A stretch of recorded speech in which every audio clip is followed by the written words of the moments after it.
Okay, good morning, everyone. We're live now. So I'd like to welcome everybody to our electronic committee of the whole meeting on this, the November 9th of 2021. Due to COVID-19 pandemic, Regional Council is practicing physical distancing. Chair Redmond and myself are in the council chambers. Everyone else is attending remotely. We have a large number of delegations today on the agenda, and in order to be respectful of everyone's time, I'll ask councillors to limit questions to delegations and staff to one question, and if needed, a follow-up question. We'll also take a short break around 10:30, a half-hour break for lunch around 12 o'clock, and if needed, we'll take another short break around 3 o'clock. And I'll ask the clerk, Mr. Short, to conduct the roll call. Thank you. Chair Redmond. Present.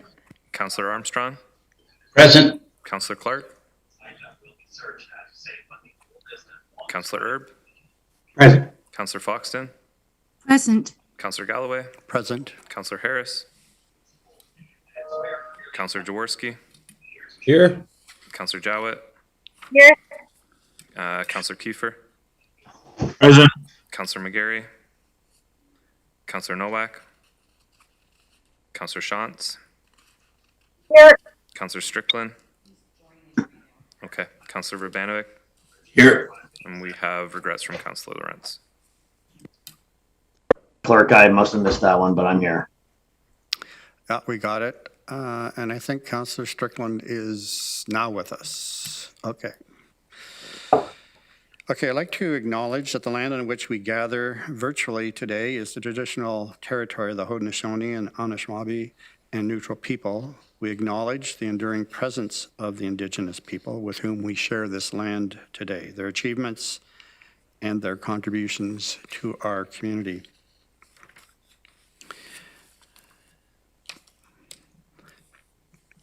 I'll ask now for any declarations of pecuniary interest. If you have one, please raise your hand. And I am seeing none. Okay, thank you very much. The first item of business today is our COVID-19 update by Dr. Wang. Welcome, Dr. Wang. Thank you, Chair Galloway. Good bright. morning, Council. You're looking bright and cheery this morning. Thank you, Kathy, for advancing my slides. So we can go to the first slide, which starts off with my key messages for today, which is our case rates are starting to increase and are continuing to affect mostly unimmunized individuals and groups. The second message is we still have approximately 126,000 residents who are not yet immunized and remain most vulnerable to COVID-19. And third point, we need to increase immunizations and continue to practice public health precautions as well. Next slide, please. So on this slide, you see the graphs of our 7-day average of case rates in blue compared to Ontario's in orange. So you can see that at the very end of the right side that we have seen our daily rate double over the past couple of days, and we're above the provincial average at this time. This increase is not unexpected. We have seen this happen in other areas of Ontario as well. More people are having more social contact and spending more time indoors. This is an important reminder that COVID-19 is not over and that COVID-19 and the Delta variant is a formidable virus and will spread easily in the absence of public health measures and vaccination. Our investigations have identified clusters or groups of cases that are associated with households and or social events in private settings as a main driver contributing to the increase in cases. Individuals, forgot to mention, as we have seen in past waves, when our community rates increase, so do our rates in school-age children who are part of these families. Individuals who are not immunized against COVID-19 continue to be the most affected in our community, both in terms of rates of infection as well as severe consequences. Next slide, please. With data current as of November the 7th, 2021, there are approximately 126,000 residents in Waterloo region who are not immunized against COVID-19. Almost 44,000 residents over the age of 12 are not yet immunized, and almost 82,000 children under 12 years of age are not yet eligible. For comparison, this is equivalent to an entire mid-sized city, such as Cambridge or Waterloo, not being immunized. We are not immune to the rapid acceleration of case rates due to the high number, in absolute numbers, of residents who are not yet immunized. Therefore, public health precautions remain essential for all of us to protect against the spread of COVID-19. And last slide. Therefore, residents are advised to practice physical distancing between yourself and people you don't. Wear a mask or face covering in all indoor public spaces, as well as outdoor settings when required or where distance cannot be maintained. Limit your close contacts where possible, especially indoors. And ensure indoor environments you spend time in are well ventilated. And if you have symptoms, self-isolate from others in your household as much as you can and seek testing at a local assessment and testing center. We need to continue to increase our vaccination rates, including third doses for those who are eligible when they become eligible. Children ages 5 to 11 will become a priority for immunization when they become eligible. First and second doses remain the most important doses, especially for those who have not yet been immunized. In conclusion, vaccination is safe and offers the strongest protection against infection and severe outcomes. That's my update for this morning. I'd be happy to take any questions. Okay, thanks, Dr. Wang. Does anybody have any questions for Dr. Wang? I'm not seeing any, but I have one. I'm just wondering, I think one of the big questions on people's minds, of course, is the 5 to 11 cohort south of the border now. They are immunizing, and apparently Big Bird has also been immunized, if you've been following the news. So what is the latest, Dr. Wang, on terms of when we might anticipate that cohort opening up? I know a lot of parents are waiting, obviously, and interested. I know that's not up to you to decide, but you may have some inside intelligence, or maybe not. Thank you for the question, Councillor Galloway. So at this time, we are hopeful that the vaccine for the 5 to 11-year-old group may be approved towards the end of November, beginning of December. That's the timeline we're looking at now. Mm-hmm. And we are all geared up to handle that, as I understand. Yeah. Yes. Yes. Okay. Okay, seeing no other questions, I don't believe. Thanks very much, Dr. Wang. Thank you. We're now going to go to delegations, of which we have, I think, at least 5 items that have delegations associated with it. It's the majority of the agenda that we will be dealing with today. And we'll take them in order as they appear on the agenda. I'd like to remind all the delegations there's some guidelines for participation. We ask that you please leave your video camera turned off and your microphone audio muted until you are called upon to speak. Delegations are allotted 5 minutes. Groups have been allotted 10.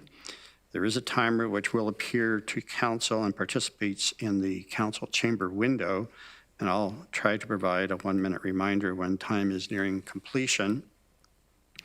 We also have a few rules to inform you of, and hopefully none of these will come into play.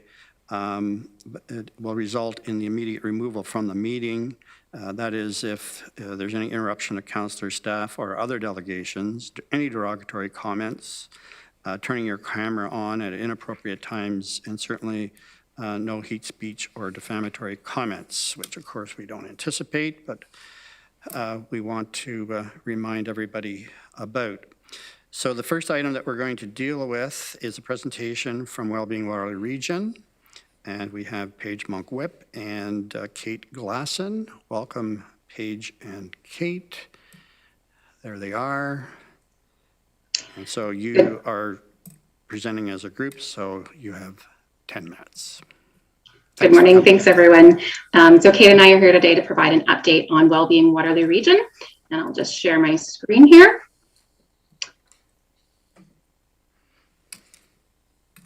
Okay, perfect. So we're providing an update. I know it's been a little while since we've been able to do so. So I'd like to start by just talking about who we are and what we do. So as you know, Wellbeing Waterloo Region is a collaborative. We have over 160 working group members across many different sectors, organizations, local residents with lived experience. We have over 1,000 newsletter contacts and 4 backbone staff members. And the idea here is that when we leverage the local strengths existing in this region, we strengthen the social fabric of the region. So Wellbeing provides the platform for work together, the framework for this, as well as the backbone team to be moving good ideas forward. And so ultimately, this is one part of upstream work. And it's all towards this vision of a community where everyone thrives and no one is left behind. So we use the Kerr model to describe what we do. We connect and convene, we amplify and align, we respond and act, and we educate and enhance knowledge. And pandemic response was a really beautiful example of how this worked together. Community leaders and members were quickly tapped to be able to respond, being part of pandemic control support groups, creating resources that were hosted on the Wellbeing Waterloo Region website. Our website traffic went up 182% at one point due to the demand for these resources. Wellbeing was able to partner with Horizon for the Friendly Voice program to help reduce social isolation at this time. And the First Nation, Métis, and Inuit Advisory and Advocacy Circle that Wellbeing supports was directly responsible for contributing to culturally safe testing and vaccine access. So I'm going to hop into the Wayback Machine for a moment and just talk through some history. I know many people here have been involved, since the beginning and in many different ways, but really looking to, when the formal visioning for what ultimately became Wellbeing Waterloo Region began in 2013, and really looking to, how could we work more collaboratively, building interest, community research, developing the priorities and the structure for how we work together in order to ultimately launch what became Wellbeing Waterloo Region in 2019 and the more formal working groups. And then, of course, the world changed. And in March of 2020, our response really had to shift towards pandemic response. So as we're, looking ahead, very hopefully in 2021 and beyond, we're looking to bounce forward, re-energizing the Wellbeing Initiative, being able to create some new partnerships. So I'm going to talk through a few things that we've done together. I only have the opportunity to cover kind of a handful here. But the community coming together to develop these big 3 ideas for impact was really an opportunity to listen to the community and to raise consciousness around these. So Kitchener-Waterloo Community Foundation and the United Way aligned some of their granting areas and work streams with these, which really helped to raise the consciousness about these issues in the community. Wellbeing was able to do some outreach and sense making with the Canadian Index of Wellbeing survey data. Kika Ojo-Thompson trained over 400 people in the network, and many other trainings as well we've been able to do, as well as 3 Barriers to Equity series videos that are free resources that are available and widely used. Wellbeing supports the First Nations, Métis, and Inuit Advisory Circle, which provides networking support to Indigenous community members, advice to Wellbeing working groups, and has created a number of resources used in the community, including a territorial acknowledgement. This is just an example of some of the strategic partnerships that have been possible through Wellbeing's work. And the Region of Waterloo Strat Plan recognizes, the work that the Crime Prevention Council and Wellbeing Waterloo Region have been able to do to really get readiness towards community safety and wellbeing planning that's happening now. And Wellbeing believes in the value of lived experience. And so early on created stipend and honoraria guidelines that, we've received many requests for. People are interested in how these have been developed and to learn from the work that Wellbeing has done. And so most recently, the Reconciliation Action Plan Working Group has been in touch, and we're excited to be able to collaborate in this way. So as we look at 2021 and beyond, we really use a three-pronged framework to describe how we approach everything that we do. So connected community, equity, and measurement. And I'll provide just a few examples of some of the things that we have upcoming. So we have a partnership with Smart Waterloo Region Innovation Lab, looking to, and kind of the first phase of this innovation lab is looking to map the community well-being survey data at the neighborhood level and making sure that this is resident-led and avoids stigmatizing neighborhoods. We're looking to work with WLU and their MBA program to create a sustainable funding strategy, as well as greater outreach to the business community and other sectors. We were very gratefully accepted as one of 10 organizations to be part of Capacity Canada's Creative Day for Social Good. We received about $12,000 in free marketing and design materials created by Conestoga College students and local creative professionals, being able to make our materials more accessible and more exciting. So we'll be launching these in the coming months, so stay tuned for that. We're also looking to better align with our local Ontario health teams. And so I'll highlight KW4 here. When they were applying to become an Ontario health team, they used Wellbeing Waterloo Region's vision as their vision, because really recognizing that a community where everyone thrives and no one is left behind is the ultimate goal of the healthcare system. And we are very graciously supported in a membership to Tamarack through Community Services Division of the Region of Waterloo. So we're part of a poverty elimination network across Canada, and we've been contacted by organizations in other provinces that are seeing the work that's happening in Waterloo Region us through them, and then we're able to connect them with organizations in the region, such as A Better Tent City and One Roof's Host Home program. So before I flip it over to kind of tell her story about her experiences with Wellbeing Waterloo Region, I wanted to share just some of the organizations, as well as many, many community members who have been involved throughout the wellbeing journey. And as a collaborative in our structure, we do face some barriers to funding. So I will be back at a public budget meeting in a few weeks to talk through that. We are so grateful for all of the funders we've had and the in-kind supports that we've had. And all of this is just to say that, our work here has only just begun. We really need to work collaboratively to address so many complex issues affecting our region, and really appreciate your time today. So I will flip it over to Cait. Hello, councillors, Madam Chair. I want to start by saying thank you very much for having us. We are going to be talking later this morning with the House of Friendship, who I know are in dire need, for instance. And I want to be clear up front, we are not a competitor of theirs. They are direct frontline people. We need their work, absolutely. They are huge partners of ours, and we totally support any requests they make.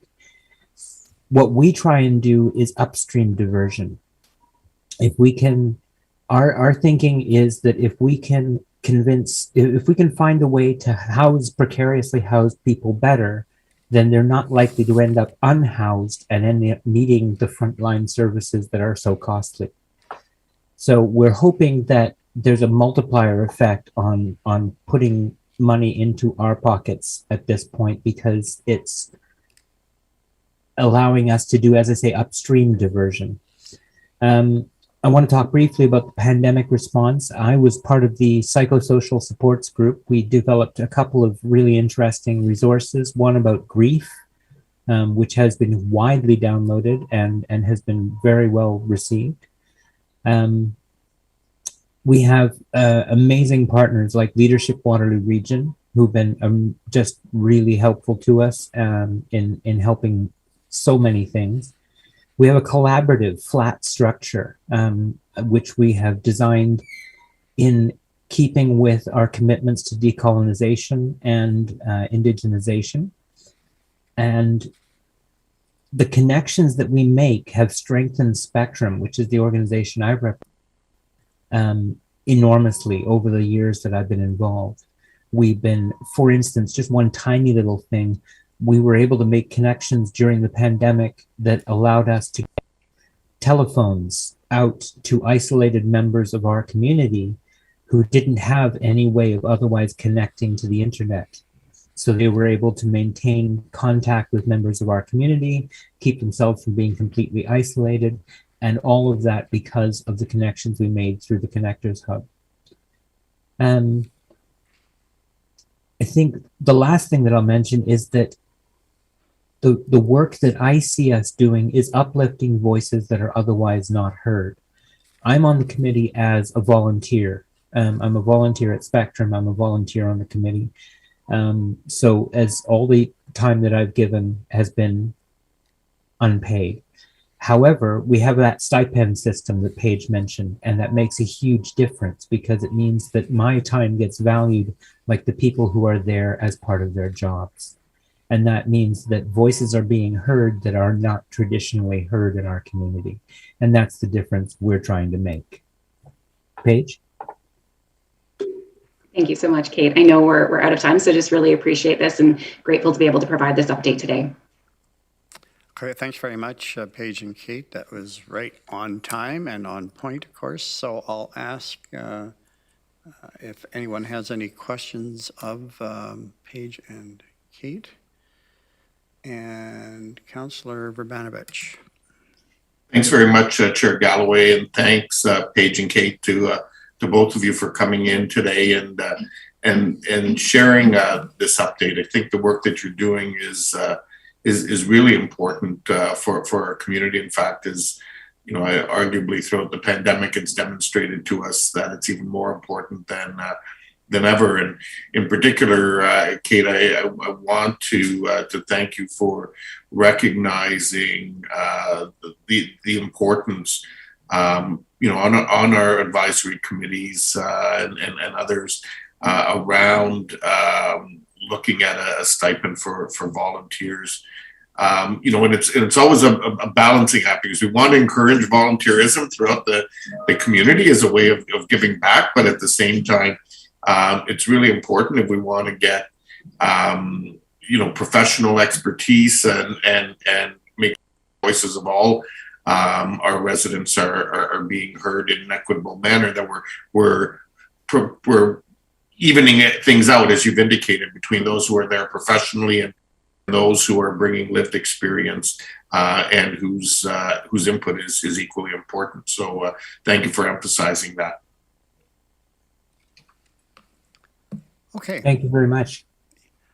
All right, and let me add our thanks, Paige and Cait, to all the great work that's being done.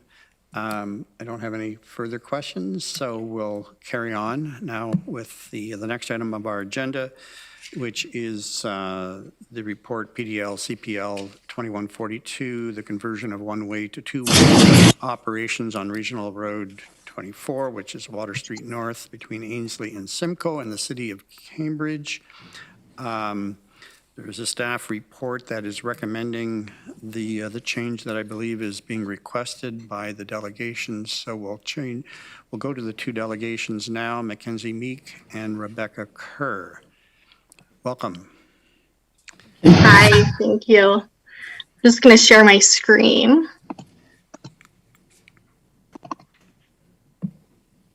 Sorry.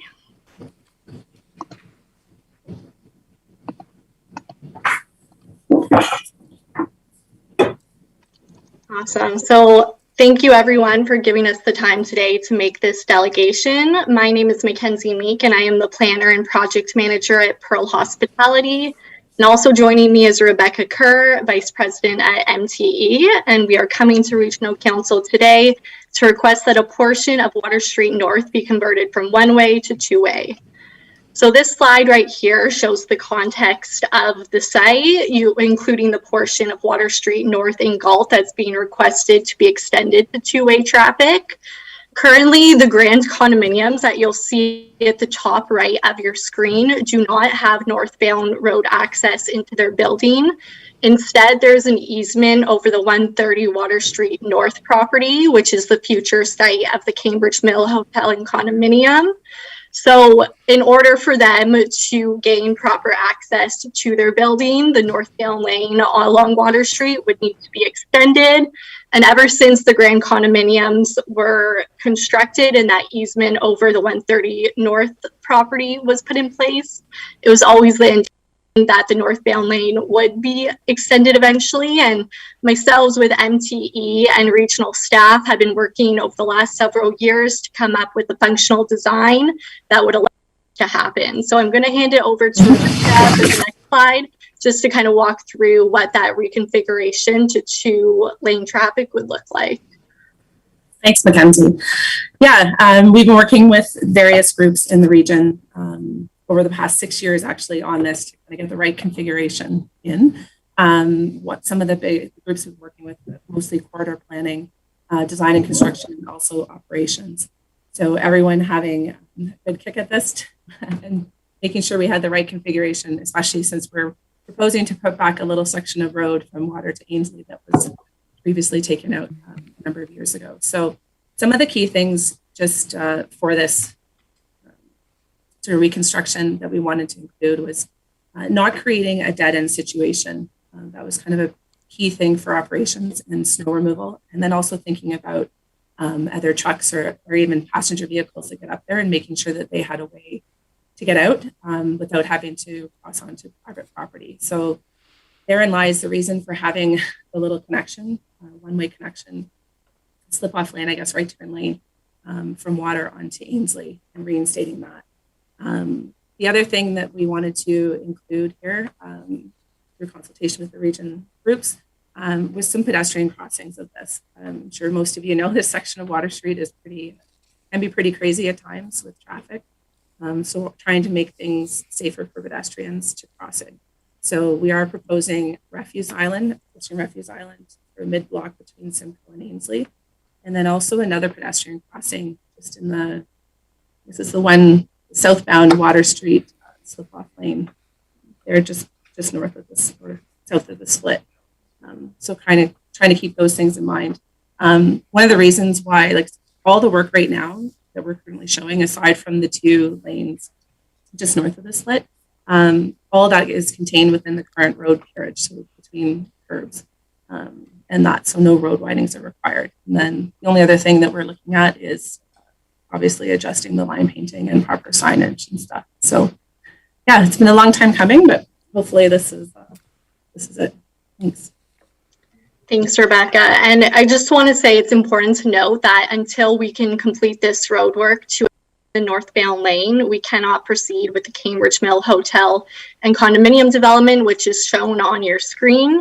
So far, we've been getting great support on the project, including a recent vote from Cambridge City Council on planning amendment applications required for the development. We've also been working very closely and will continue to work closely with the GRCA, given the proximity to the river. And we also received our risk assessment from the Ministry of Environment. So with this support, we're really looking forward to moving ahead with this transformational development within Galt and the region of Waterloo. But the key first step in all of this is to extend the northbound lane so we can remove that easement over the property and proceed with the development.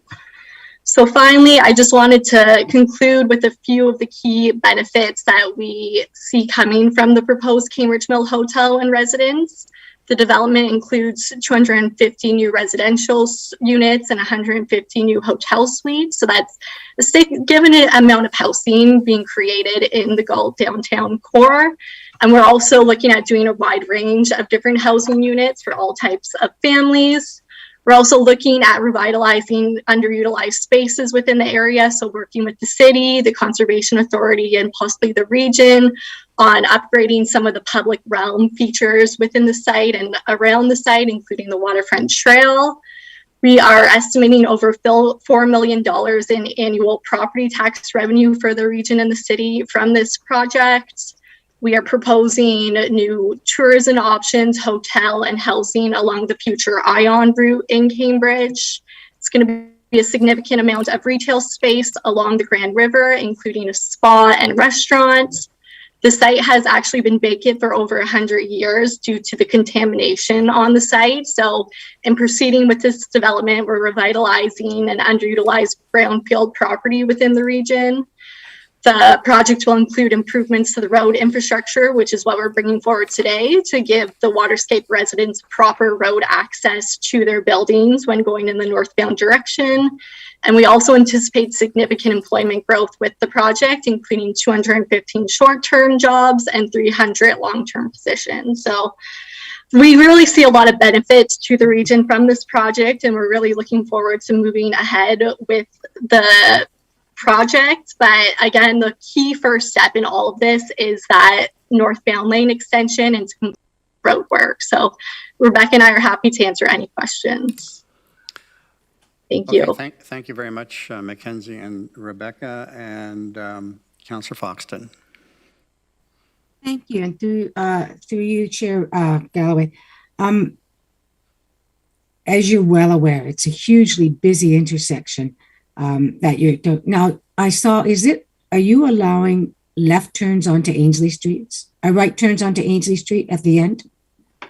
It looks like you've got a turn there. So Rebecca can also explain this, but the point of the extension is to provide that access to the Waterscape residents. It's not intended that people will be driving to that point to turn around. That was put in mostly for region salt trucks so that they had the ability to turn around, or if a mistake happened and a car did go past that point that wasn't meant to go into the Waterscape building, they did have an option to turn around. But Rebecca. No, I'm not talking about that. Maybe you misunderstand me. If you're going northerly, okay, past the apartment building, you'll see a red arrow as in a left, right turn arrow. Are you turning onto Ainslie? That's the question. And it looks like, I'm sorry, I can't see past the screens where your heads are in that, but let me see if I can move this. Well, Councillor Foxton, it may be a question that you want staff to address. I can wait for staff then, Chair Galloway. Staff are here to answer questions as well. Thank you.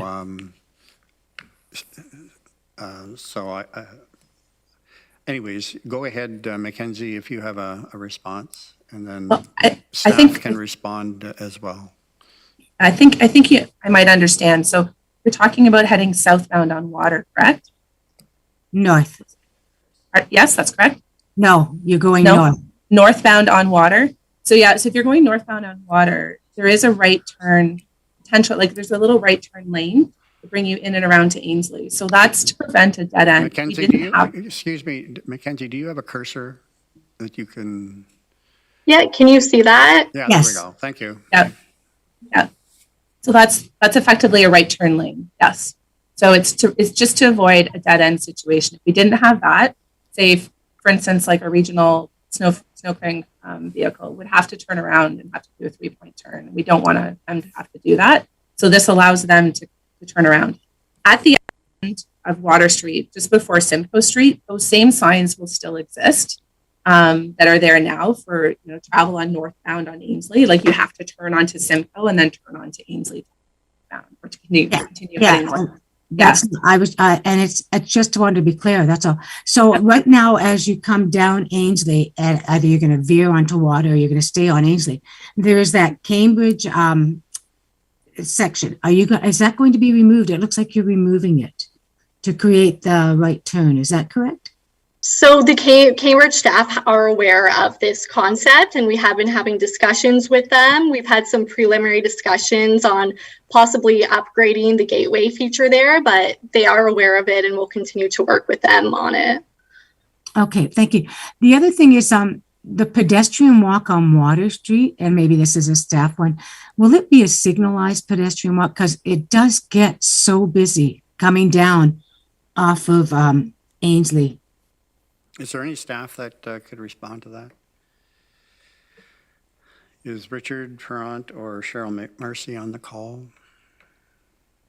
Hi, good morning, through you, Chair Galloway.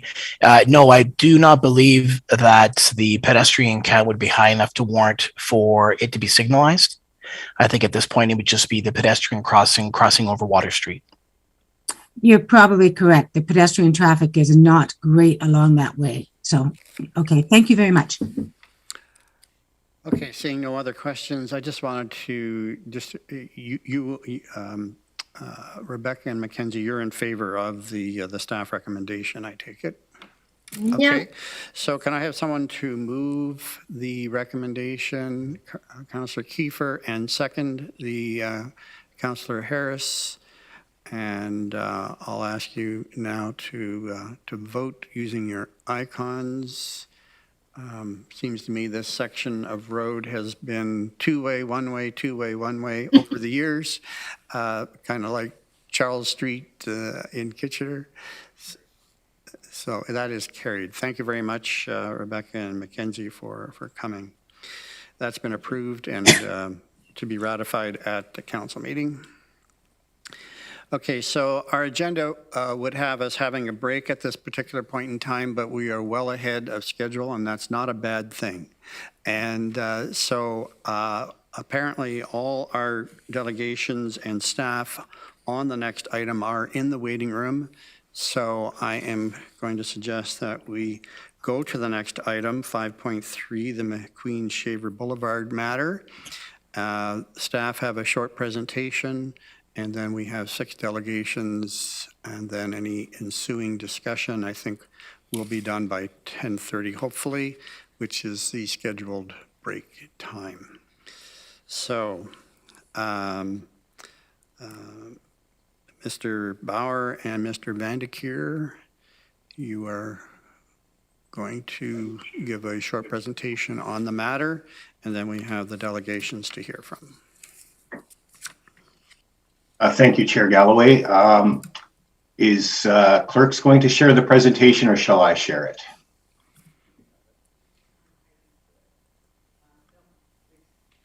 I'll go ahead and share it. I think you have to share it, Phil.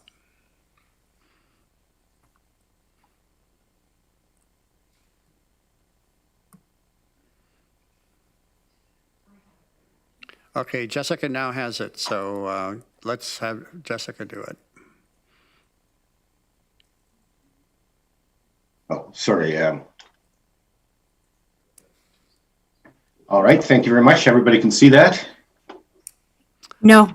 No, not yet. But apparently you can. Okay. Here it comes.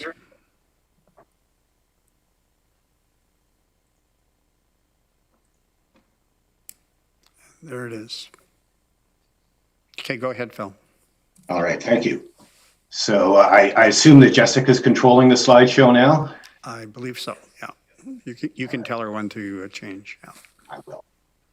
Okay, thank you, Chair Galloway. So just a brief presentation. This is regarding McQueen Shaver Boulevard and the Franklin Boulevard extension, which opened in October. And we've had a number of residents contact us with concerns. And so we're just going to summarize here what some of the concerns are and some of the actions that have been taken. Next slide, please. So this just shows the overall layout for McQueen Shaver Boulevard. It was formerly referred to as South Boundary Road, right at the south end of Cambridge from Water Street over to Franklin Boulevard. The work that's, or the sections shown in black there, solid black and dashed black, are all now completed and open. They were constructed between 2017 and 2021. And shown there in yellow is scheduled to be constructed in 2025 and 2026. Next slide, please. So this just shows a couple of photos of the recently opened roadway. It's a 4-lane roadway with a center median, grass center median, grass boulevards, and a multi-use trail along the north side of the roadway closest to the homes. Next slide, please. So we've had a number of concerns brought to our attention from the community, and they're listed here. There were some questions about whether the road was constructed in accordance with the approved environmental assessment, and we have confirmed that it was.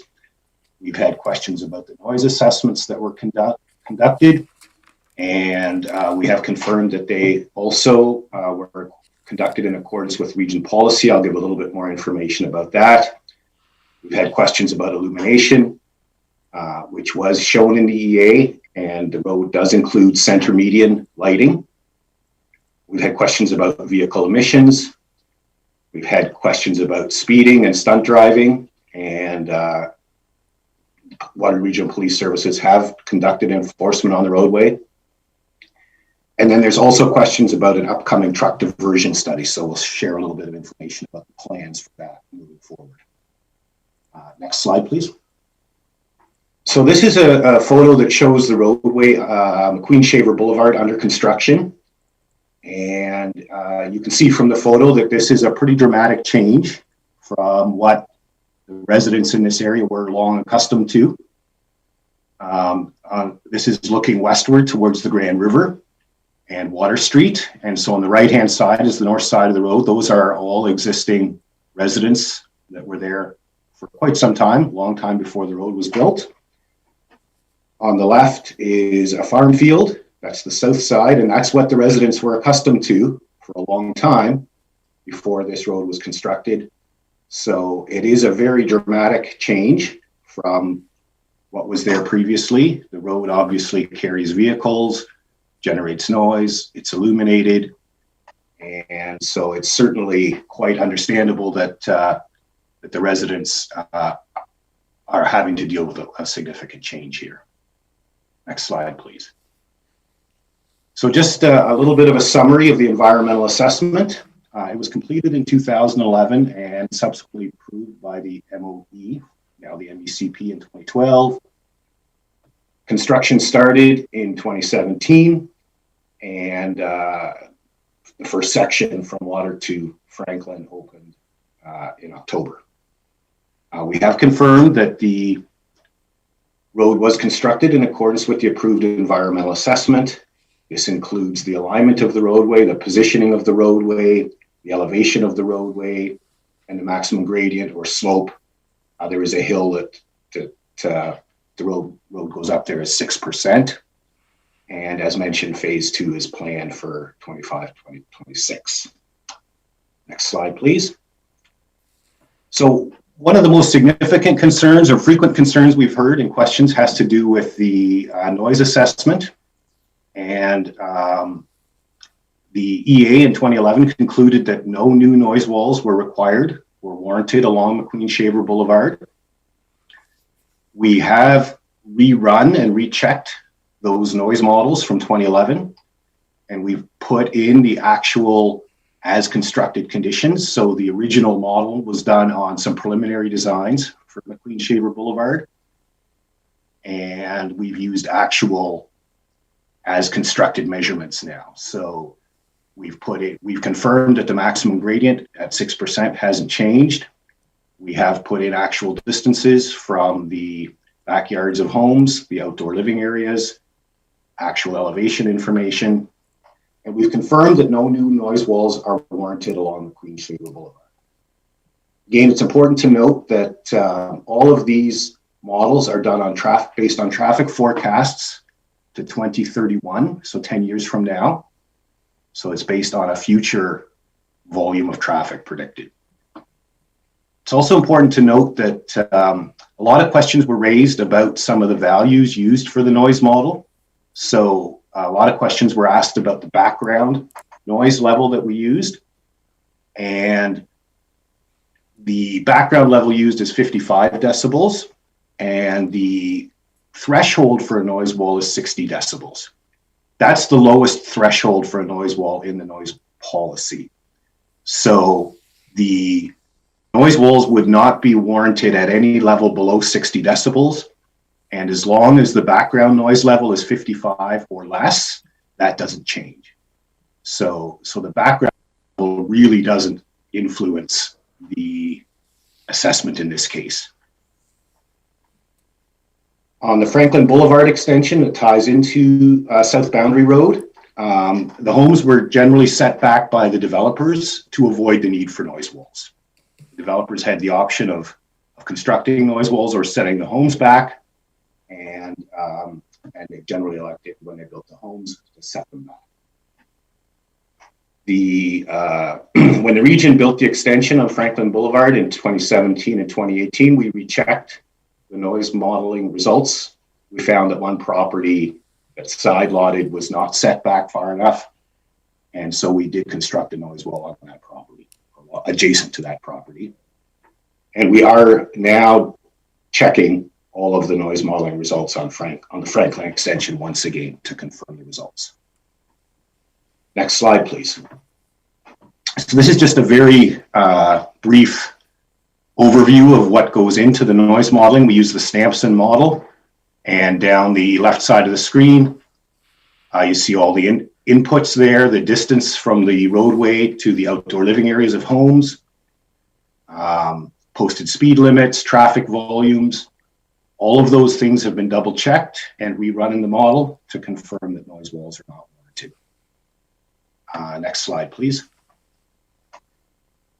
One of the questions we sometimes get is people monitor noise levels in their yards, and they see noise levels higher than the model predicts.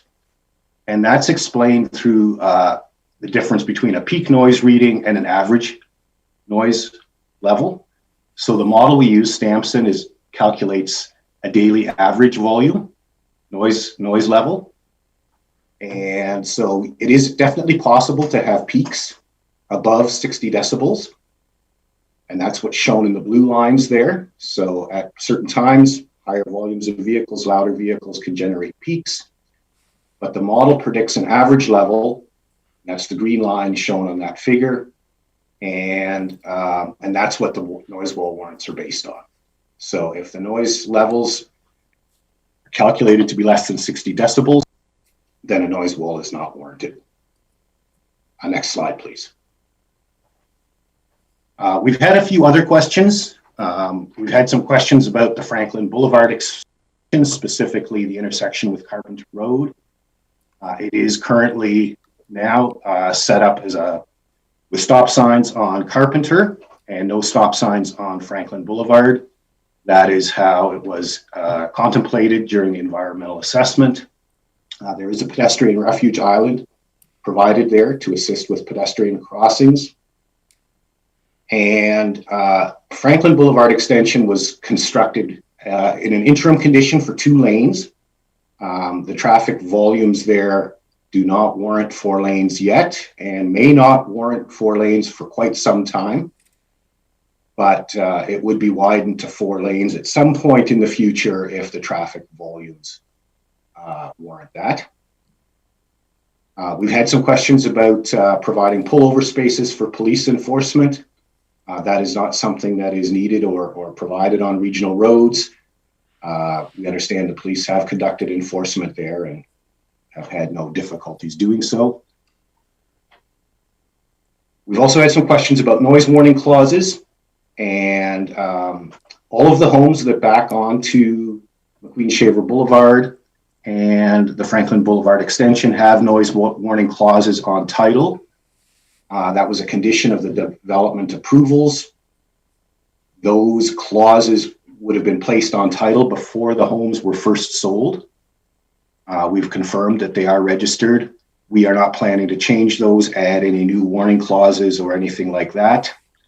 It's also important to note that the existence of a noise warning clause on the property titles does not in any way change or impact the way that the noise modeling is done or the way noise walls are assessed or warranted. So that does not affect the recommendation regarding noise walls. Next slide, please. So I'll turn it over to my colleague, Steve Vanderkeer, who will talk a little bit about the upcoming diversion study. Thank you, Phil. Good morning through the chair. Our regional staff are looking at a study to prohibit heavy trucks on Ainslie Water Streets in downtown Cambridge, essentially between Dundas Street and Cedar Concession Street. This was part of a recommendation that was in the Cambridge Transportation Master Plan, and it was also through a request by Cambridge Council resolution approved in October of 2020. And the general goal of prohibiting heavy trucks in the downtown is really to improve the public, pedestrian, and cycling realm within the downtown for residents, cyclists, tourists, and local businesses. Next slide, please. So the objective of the study, which is separate from the environmental assessment and construction of this new road, is to assess the impacts of the additional truck volumes on the potential detour routes, including McQueen-Shaver Boulevard. So based on updated traffic counts and reassessed traffic forecasts, the requirement for new noise walls will be reassessed. And if warranted, the cost of any new noise walls will be part of the consideration for recommending the truck diversion. Next slide, please. So I can finish off, Phil, if you're okay with that. So in terms of next steps, in general, we'll be checking the noise modeling along Franklin Boulevard extension, as Phil has mentioned. We'll be continuing to monitor operations along McQueen-Shaver Boulevard and Franklin Boulevard, including the Franklin Boulevard Carpenter intersection. And I believe that there's an extensive tree planting contract currently planned for 2022. In terms of the downtown Cambridge truck diversion study, we'll be doing some data collection and assessment in early 2022. We would like to get some volumes on the new road to normalize somewhat before the counts are done. So waiting until 2022 to do those counts. There'll be public consultation in the spring with an info package to council at about the same time as that public consultation. And then hopefully with a recommendation to regional council in the summer of 2022. Thank you, and we'd be happy to answer any questions. Okay, thanks, Phil and Steve, for the presentation. Councillor Kiefer. Thank you, Chair Galloway. Steve, thanks for that presentation. With regards to the downtown truck diversion plan, my question is that that'll tie in with the City of Cambridge Council looking at a bylaw. My concern is that you can't stop all trucks going downtown because there's businesses that be serviced and have to have supplies brought in. So it would be impossible to totally divert all the trucks going through there. Is that correct? Through the chair, that is correct, Councillor Kiefer. Regardless of the truck prohibition, there are always trucks which have bona fide delivery locations within the downtown that would be allowed to enter into the downtown. Based on an origin destination study that staff completed this year, it looks like about 60% realistically of the current truck volume could be diverted along a detour route. And that's also assuming compliance, so around 60%. So there will still be about up to 40% of the trucks that will still be proceeding through the downtown because they have deliveries in the downtown or very close to the downtown. Thanks for that, Steve. Thank you. Councillor Shantz. Thank you. A question for Phil and a question for Steve. I'll start with Steve. I just, what you and I have had a little bit of back and forth about the EA for truck diversion through Elmira, and I just want to confirm, being a public session, that is going to go ahead in the first quarter of 2022. I think it was originally scheduled for this fall.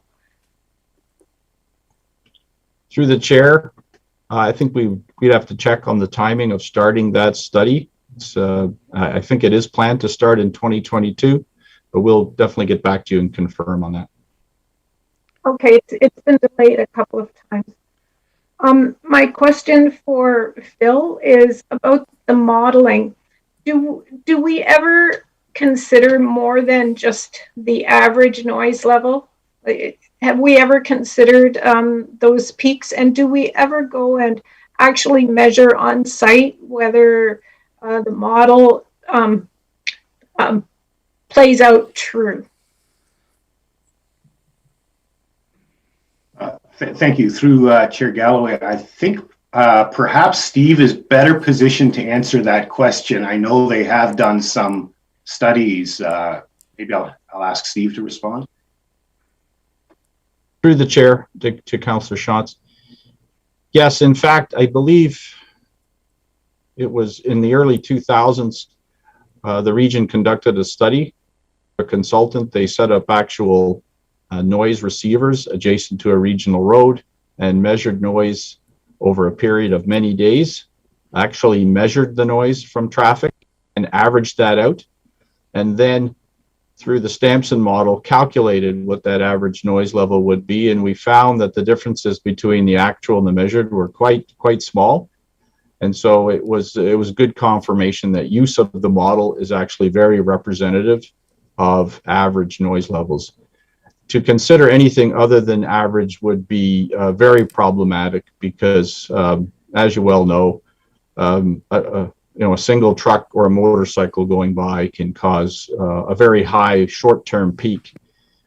Trying to account for those and using those as a measure for considering the warrant for a noise wall would be a considerable change from the policy, and it wouldn't be consistent in how all other municipalities in Ontario currently assess the need for noise walls. Thank you for that. Councillor Foxton. Thank you, and through the chair. Steve, just to get back on that issue of the noise, but people live from 7 in the morning till about 9 or 10 at night.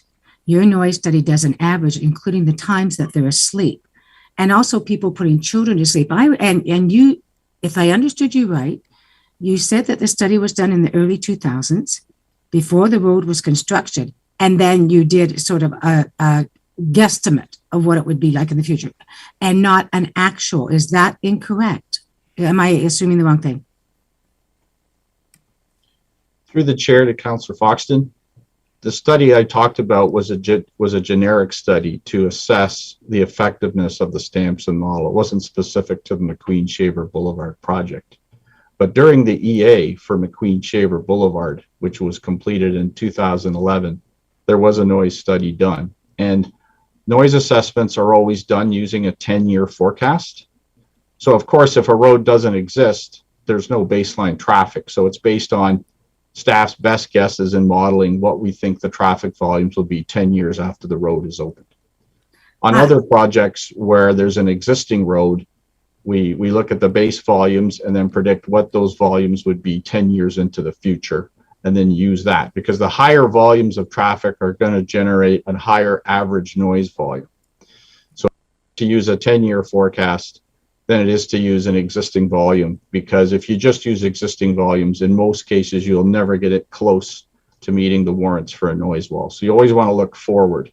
Now on a new road, it's a bit more of a challenge because we have to make our best guess at what those 10-year volumes will be. And so now that the road is open, we're going to do some newer counts in 2022 and use that to see if we can create another forecast for 10 years out and see if that makes a difference on the noise assessments. So you haven't done a recent one since the road's open, but in 2022, we are going to, which I think is a good thing. Is that correct? Through the chair, it's just a traffic count. Just to be clear, there's no measuring of sound. It's a traffic count. The traffic count is then plugged into the program, and the program generates an average noise level. See, and I don't think life has ever been worked out the way we've predicted, because we're in a situation where we never would have predicted. I personally would like to see a noise study done now to see the impact on the people, so we know if we're realistically justified in what our report says, or if it's become much greater. I've driven there and I can't believe the amount of traffic and the speed. In fact, I avoid it now. And the other thing I was going to ask about was, I think in Phil's report, he talked about there was no place for the police to pull over. Is that correct? Or what did I hear there, Phil?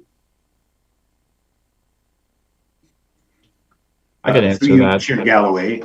Yes, that's correct. There are no laybys for the police, and that is typical for regional road. The police tend to find a spot to set up. They'll sometimes station somebody in the median with the radar gun.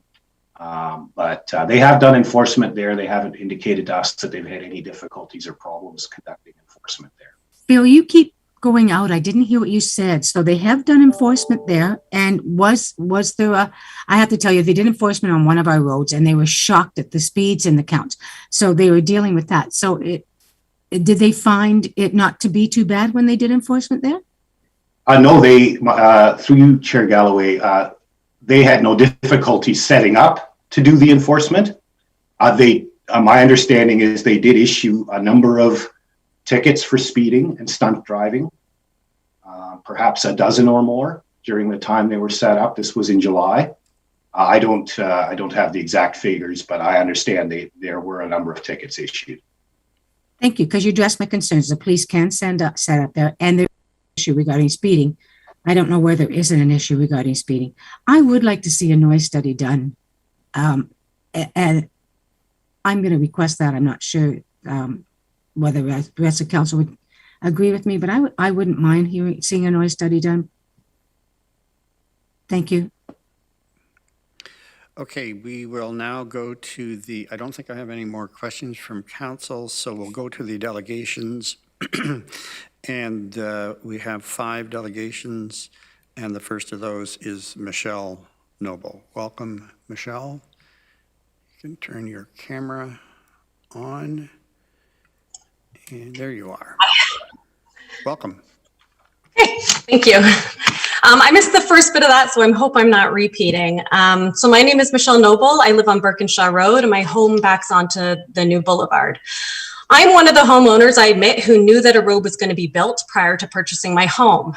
However, I could never have imagined the massive road that would be there, the noise problems that we would have, or the lack of care and protection I feel that has been given to me as a homeowner.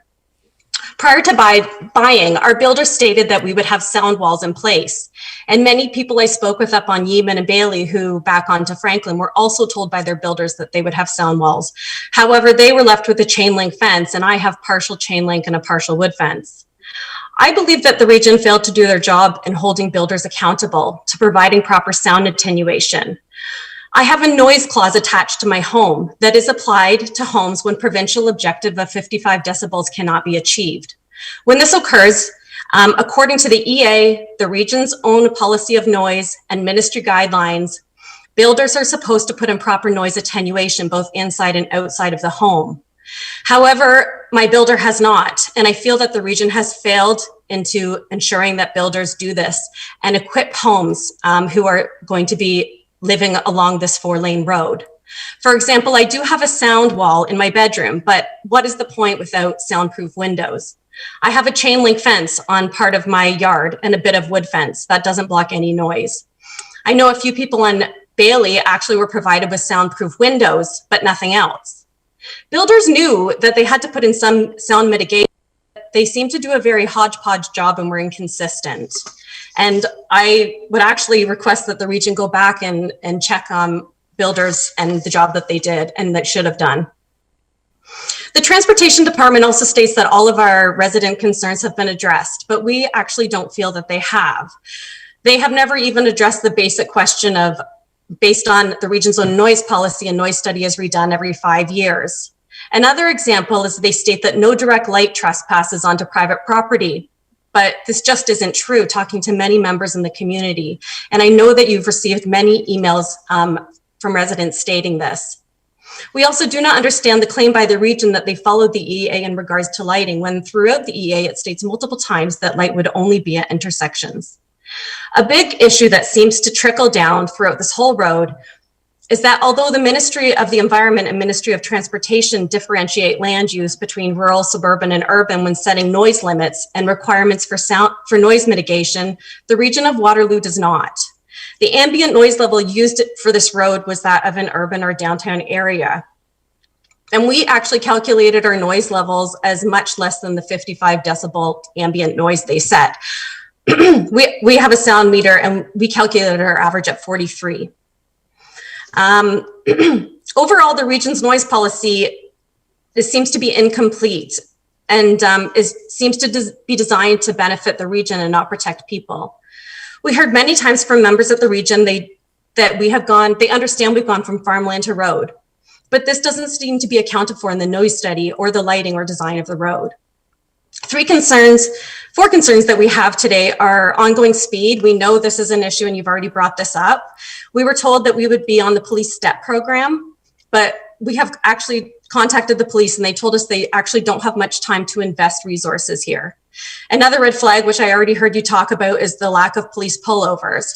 I know residents up the road said that the police actually parked on the closed lanes in July. So I'm not sure where they will park now with all lanes open. I'm requesting, I don't know what I can request, but I'm requesting that maybe police parking could be constructed along the corridor, as speeding seems to be an ongoing issue. Michelle, perhaps it also, yeah. Just 1 minute, just a warning. Thank you. Go ahead. Did you have a question or sorry? No, I was giving you the 1 minute warning. Okay. Well, noise seems to be a constant issue, and the safety, and I know that will be brought up, the safety, especially all the volume and speed of traffic going up on Franklin, and an accident happened after 7 days of the road opening, shows the real danger to adults and children. I am out of time, so I will finish with saying that in regards to the truck bypass, the best solution seems to be not have one. Well, the best solution for us, the very existence of this road will divert many trucks from downtown. We just request that you share the truck burden between the areas and not concentrate the problem in one area. Okay. All right, under my 5 minutes. There you go. Well, you did very well. And any questions to Ms. Noble? Okay, seeing none. Our next delegation, I believe Mr. Matusek has canceled. I believe that's the case. The next delegation then is Susan Shackleton.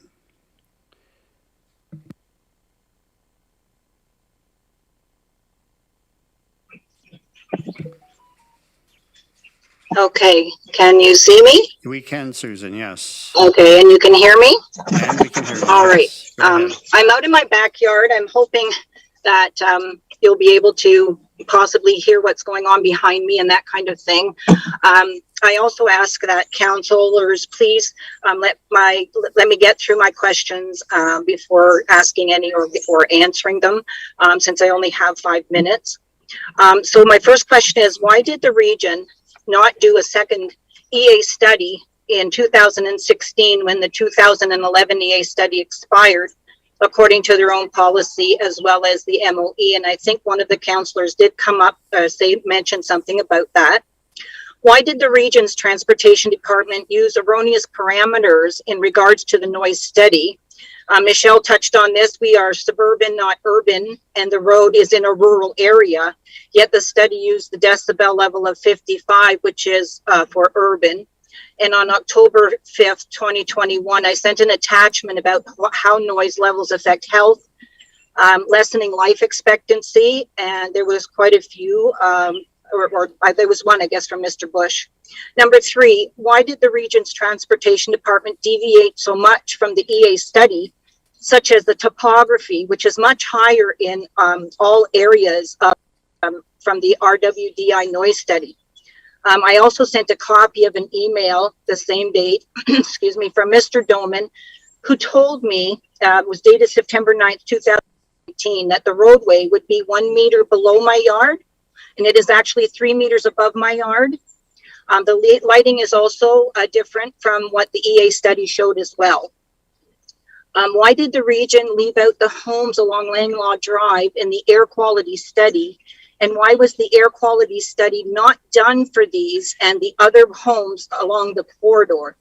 Mr. Doman states in a letter that he sent to the residents dated October 20th, 2021, file number 07192, under air pollution, and it's also in the table I believe that you guys have on page 12.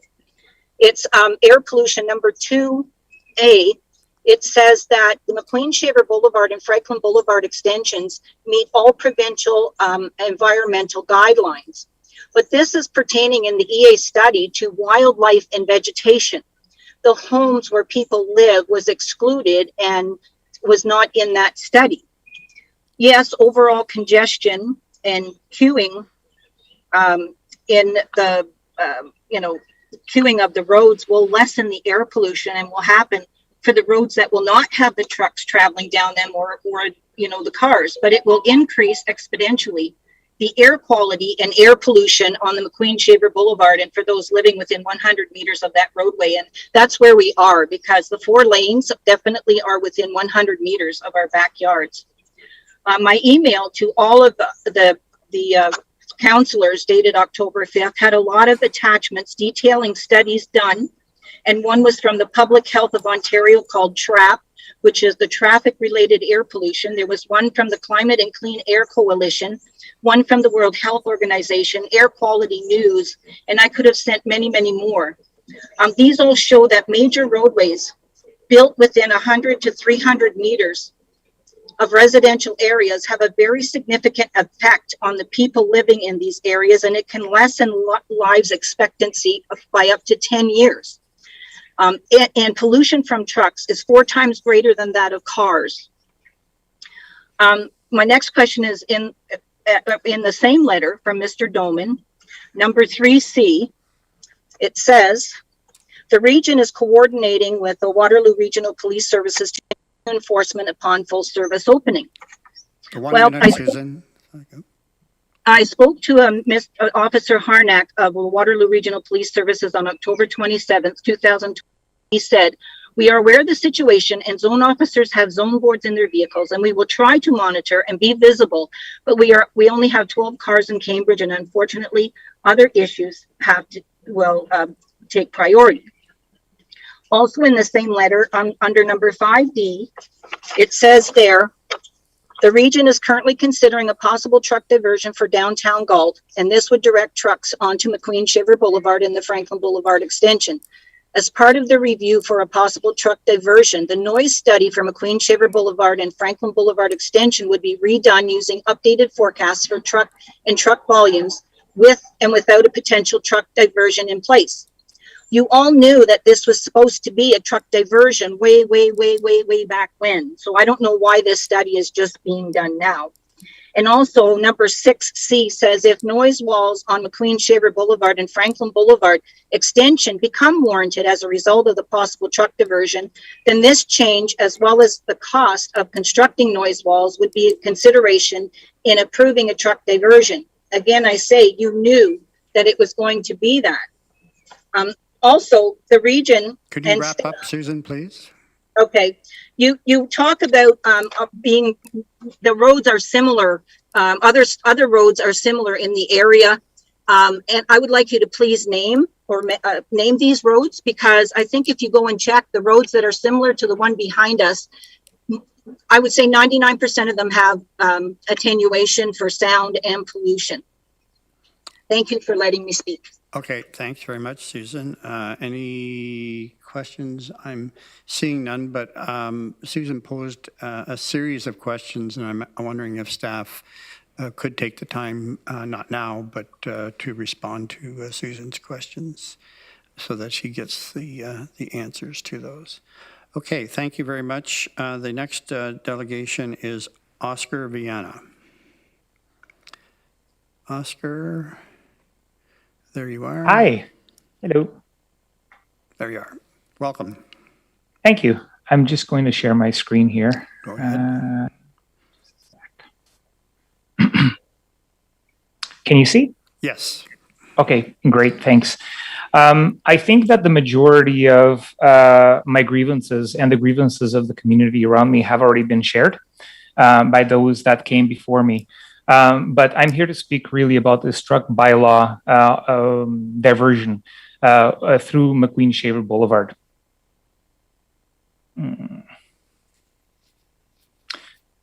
So the city's transportation master plan dated May 7th, 2019 proposes moving the truck network through the SPR once the proposed, quote unquote, proposed SPR is open.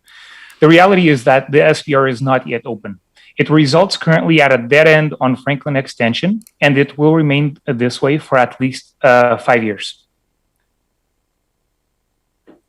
We did a study or a random survey of the residents in the area this past Sunday. I did so walking along the roads. First off, most residents didn't know about this proposed bylaw. they were actually in shock that this bylaw was even being brought up by the city of Cambridge. They were shocked that their councillors actually unanimously approved to ask the region to speed this up. The reality is that the properties cannot handle this bylaw. The road is less than 80 feet from some homes, in some cases 75 feet. There's no sound attenuation measures whatsoever on this on the Franklin extension. There are tight turns close to homes and at roundabouts, and there are literally no barriers. A truck could actually be going down the hill and go right into a home. Councillor Armetta in Cambridge cited for downtown that emissions existing in future residential, noise pollution, and tourism as concerns to bring this motion forward. Mr. Armetta's concerns are precisely the same concerns we have for our area. The only difference is that he's trying to push it away from his backyard and into ours. 89% of residents along Franklin Extension feel strongly that this bylaw is a no-starter. They feel that it would require noise mitigation at a very bare minimum. 70% of residents say the road already warrants sound barriers as a minimum, despite what the region claims, before it even considers this bylaw. Several express concerns with light and noise pollution, especially around their children who are waking up at the middle of the night, scared that their homes are going to be hit by trucks and cars as they careel down the hill. 2 residents saw a car plow through their neighboring backyards. It was lucky that no one was in the backyard at the time, as they have 5 young children that typically live in the home. Having every commercial vehicle forced through this small residential community would actually make it very unsafe, as there are several elementary schools and parks nearby. The region bureaucracy claims that they're working with the WRPS to curb speed, reduce noise from trucks and other automobiles, including to increase safety. The reality is that just this past weekend, as I was bike riding along the SBR, there was a car that was traveling at least at 3 times the speed limit. When I called the WRPS, the response from them was that they would send out somebody when possible. Unfortunately, time travel is not possible, and they cannot just appear after the fact to catch these speeders. The claims are grossly exaggerated, as the region does not clearly have the resources to actively police this road. It needs to be proactively enforced by the WRPS, and we need barriers now, according to all of the citizens along the Franklin extension, before a truck careens into a home. Myers currently has sound barriers, and it is 128 feet to the center of the road. Yes? Just 1 minute warning. Thank you. Okay, no problem. Thank you. The SBR and Langlois Drive have 148 feet distance, whereas Franklin Extension is only 75 feet to the center. The residences are ill-prepared. They're half the distance from the Franklin Extension as opposed to the SBR to Langlois, with the exact same amount of traffic. The diversion is said to be temporary, including in mailed letters from the region. 5 years is not temporary. The reality is from history that this would take upwards of 5 years and possibly even more than 10. A 10 decibel increase in sound results in an increase of 28% increase in anxiety medication use. And there are many other health factors to consider. Simply too many trucks, too close to homes. Some residents feel misled by the builder, by the city, and the region. In July, we saw Migraine July, high-pitched squeaks and grinds from 4:30 in the morning all the way till the following day at 12 a.m. This is unacceptable. July saw half of this traffic in this small community with no noise attenuation. Again, starting at 4:30 in the morning. To wrap up, the residences are completely unprepared. The community is clearly against this proposal. This is not temporary. It's at least 5 years, upwards of 10, before the traffic actually goes through the SBR. This road doesn't seem to be designed as a truck bypass, clearly, because there are no guards. There's nothing preventing these trucks that are at times speeding at 3 times the speed limit from careening into homes. Should you approve this bylaw, you're sending a very clear message to this community, and that's that our well-being and our safety does not come first. Thank you. Okay, thanks, Oscar. Any questions? I would just mention, Oscar, that I think most of your presentation, as you indicated, was in regards to the proposed truck diversion bylaw. And as you heard from staff, there will be a full public consultation on that in the spring or sometime next year. Thank you. The next delegation is Mr. Michael Eccles. And I think there's a video that staff are going to share for Michael, Mr. Eccles. Hi, my name is Michael Eccles and I live at 151 Bailey Drive in Cambridge. I'm speaking today to discuss the noise and safety issues associated with the Franklin Boulevard road expansion. To put it in perspective, just in behind me is my home, my kitchen, just above is my bedroom, and you can see my backyard and where the fence in the road is. I'm quite close to this road. This noise travels throughout my home and all living spaces, including my bedroom, bathrooms, family rooms, kitchen, and dining areas. It is so loud at times, primarily from the tractor trailers and dump trucks that continually go by, that it causes vibrations and rumbles in my home. It is negatively impacting my physical health, mental health, and emotional health. I can't sleep. I'm a shift worker. It's even more problematic during the daytime, despite my best efforts of trying to mitigate the noise by installing privacy slats, fans that are running when I sleep, blinds on my windows. The noise transfers into my home at all times. What we need is a noise wall to help mitigate this issue. From my understanding, one of the reasons that's not being installed is based upon the posted speed limit and an honor system that people are going to follow the posted speed limit.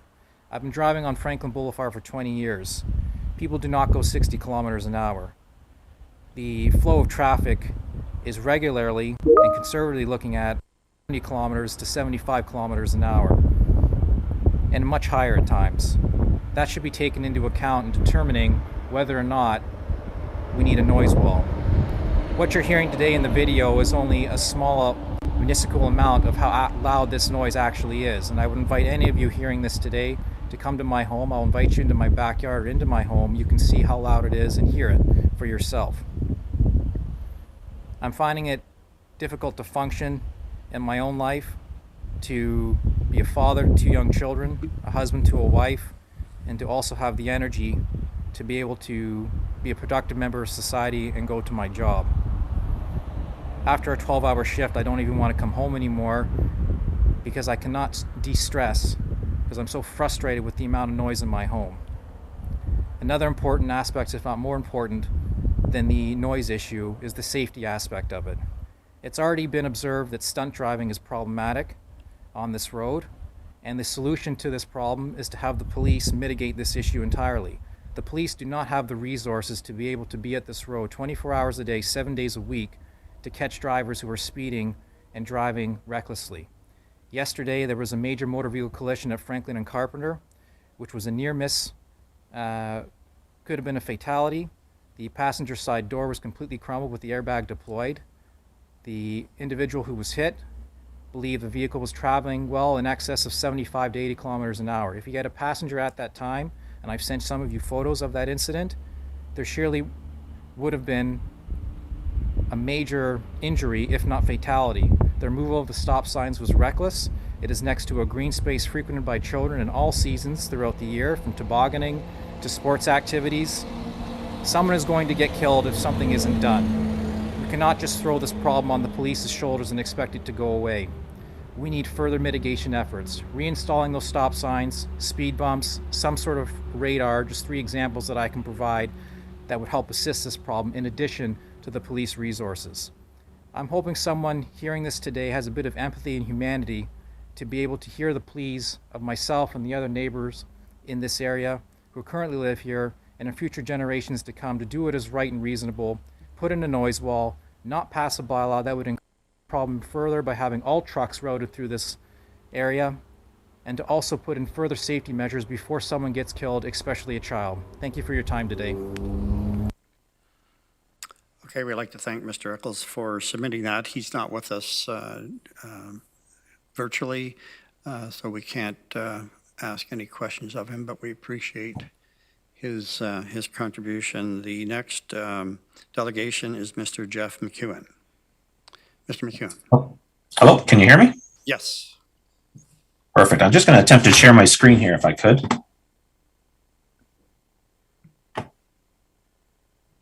One second. Bear with me. Yeah, we got it.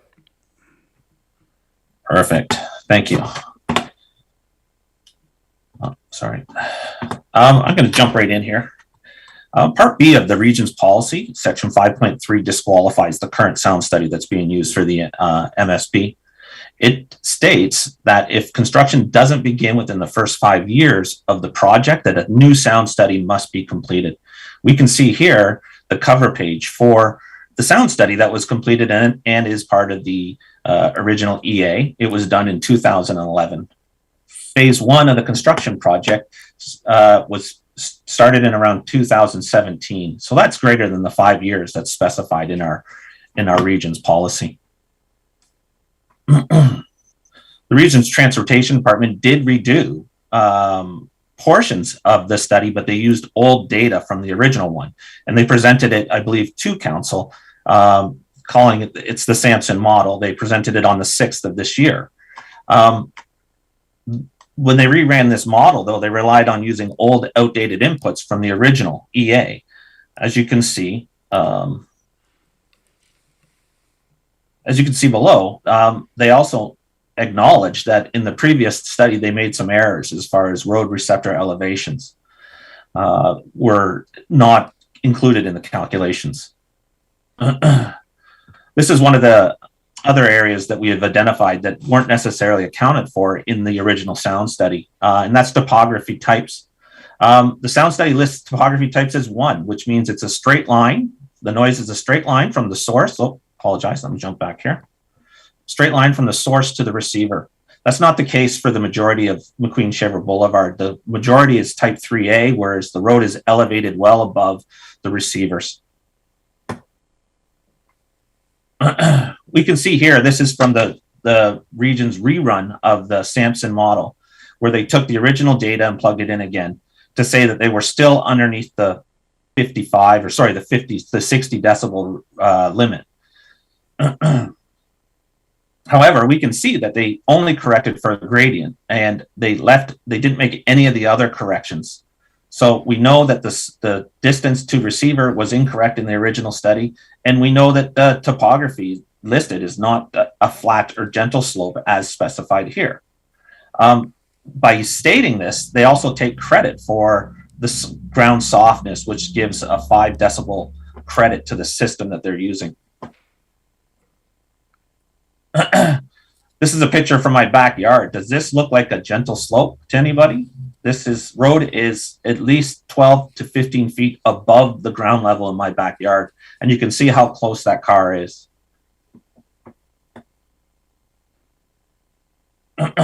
This was also taken from the EA assessment for the South Boundary Road, and you can see here that it specifies back in 2011 that they expected this road to be a truck bypass.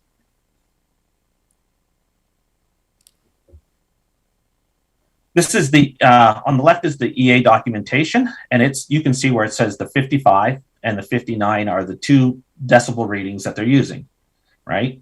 Now, they state in the EA documentation that this is in accordance with the MTO's urban sound guidelines. And we can see that. That's right here, Class 1 urban sound guidelines.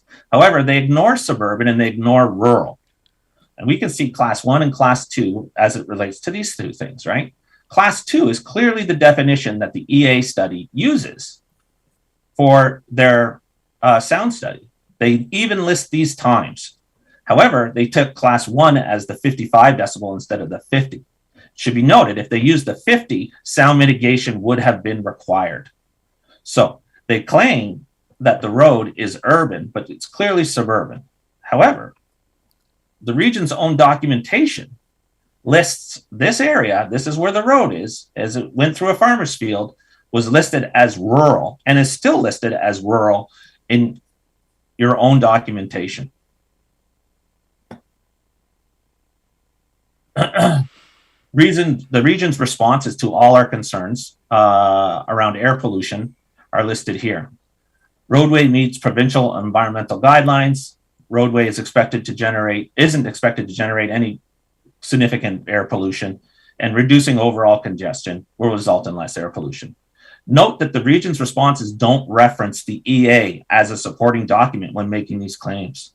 That's because it was excluded from the EA documentation. To be clear, there is nothing in the EA documentation that assesses pollution in the area of the MSB. If you could Bullet wrap number up, 2. Mr. McQueen. Yeah. Bullet number 2. What does not expected mean? It means the region doesn't actually know and they're guessing in this particular case. This is concerning the lighting on the roadway. These two clippets are taken directly from the EA documentation. It states clearly that lighting is only to be at intersections or hazardous areas. I'm just going to wrap up. I had quite a few more slides here, but I won't have time. We'll talk about this. The region has told us that shrouding won't reduce obtrusive light. The design of the fixture and the light is already provides the benefit that's required. This is not a true statement. The region's lighting contractor stated the following to the senior project engineer for this project. The nature of LED lights is such that if residents look directly at them for more than 1 to 2 seconds, they will experience similar discomfort as to looking directly at the sun. While these lights are actually right outside my bedroom window, I can not look outside my windows at night without looking directly into these lights. All we asked for was a shroud to people put on them, to which there seems to be no feeling for that to happen. I'm going to jump to the end here, folks. I won't have time. So in closing, residents provided the region in many emails very clear reference to regional policies that are not being followed. We've presented clear errors in the noise study that should have been redone as per the region's policy, and we provided direct evidence from the EA documentation that illustrates the region failed to follow direction of that governing document. These are not my opinions. These are actual facts. We were told our concerns required complex answers and to be patient. We were promised transparency, and we were promised the region would own any errors that they may have made. These appear to be lies. There is nothing in the staff report that would be considered complex. The region has chosen to ignore what they couldn't answer, or simply state they are compliant with with nothing to support such a claim. What's worse is the region's transportation department chose to pass the buck to council when the simple responses would no longer work with an informed community. There's a clear pattern here of no accountability and no transparency to an entire community. It's the end of my presentation. Okay, any questions to Mr. McQueen? Okay, I don't believe we have any further delegations. Okay, so I'll allow council, if there's any discussion, Councillor Jowett.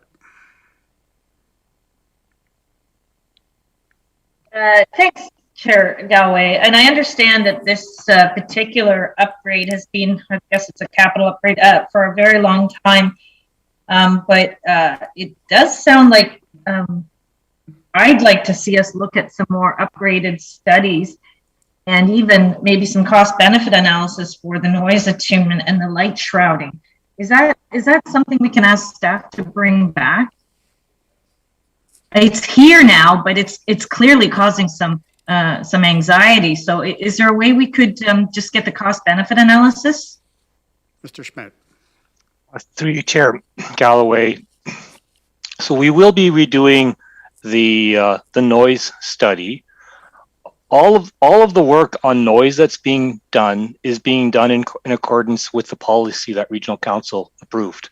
So if Regional Council wants to make a change in that policy, my suggestion would be that's where we should look, rather than trying to do a one-off on this, because any decision made here will impact other areas of the region. So and we have done that. So I think in the last few years, we actually brought that policy forward. There were some changes made at that time, but I think it's really a question of looking at that policy rather than trying to make one-off decisions on McQueen-Shaver Boulevard.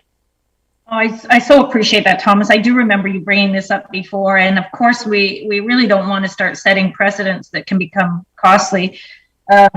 Is there a way we can just bring that forward again, just to refresh our minds about some of these studies? I do know that we're going to continue to monitor the noise levels and the light pollution. Is that what I'm to understand? We will, as part of diversion study that's being done, we will look at what the existing traffic is there. We'll actually then project that into the future and redo the noise study. And studies that we have done have been done with the real elevations there, what the road actually looks like today. So we would do those again, and we would see what the impacts of that are. There will be an opportunity for the public to see that work. There'll be an opportunity for the public to comment on that. And then depending on what the outcome of that study is, that will be for council's consideration as to whether they want to go ahead with that potential diversion or not. Thanks for that, Thomas. And maybe even if we can just kind of do a little bit of an analysis of elevation discrepancies. It sounds to me like some folks had an expectation of elevation that would protect them from some of these elemental concerns. And so are we able to look at, what was sort of the developer's responsibility and statement made around this and what actually happened? Because that kind of, leaves us, with this unmanaged expectation. Is there a way we can sort of do that as well? Through Mr. Chair, I believe we actually have, as far as our noise study and the work we've done on noise, gone back and revisited all of the work that was done through the EA. And I know that some, Mr. McQueen and others, do not agree with the work that we've done, and they believe that that study we've done is not correct. But we have done that study in accordance with our policy and in accordance with provincial policies. The issue of what the developer did, and largely it's up to the city of Cambridge, in fact, to deal with the development and the building permits and all of that. We did have the noise clauses put in place right from square one on those. I believe, and I can't guarantee this, but one of the most critical factors in noise is how far you are away from it. So a developer has a decision to make. They can mitigate noise by making the backyards deeper, or they can mitigate noise by adding a noise wall. I believe the developer made the decision at the time to make those backyards deeper. And that's why when he did the calculations at the time, there was no constructed. Thanks so much for the clarity on that, Thomas. I know it's a bit of an ongoing sort of thing, but I appreciate the clarity very much. Thank you. Councillor Kiefer. Thank you, Chair Galloway. Well, I agree with my colleague, Councillor Jowett, and I'm just wondering whether we need, Thomas, whether we need a motion to look at that policy, to change that policy. I'm in agreement with what Councillor Foxton wants to do in terms of looking, at the noise, redoing the noise study. I think, I don't think anybody's intentionally, in particular staff, is intentionally trying to hide things or not to be transparent. I think staff have tried very much so to be transparent in this thing. It's unfortunate that, that we've got some discrepancies, I guess, in information, and I'm sure we can work that out. But I'm open to a suggestion in terms of, do you need a motion or what to have the policy come back, and also for Councillor Foxton's motion, I'd second that if she's okay with that. Through you, Mr. Chair, I think it's really up to council. If council wants to give direction for us to bring back the noise policy for review, then that's fine. That's all we need. We'll take the direction, but it's up to council what they like. Thanks. Could Councillor Foxton remind committee what her intent was? I wanted an actual noise study done now to see if it does warrant more action or not, and to be very clear so that we all totally understand. I don't like a guesstimate of 10 years out of what's going to happen, because I don't know how, society has changed so much. We all know how bad speed is a problem. We, in the township, if I may, we did a road study, and we hired consultants, and they said one double axle truck is the equivalent of 12,000 cars on the impact on the roads. And the noise from those trucks is phenomenal. And because of North Dumfries, I'm very aware of this.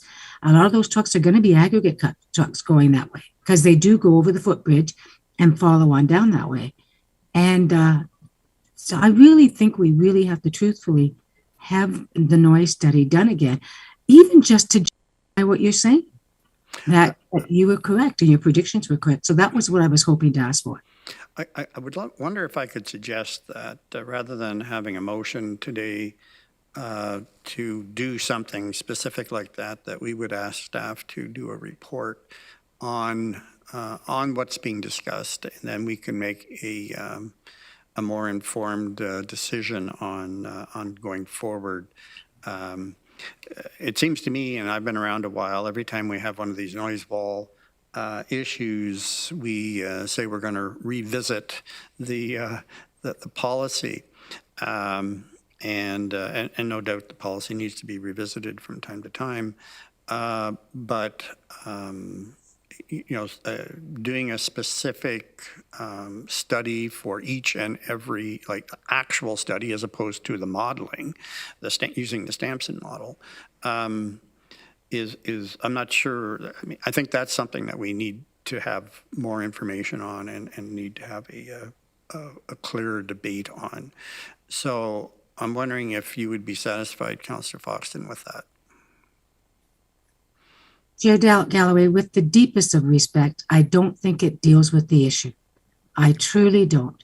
And if I'm wrong, I would be glad to be proven wrong. But I think the data will tell us whether there is an issue or not. And I don't think we have that information. Well, okay, I'll carry on. Councillor Clark. Chair, perhaps the question is for now, but perhaps it's for the future staff report, if that is the direction we go. I think one of the questions that several of the delegations mentioned, and it's a question for me too, is how we determine whether we're going to use urban, rural, suburban in terms of the measurements. I think I would be asking that question myself if I were one of these delegations. And I'm not suggesting that was the wrong category, but I don't understand how that's decided. Staff. Mr. Vandeker, Steve, if you could respond, please. Through the chair. Yeah, in accordance with the policy, using a background noise level of 55 is what's in the policy, and it's based on, in general, in the region, noise walls really only are warranted where there are high volumes of traffic. And in those areas, you're generally in an urban area. So there is background noise from other roads in the area, in general, on all roads within kind of the urban boundary. So 55 is what's used as a general go-to number in the policy. But having said that, the current policy also says that using the background of 55, in order to meet the warrant for a noise wall, the future noise level needs to be above 60 and have an increase of more than 5. So in this particular case on McQueen Shaver, the future noise levels, I think, were calculated below 60. So regardless of what you used as the base level, if you don't get above 60, you don't meet the criterion for a noise wall.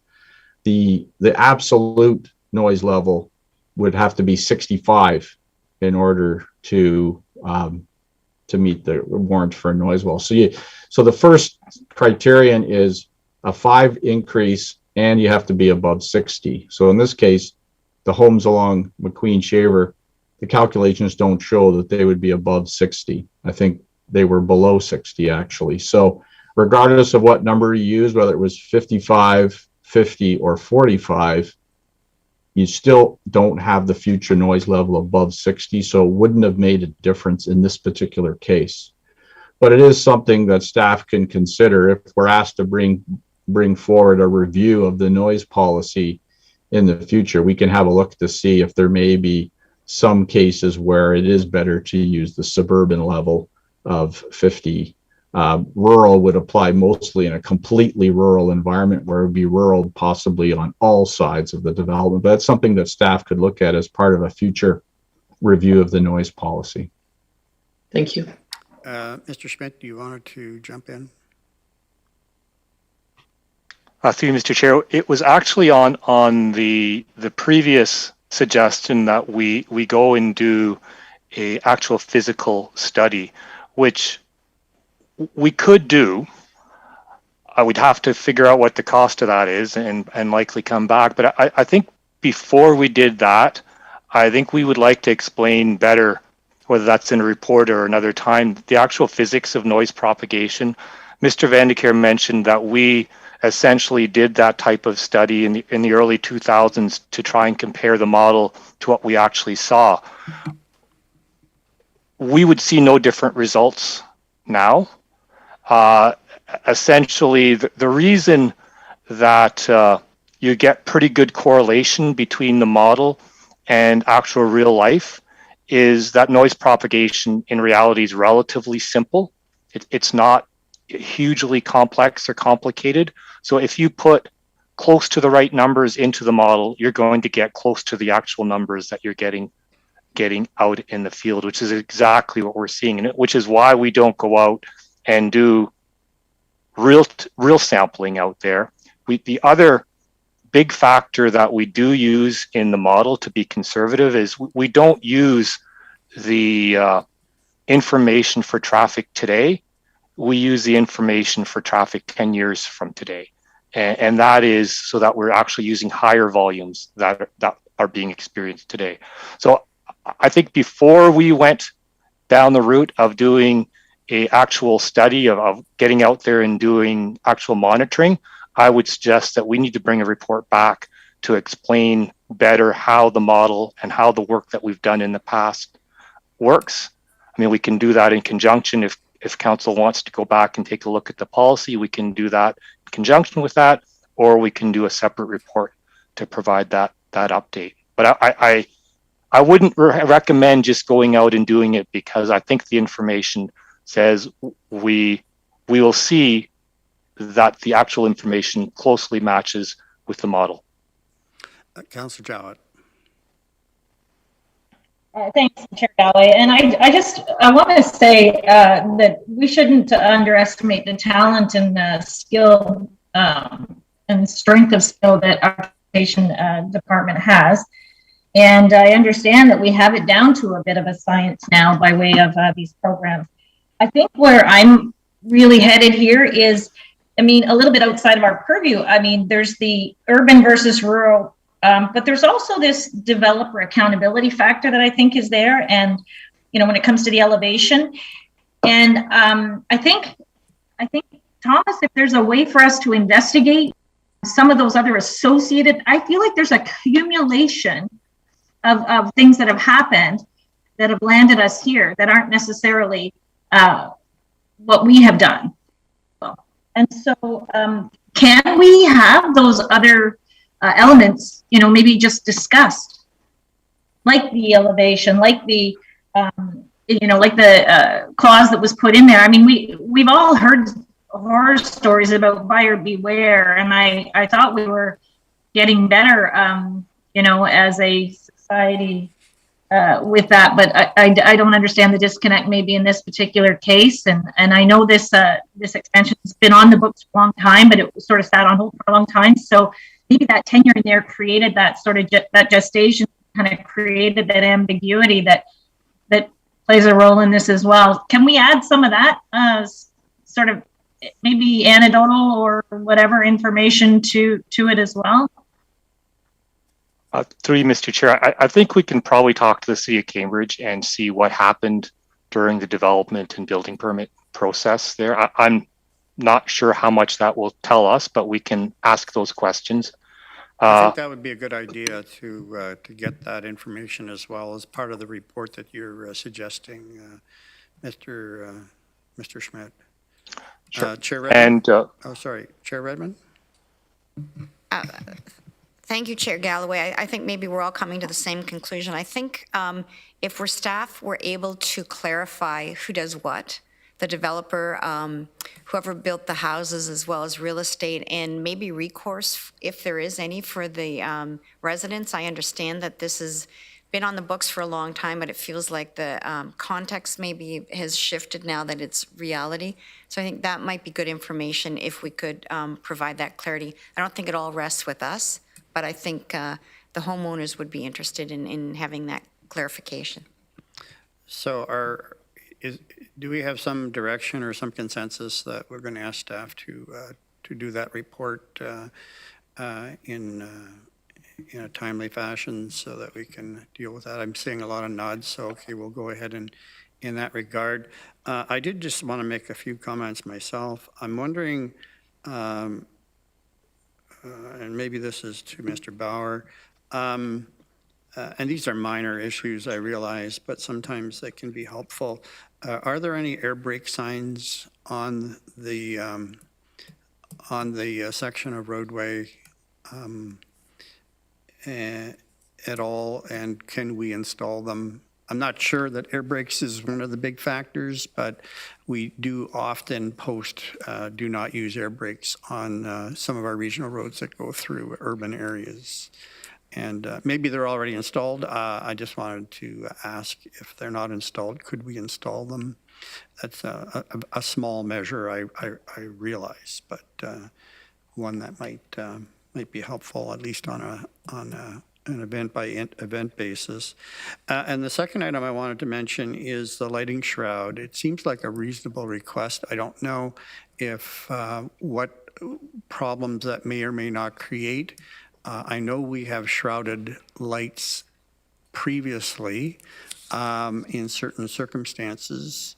And if there is a lot of light migration into people's yards, of course, we don't want to lessen the effect of the lights on the roadway itself, on the right-of-way. But is there any mitigation measures that can be done reasonably to deal with that situation, particularly where you have some real elevation differences? Maybe staff could answer that. Yeah. Through you, Mr. Chair, and I guess to you, Mr. Chair, the issue is that this particular type of lighting essentially has that shrouding already installed. So if we installed additional shrouding, it would not actually change anything. When we've been out and looked, and there's a difference between light intrusion versus looking at a light. So even a shrouded light, if you look at the light, you will still see the light. The shrouding essentially contains most of that light to the roadway and in this case to the multi-use trail. That is exactly what's happening out there. And so we are not seeing that light, that cone of light go into people's backyards. But that doesn't mean you can't stand in the backyard and look up and see that light.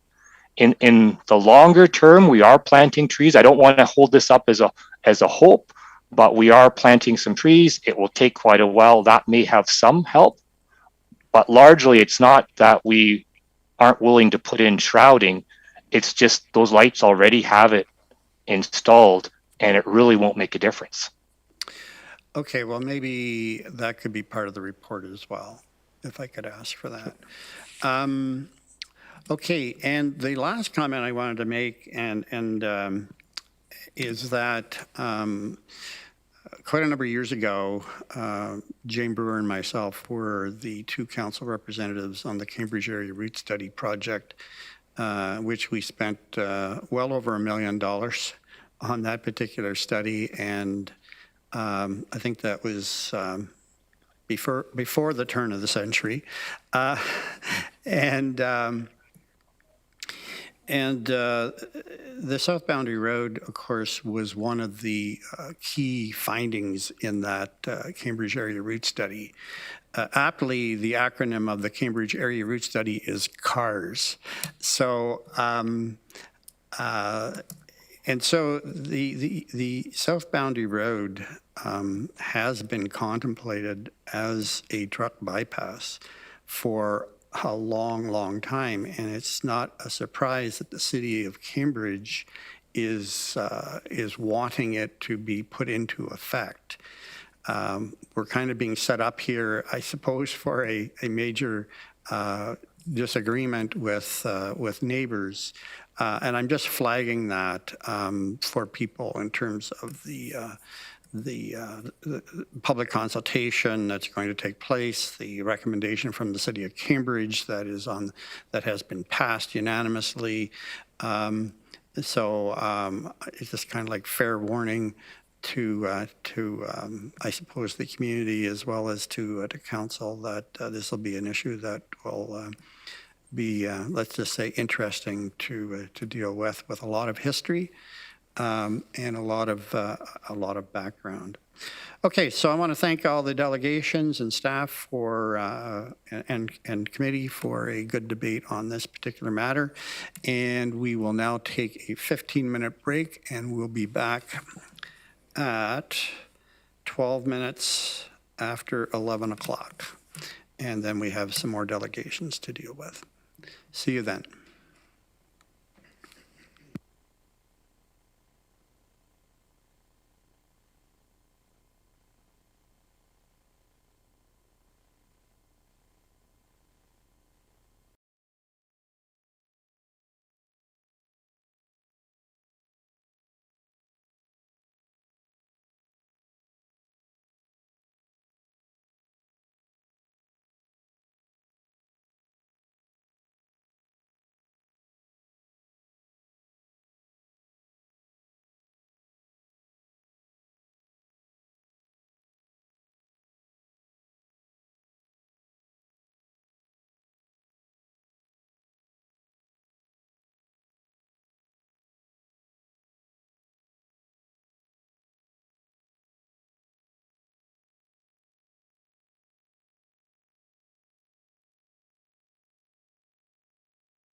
Okay, we are back live again, just as of a few seconds ago.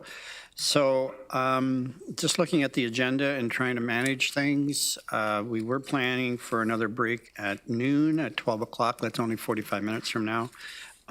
So in discussion with clerks, I'm thinking that, again, this will be dependent on how long this next item goes. But we may also, before lunch, try to have Mr. Kerr. He is in the waiting room, and he's a delegation on another matter. So it's possible that before the lunch break, we would have him, but we will not proceed, of course, to the ROP issue until after the lunch break. Okay, so the next item is the point in time count. There is no staff report, but Mr. Petitpierre is available for any questions that you may have later on. So I'm going to go immediately to we have 6 delegations on this matter, and I'll go to the first of those, and that's Jessica Carbone. Jessica? Hi, good morning. There she is. Welcome. Can you hear me, see me? Everything's good? We can hear and see you, yes. Perfect. Awesome. So I'm Jessica Carbone, and I'm here today speaking to you as a result of the point in time count and the need for significant changes in the housing stability system and its service providers. I must speak about the negative changes that I've experienced and seen in the housing stability system.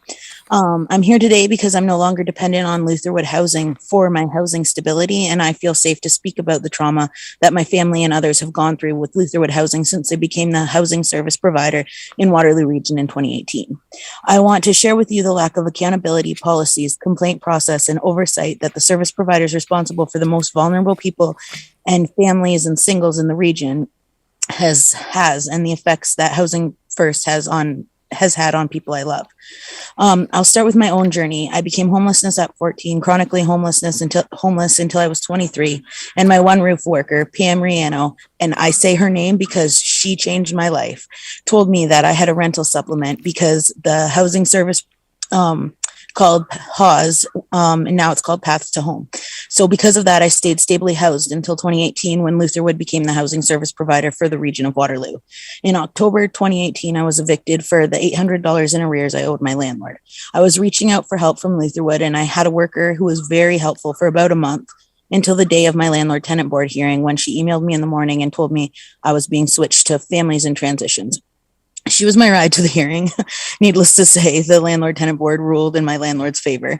I was told that Lutherwood was not going to help me with the money for my arrears, not as a loan, not as a grant. They just didn't support the tenancy. No reason given. So I was really lucky. I was lucky enough to find another unit to rent with my tenancy to begin only 3 days after I was evicted. A move-in inspection was done by Lutherwood that stairs to the attic didn't seem safe and could potentially pose a risk, but it still passed their inspection. I was lucky enough that nobody asked me where my son and I were going to stay for those 3 days. And I was enough to find an Airbnb rental. I wasn't lucky enough to be able to afford a mover, but I had my son and my dog, and we were okay. We had no food, no bed, no crib, no toiletries, and we left behind so much of our stuff. Photos, memories, my dishwasher, but we were going to be okay.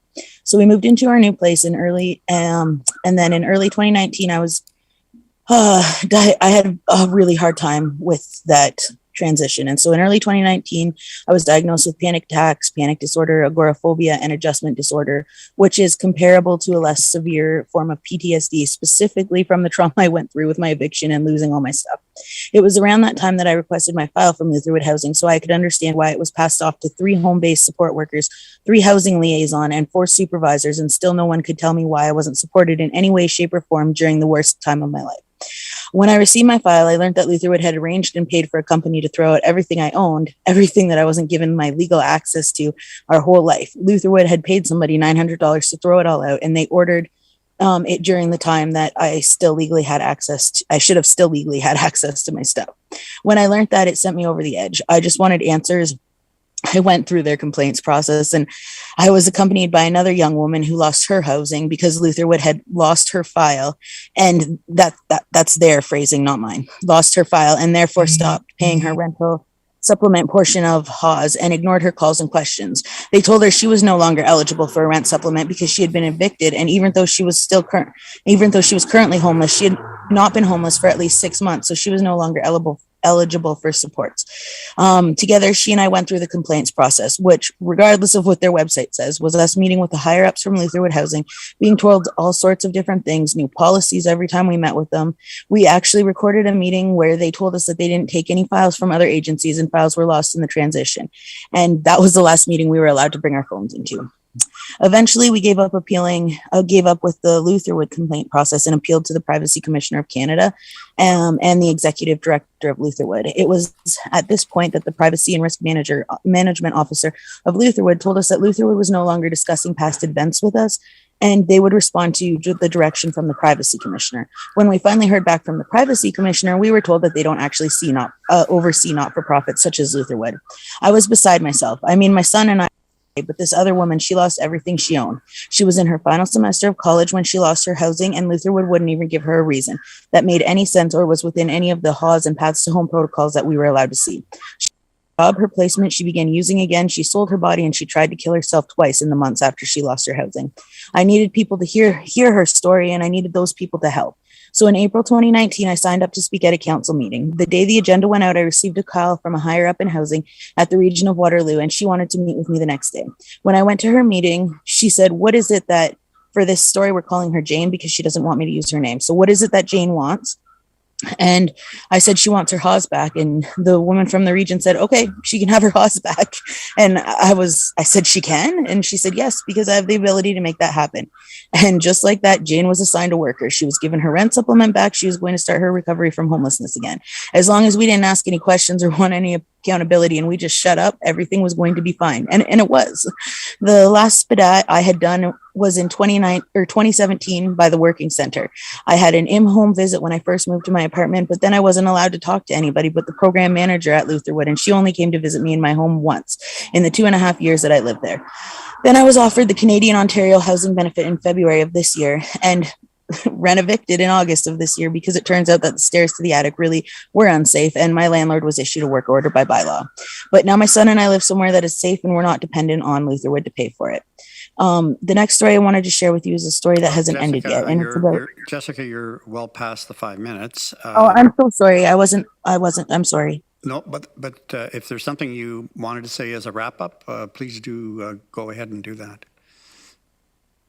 Okay, so the other important thing that I would want to say is that another story is where another experience is of my friend whose children were apprehended from Lutherwood Housing at a housing meeting after she was homeless for a while. And so, that's a separate situation. But then 6 months later, she was still homeless with her oldest child, who was 15. And when I reached out to the region and to Lutherwood Housing at that time, they told me that Lutherwood couldn't fix family homelessness that they weren't aware of. And when we went back to Lutherwood to meet with a worker so that she could become housed, that worker was the worker who was there when her children were apprehended, said to her, I don't think I've met you before. And it was the worst thing possible that could have happened. And that's wrap up. It was really crappy. Thanks very much, Jessica. You did very, very well. And we certainly need to hear from people with lived experience. And glad that you are more properly housed now. Any questions to Jessica? Okay, we'll move on to the second delegation, and that's Paule Charland. And do correct me on the pronunciation. Oh, I did well? Oh, good. Okay, good morning. Yes, my name is Paule Charland. I am a healthcare professional in the Cancer Center. I have lived in the region for 18 years and downtown Kitchener for the past 2 years. And during the pandemic, I have volunteered with the House of Friendships Men's Shelter and participated in outreaches with the 519 Community Collective. Recently, I took part in the Point in Time count as a surveyor with the Social Development Center. On these occasions, I've had the opportunity to meet people who experience unsheltered and hidden homelessness and observe some of the barriers they face. Today, I am speaking on behalf of the Unsheltered campaign, The Unsheltered campaign started in the early days of the pandemic as a prompt response to help people in extreme need. It responded by meeting the vulnerable individuals, providing them with some food and toiletries, hearing their stories, and amplifying the voice of the individuals who found themselves without their basic needs met. Homelessness is on the rise as per recent point-in-time count. So all the emergency measures are slowly becoming long-term solutions. First the shelter, then out of the cold, motels. And we are seeing the needs are great. We hope a better tent city is here to stay as long as needed. The creation of affordable and supportive housing is not enough. And we have to shift from a sole focus on long-term responses to immediate responses for the people who are here now, without homes now, without hope, and with no options today. Tiny towns, sanctioned tent or trailer cities, repurposed unused building can follow the local and proven model of a better tent city, which is fast to implement and cost-effective. Stability necessitates establishing deep relationships and trust, and allowing for self-organizing with privacy and safety. We need to give residents and the community back their dignity and all the stability possible so they can pursue the life they want to live. We need to accept that and look at how to transition them to housing at the pace and with the capacity they have. A better tent city inspire Kingston's our livable solution and multi-location placement of cabins across the city with different entities supporting the dwellers on their properties. The proposed slogan, community first before housing first, suggests a conversation about a transformative residential program, helping to end homelessness by engaging the community. The Unsheltered campaign is advocating for to stop evicting and criminalizing encampment communities, expand the identification of people experiencing homelessness to actively engage and include the hidden homeless in all communities within Waterloo region, and ensure proactive enforcement of safety and sanitary homes for them in collaboration with municipal property standards. Ample access to public washrooms and amenities, eliminating hostile architecture that forces people to not use public amenities, not force people to comply with rules and expectation without deeper understanding of their needs and fears and without their full consent. Reallocating funds from downstream programs to upstream services, such as transitional housing for the unsheltered and hidden homeless. Ongoing investment in alternative temporary housing model, especially during winter, repurposing unused building and properties and connecting with community networks to ensure success of the encampments where they chose to live and support each other. Warming centers, both daytime and nighttime, without vaccine passport restrictions, with passes for the public transport. The Unsheltered campaign has collaborated with other groups, and more than 24 organizations and groups have already signed our advocacy letter. There are multiple avenues for considerations as policy changes that do not cost the government, such as social assistance, getting rid of policies and rules that act as barriers that make these navigating these systems difficult. Forcing developers to include affordable units, using unused private properties or businesses or individuals, expanding the home share broader and allow people to share units. And anyway, all of these strategies are to be framed in terms of the human rights that everyone deserves adequate housing and dignity. And I thank you for listening, and I thank you for the report. Thank you. Thank you very much, Paule. Any question to Ms. Charland? Seeing none, thank you again. The next delegation is Raymond Hong. Hi, thank you. Welcome. So, so my name is Raymond. I'm speaking on behalf of Waterloo Region, Yes My Backyard. And we'd like to thank the Region of Waterloo staff for writing this report. In it, 1,085 people are counted, but we only have capacity shelter system for 377 individuals, soon to be 289, when the House of Friendship temporarily closes its emergency shelter next month. This is enough to fill our formal shelter system almost 4 times over next month, not counting motels as we don't have the data on the number available. And that's with the extra capacity recommended in the plan. We strongly support the recommendations set out in the report for expanded shelters, expanded outreach workers, having more staff to help transition people to permanent housing, and especially more home-based support.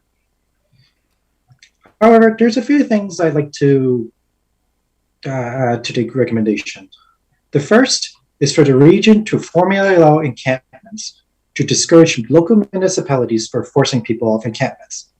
The region and our local police are key partners with these municipalities, and the region can play an important leadership role by making it clear that the solution to encampments is to end homelessness and not to punish and criminalize homeless people. Why? Well, the most important one is that they give us time to find important permanent housing for people living in that. Because if people are in one place, it makes it easier for staff to help them find housing and treatment. Also, if the encampments are cleared, as it currently stands, we do not have the bed capacity in our shelter system to accommodate them until we can ensure enough permanent housing and shelter for everyone. Formally allowing encampments also gives people in encampments a sense of autonomy, which is a key ingredient in housing first approaches, and it has been shown to reduce drug addiction. This is an additional benefit, but formally allowing encampments is an important step towards treating people with greater dignity regardless. Sometimes we hear concerns that associate encampments with crime in an area. Well, we shouldn't assume that someone living in encampments is responsible for crime happening nearby. They are often victims of crime themselves and may have joined encampments to have some basic sense of safety in numbers. And even if an encampment does commit a crime, we should consider this an issue with themselves, not an issue with the encampment itself. For example, cleaning encampments because of that individual, we like someone robbing a store and the city deciding to demolish the neighborhood to live in as a result. We shouldn't do that with neighborhoods, so we shouldn't do that with encampments. We also hear concerns about the costs associated with formally sanctioned encampments or costs that some associate with the existence of encampments. First of all, we should be careful not to misidentify any of the well-established costs about failure to eliminate homelessness as cost of encampments themselves. Encampments are a symptom of homelessness, and we should only speak about having the cost themselves. If you are confident that an action focused on the symptoms, like city and region cleared encampments, would resolve this cost. Needless to say, we are doubtful. The second thing I want to point out is that in a survey, the number one service that people who are experiencing homelessness want is affordable housing. If you ask them what is the number one barrier to getting housing, they will say that the income is so low that they can't find affordable housing. The number two barrier is that the rent is so high they can't find affordable housing. The point here is that we need more affordable housing. We'll need much more investment in affordable housing of all types so that we'll be able to provide housing, especially for most vulnerable. So I urge you to not only implement the recommendation of this report, but to also step beyond and allow sanctioned encampments and invest in permanent affordable housing so people would need to feel the need to build encampments for protection. This is a much better way than allowing homelessness to exist through insufficient support while punishing those who are left homeless by leaving their encampments vulnerable to being cleared or otherwise disturbed. We will only fulfill a housing first promise when we end homelessness. Thank you. Okay, thank you very much, Raymond. Any questions to Raymond? Okay, seeing none. Thanks again, Raymond, and thanks to Yes in My Backyard for all that you do and advocate for. The next delegation is Leslie Crumpton. Welcome, Leslie. Thank you. Good morning, and thank you for the opportunity to participate, as well as thank the region for the point in time count. As mentioned, I'm talking to you on behalf of the Social Development Center of Waterloo Region. And I just want to share a quote with you from Dorothy Day, a prominent American journalist and social activist. We must talk about poverty because people insulated by their own comfort lose sight of it. And I think that that is so crucial in everything we do with respect to homelessness, especially those that we have identified as hidden homeless. And the report really brought a lot more of that out. I will say, when I agreed to speak at this meeting, I was only expecting to discuss the results of the point-in-time count, as I was one of the many staff administering the surveys. I did not believe we would be faced with the closing of the House of Friendship Men's Shelter and still awaiting the details on the Wise overflow shelter. Week prior to this announcement by the House of Friendship, a gentleman was turned away from shelter, overflow shelter, on a 5 p.m. on a cold Friday night. Subsequently, the region confirmed that the number of beds reported to them is pulled in the middle of the night, finally explaining why there were 10 free beds on the region's report, but people were being turned away and told there were no free beds. This is a frequent occurrence. This situation does make me concerned about the reliability of other qualitative indicators and facts that are so heavily relied upon in the region in shelter-making decisions. I am also concerned that, and as Paul talked to this as well, we are relying heavily on motel rooms to accommodate families in transition, women's overflow, men's overflow in Cambridge. I'm not sure where do we go from here. What is our next option? I think that all of this and the point-in-time count supports why qualitative information, stories, and experiences need to be considered just as reliable and accurate as numbers. The work the Social Development Center has done for decades and continues to do by collecting testimonies and narratives as part of our daily engagement with the underserved residents, including homeless, hidden homeless, and soon-to-be and the homeless community. You can read our report after this meeting, and I've shared it with you, bringing forward the data that wasn't collected and recorded if we did not capture it. We want to continue to amplify those voices, the voices like Jessica and others you might hear today. We want to give these people their dignity, and we want to find a way to give them also a circle of care where they have someone or something that is looking at the whole picture for them, not just a piece of their picture. So where do we look to address this crisis quickly as snow has already hit the ground? The point-in-time count tells us that 1,085 individuals and families, up from 333 in 2008, are homeless. Based on our eviction prevention work and our point-in-time count of all the places and people we missed during the 3 days, we know that that number is far greater and cannot be taken as accurate. Saying that because the overall recorded HIFIS is about 1,000, that it confirms the numbers in the count as accurate, and also that the homeless are well connected in the services. This is not correct.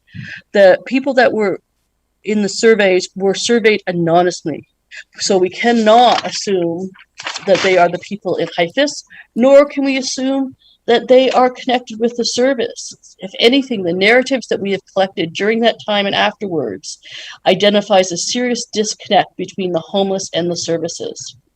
As you may have noticed, I've been using the word we, as I believe resolving this situation can only happen if the region, municipalities, the province, and the social service agencies and systems work together and call on the greater public for action.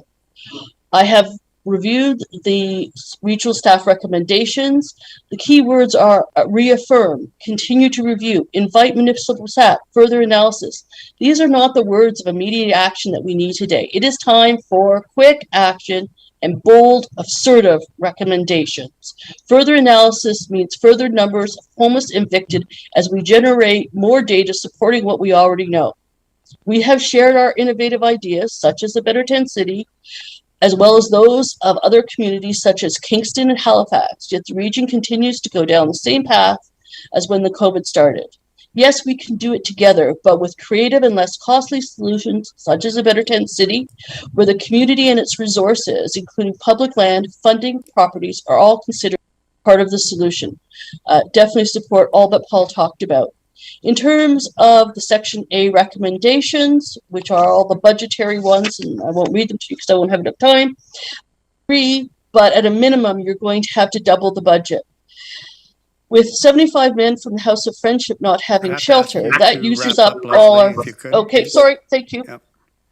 If you can just wrap up. Yep. Okay, so the other thing is there was no mention of housing assistance for mobility and accessibility issues. And basically we need to continue with long-term funding of authentic community members with lived experience in improving the systems and in the working groups that we have in the housing stability system. Without their voices, we are not going to provide what they need. Okay, thank you very much, Leslie. Councillor Verbanovic. Thanks, Chair Galloway, and thanks, Leslie, for coming in today and sharing a number of those perspectives that admittedly are a source of concern, I think, for many of us. I just wonder if you can elaborate a little more on your comment of the situation that you described with respect to the individual who was turned away, and you suggested anecdotally that there are, those instances happen on a number of occasions. I'm just wondering what you're basing that on, and any suggestions, more importantly, in terms of how we can better deal with that. Thank you for asking about that. So yes, it's anecdotal. It's the narratives and stories. I talked to that because over the since COVID started, I have been engaging with this community, and we have been baffled as to why we go to housing meetings and hear about all the available beds, yet we get continuously told by individuals that we are speaking with that they are told there are no beds. So finally, on this particular Friday, I decided to try and figure things out. So after hearing that this man called prevention and diversion and being told beds, I then contacted Bridges to get confirmation that that was the numbers that they had as well. We've written confirmation that, yep, that was correct.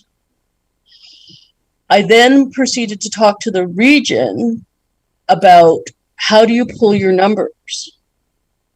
They pull the numbers in the middle of the night. So what happens is if I call at 5 p.m. or 8 p.m., and a lot of people will call 5, 6 o'clock because they're going to go and they're going to pick up a meal at the House of Ray of Hope or somewhere else, the tiny takeouts or whatever, and then they want to find their safe space for the night. They're not going to be calling at midnight or 2 in the morning in general. So what happens, they call, they get told that there's nothing.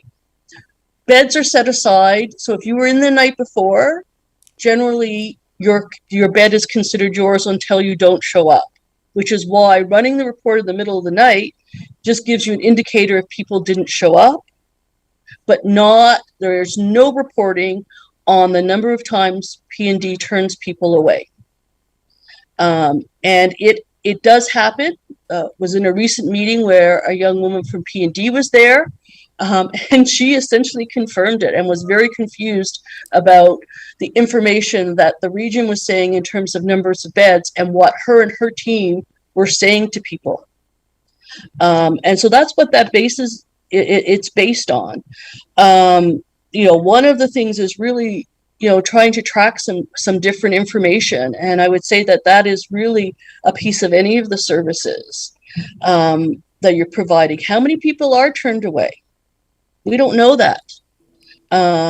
Because what happens is the region says, no, we had 10 beds available. Well, so then we're taking away the trust, that we're taking away the dignity of that person, and we're saying that they're a liar, right? We're the person that has called P&D, right? And P&D will only talk to the individual. So if I try to call on behalf, I can only listen on the speakerphone because I can't talk to the person.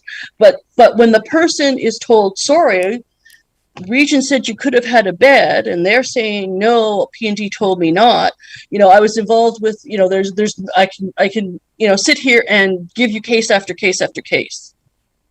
And that is why we really have to start paying attention to the narratives, to the stories of what the individuals have gone through. Yes, there's two sides to every story, so there's somewhere in the middle is the truth, but I think a lot of the service agencies are not listening. And we have to have lived experience people on these working groups doing the talking in a paid manner, because again, you're asking people to come out and bare their soul, right? Because in telling these stories, there's a lot of trauma involved, and they need the recognition, the respect of what it is. To sit around a table where you're trying to tell your experience and everybody else is paid and you're not is somewhat traumatic for them. Also, there is the fear of being denied services if you speak up. So if you look at what Jessica had to say, Jessica didn't speak up until she's in a safe place, not relying on government funding right now. She feels it's safe enough to speak up because she won't be denied service. And that is a valid fear, especially as we see the numbers rising. We see an ongoing housing crisis where, you know, even people who have money can't necessarily find anywhere to live. And so I think we need to get these working groups moving faster, more detailed, more experiences. We've got to facilitate reviews of the social services agencies and listen to the information that is coming out. And we've got to do it obviously in a respectful way. I know it is hard for people working in the service agencies, you know, to be doing what they have to do. But I think there are a lot of improvements that we can look at. And again, I can write you a report, but I'd rather bring in, you know, more lived experience people. We also need peer advocates. We need, and I talked about the circle of care. Generally, if someone is facing a situation of homelessness, it is not just one item that they're struggling with. And your report shows it. It shows that they're struggling with mental health. They're struggling with disabilities.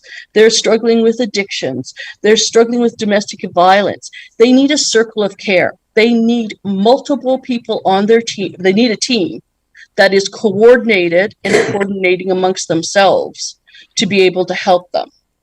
And I know that this was something that was tried a decade ago, and it worked, but we have to really start looking outside that, and the agencies and the region have to start challenging some of the legislation that is pushed down on them, because we often hear it's the region, it's the legislation. Sorry. Thanks for that very, very thorough answer, Leslie, and I'll have some questions for staff later. But the last question I want to ask you, and you're not the only delegation who have touched on this, but as we look at the point in time count, you know, and look at sort of the go forward,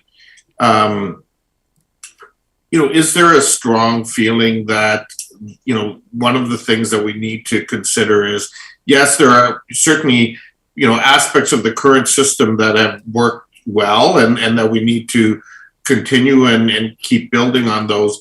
But, you know, we're seeing in the increased numbers of people, we're also seeing an increased complexity, increased acuity, increased range of mental health issues, addictions, that are creating a very different environment, unlike anything, you know, we've really seen over past times.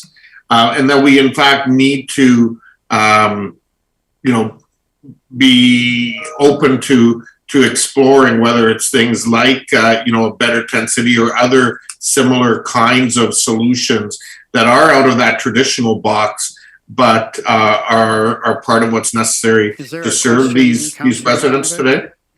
Is there a question?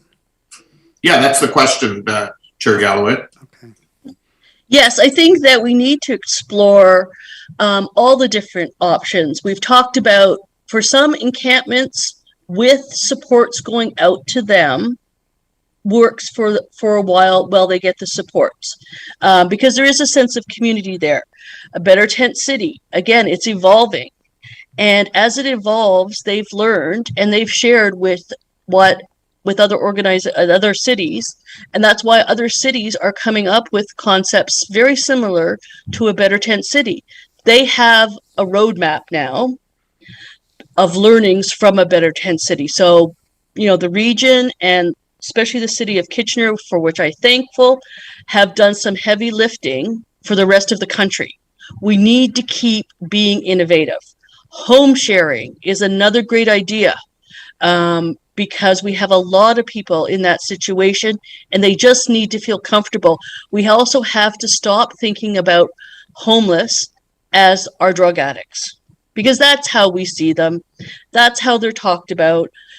And you know what? There is a lot of people that are hidden homeless, that are almost homeless or bedding eviction, that have nothing to do with drugs and alcohol and that type of addiction, right? And once we start changing that perception further, then we can have more innovative ideas. But we need to make those moves, and we need to ask what people want. Again, some people want the tiny home in somebody's backyard where they can be alone, because that is safety for them, right? It has to be diverse solutions that works for the individuals that are impacted.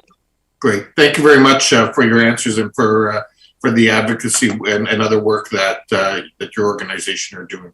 Thank you, Barry. Okay, thanks very much, Leslie. And the next delegation is Charlene Lee.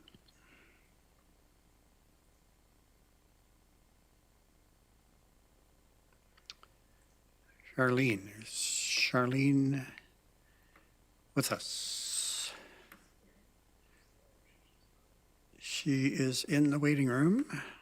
Charlene? She's having problems unmuting. Let me go. Oh, there. Is. No, we got her. Can you hear me? Yes, we can, Charlene. Okay. Welcome. I apologize. It wasn't letting me unmute. I don't know why. That's fine. Okay. Thank you for letting me speak. All right.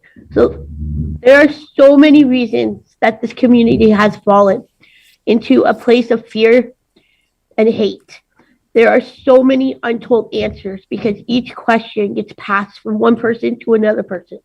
There's so many gaps that people fall through that they're not even noticed. Like the people aren't even noticed falling through those gaps. That's how many gaps there is. Wake up and look around you. Oh, wait, you have a safe place to lay your head at night, food on the table. Let me ask you how your heart became so cold. Why is there enough money for a new light rail train, but not for a human that needs a bed? How can you go into a meeting and say, sorry, there's no funding for another family that has lost everything?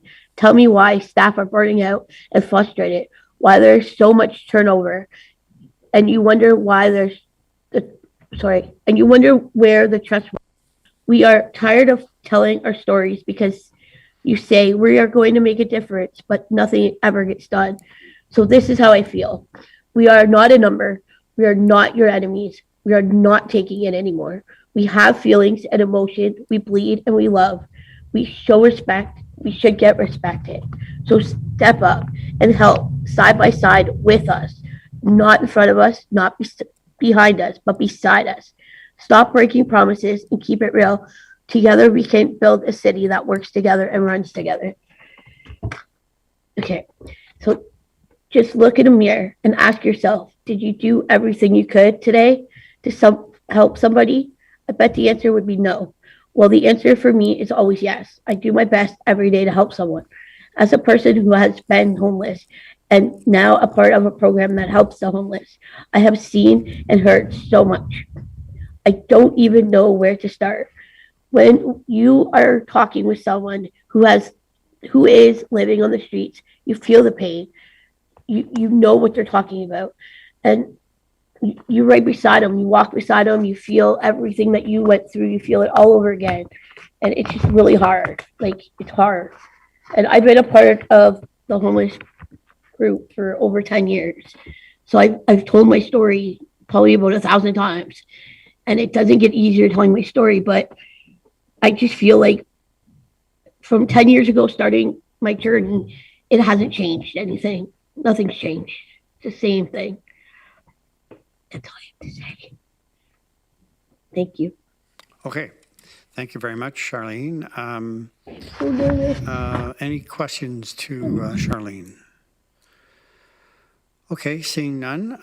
The next delegation is Francis Gresham. Francis, there you are. Hello. Yes, we can see you. Thank you for the chance to speak with you. Can you hear me all right? Yes. Okay. Yes, my name is Francis. Good. My name is Francis Gresham. I'm a retired math physics teacher with a background in geophysics and environmental consulting. But I come to you today for my involvement with the point-in-time survey, and I would like to add my voice to those who have already spoken on this topic. I also participate or help run a food program that provides fresh food and vegetables to the needy.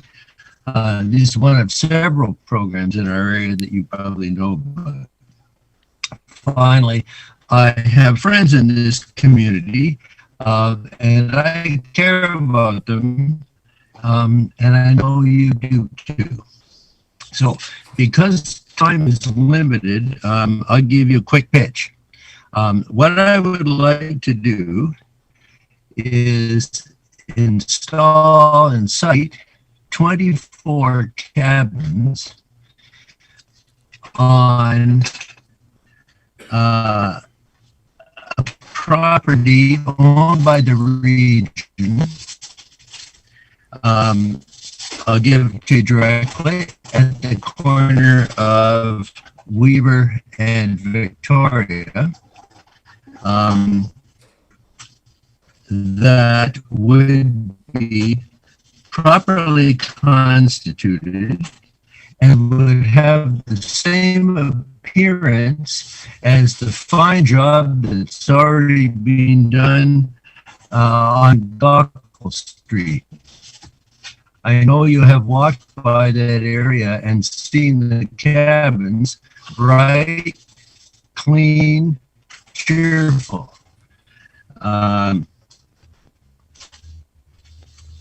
Some background briefly that's been described to you already. I'll be brief about it. The point-in-time survey showed 1,000 homeless in the region, ballpark. Tripled the count in 2018, but you know it's difficult to measure that. It's already been spoken about. The hidden, by definition, are hard to find. There's about 400 or 500 living rough, and about the same number chronic, who have been housed for unhoused for more than 6 months in the last year. And finally, no one's mentioned that about 17% of this population is indigenous, but only about 1.7% of the population in this region claims to be indigenous in the 2016 survey. So this community is, sadly enough, in all our social programs, there are too many overrepresented. Now, I know you have heard a lot of asks and complaints about the work that is being done on housing. But I want to just point out, along with Karen Redmond, this is a national and international problem that requires the assistance of senior levels of government. And I'd like to acknowledge what the region and the cities have done. I mean, you have talked about 2,500 affordable units in 5 years, 500 this year. I looked up your list of supportable and housing locations. It filled 6 pages. You have passed an inclusive housing requirement that percentage of adults will be affordable. You have recited the Better Tent City, and you give a new life to the women's shelter on Block Line. The region has done enormous good in this area, and I think it needs to be acknowledged and celebrated. Now, waiting for the but, and yes, some of the problems have been pointed out to you. Couples have been denied service because there's no place for couples or people with pets. I personally helped someone who was turned down because she had a pet, and I think it was 3 days later I heard she died right outside and cold. We brought her things. It was raining. At any rate, there's also a requirement for safe storage and physical safety. The conditions in the shelters for people I've interviewed who have stayed there, less than desirable, shall we say. And finally, some people in this population are just gun shy about institutions. They don't interact well with institutions. And the last bit of background, the Kitchener Today reported September 29 that a lack of housing leads to an increase in overdose deaths. There have been 111 overdoses this year since January, and about 6 of them are in unstable housing. And finally, the federal government has adopted a national protocol for homeless encampments in Canada through the UN Special Rep on Kerr that you put in your reports, so that housing and shelter are human rights. So my pitch, a 1-year permission, extendable if the region and parties so choose, to site 24 cabins in a properly administered cabin community, ideally located at the corner of Victoria and Weber. Here's the advantage of the site. It's owned by the region. It's close to the food services at St. John's Kitchen. It's close to the consumption treatment site. It's close to the paramedics. And it has a reasonably controllable access. There are heavy stones and a stone wall on one side. And up against that stone wall, by the way, there is good shelter from the north and west winds. If you could wrap up, So, Mr. Gresham, I'd appreciate it. I know there are major concerns about this. This is not part of the official plan. The region is not in the business of building squatter camps. On the other hand, I quote you from your report to the Committee of the Whole.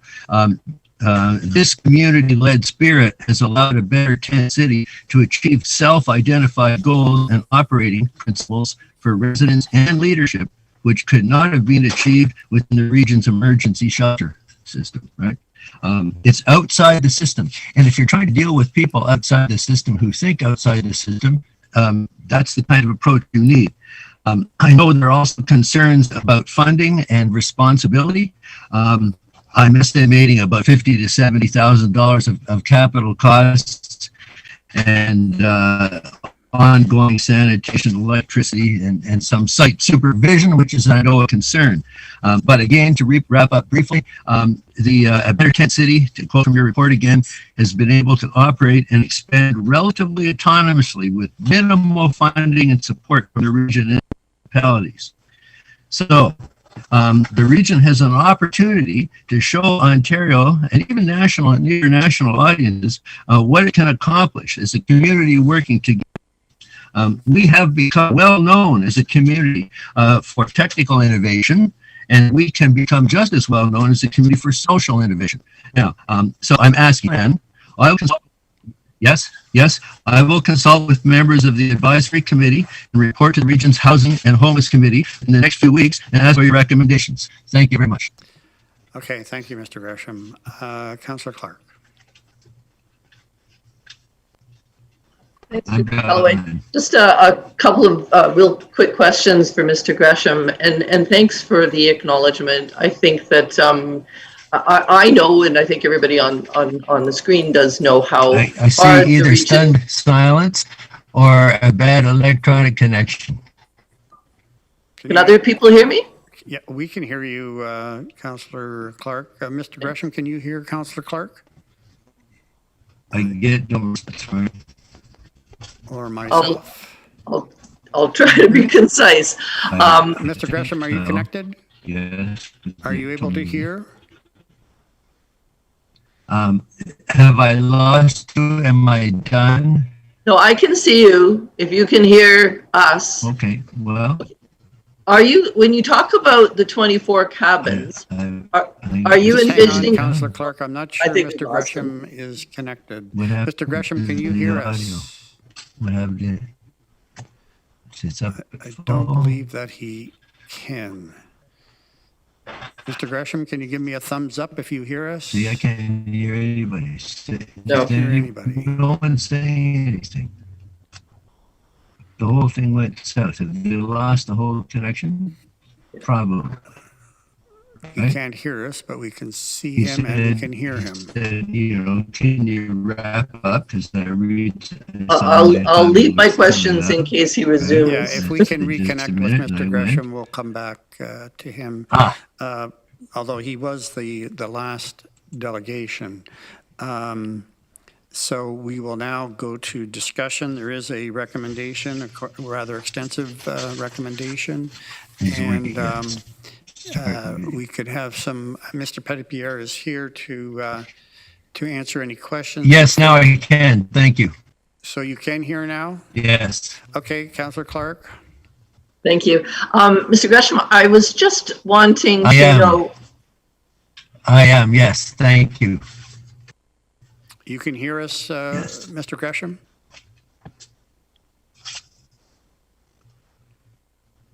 Mr. Gresham, are you there? I don't see you. I don't hear you. Put your microphone. Okay, we'll have to carry on. Anyways. Yes. Yes. Yes. Yes, I can. Yes, I can. Yes, I can. You can? You are hearing me now? Thumbs up. They can't hear me. Chair, he's lagging about 30 The seconds internet behind connection you. is unstable. That's the issue. Yeah, I think we're going to have to go offline for this discussion, Mr. can Gresham, hear if you. you can hear me at all. And we have to carry on. And the questions that Councillor Clark were going to pose Okay, they're trying to go reconnect. offline. If we could maybe mute Mr. Gresham at this point. That's last. Okay.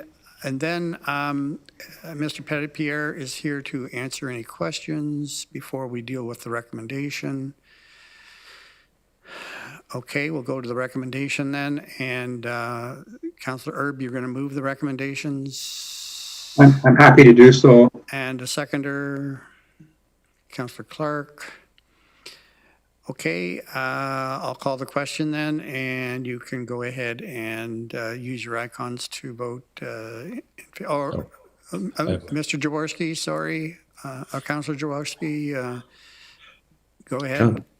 Councillor, Mayor, Mr., all are good. Tom, thank you very much. Rather than hey, you. I think if we look at the pandemic, and I think this is beyond the point in time count, but certainly alluding to it, that an earthquake is like a natural disaster and with often very damaging aftershocks. And really what I think we're starting to see here, thanks to the due diligence of our staff, is aftershocks of the pandemic that we're going to be seeing in homelessness, addiction treatment, the rapidly escalating house prices, rent evictions, which some of us have taken action on and spoken to the government. And so my question is more on the advocacy side. So perhaps for Ms. McDonald or Mr. Lochner, that upper levels of government will not have access to the real-time data that the team at the region of Waterloo has uncovered in this point in time count. And I'm just wondering if it's time for us to already ring the alarm bell with upper levels of government, perhaps through a letter from the regional chair or regional CAO, to the province and federal governments, because there's going to be the need from the pandemic will be replaced by the need from the aftershocks. And I think that's wise to get it on their radar screen immediately. So my question is not so much for Ryan, but thank you for the good work, but perhaps to our team on the government relations front. That's a very good point, Councillor Jaworski. Mr. Lochner? Yes, you, Mr. Chair, to Councillor Jaworski, certainly I would support that, both in terms of one-time funding that's running out as well as the demand. And the demand, as you've said, has been exacerbated by the pandemic. As we've talked about many times, the pandemic simply shone a light on issues that were there. And in fact, in this case, I think grew the issue. So if that's the direction of council, we'd be happy to communicate something to the chair, to the different levels of government. Yeah, thank you. Yeah, I think we can provide direction. People would consent with that. Councillor Vrbanovich?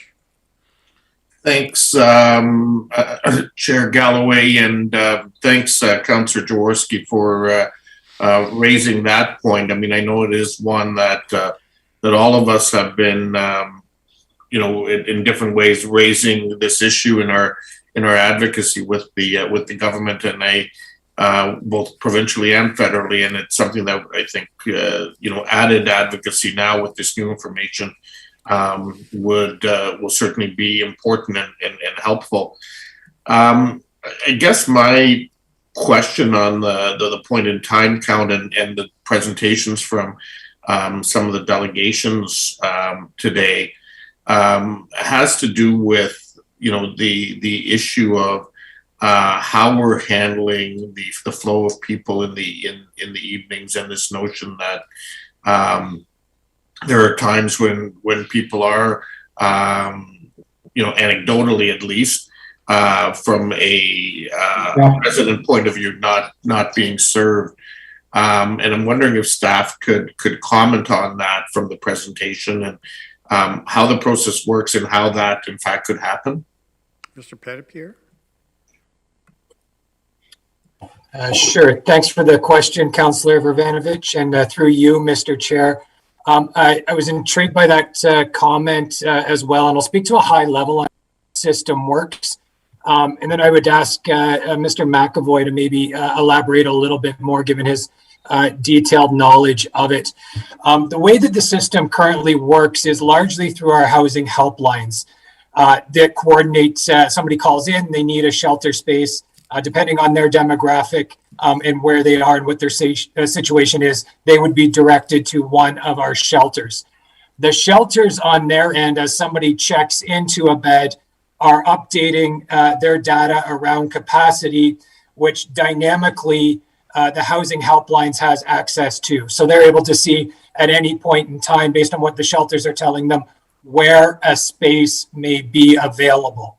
I think from my understanding of the delegation and where some miscommunication might be happening is if somebody calls to request a space, the shelter may check them in, that individual may not show up or may show up and then leave. That may result in misinformation being passed to that individual. The other aspect that was raised through the delegation is around the data in the reports that the region shares. So as mentioned, we run our reports on occupancy late at night, given that tends to be when things are settled, and we can see how many beds are available and report on that at any given time, which may be different from earlier in the evening as well. I'd now look, with your permission, Mr. Chair, to go to Mr. McAvoy for any of the details that I may have glossed over or got not entirely correct, if I could. Okay, thank you, Mr. McAvoy. Thank you. And through your chair to Councillor Vrbanovich, Ryan, Mr. Petitpierre spoke to all of the different pieces in terms of how our shelter system operates, the housing helpline, asking or connecting people through a coordinated entry 24/7. So there's a one-stop shop of one phone number. Any individual over the age of 18 can call to get access to an emergency shelter bed. The staff who are responsible for the receiving and responding to those requests have access to real-time data in HIFIS that represents the number of spaces available. They're also able to and do often call the emergency shelters to confirm what they're seeing in HIFIS and have those conversations.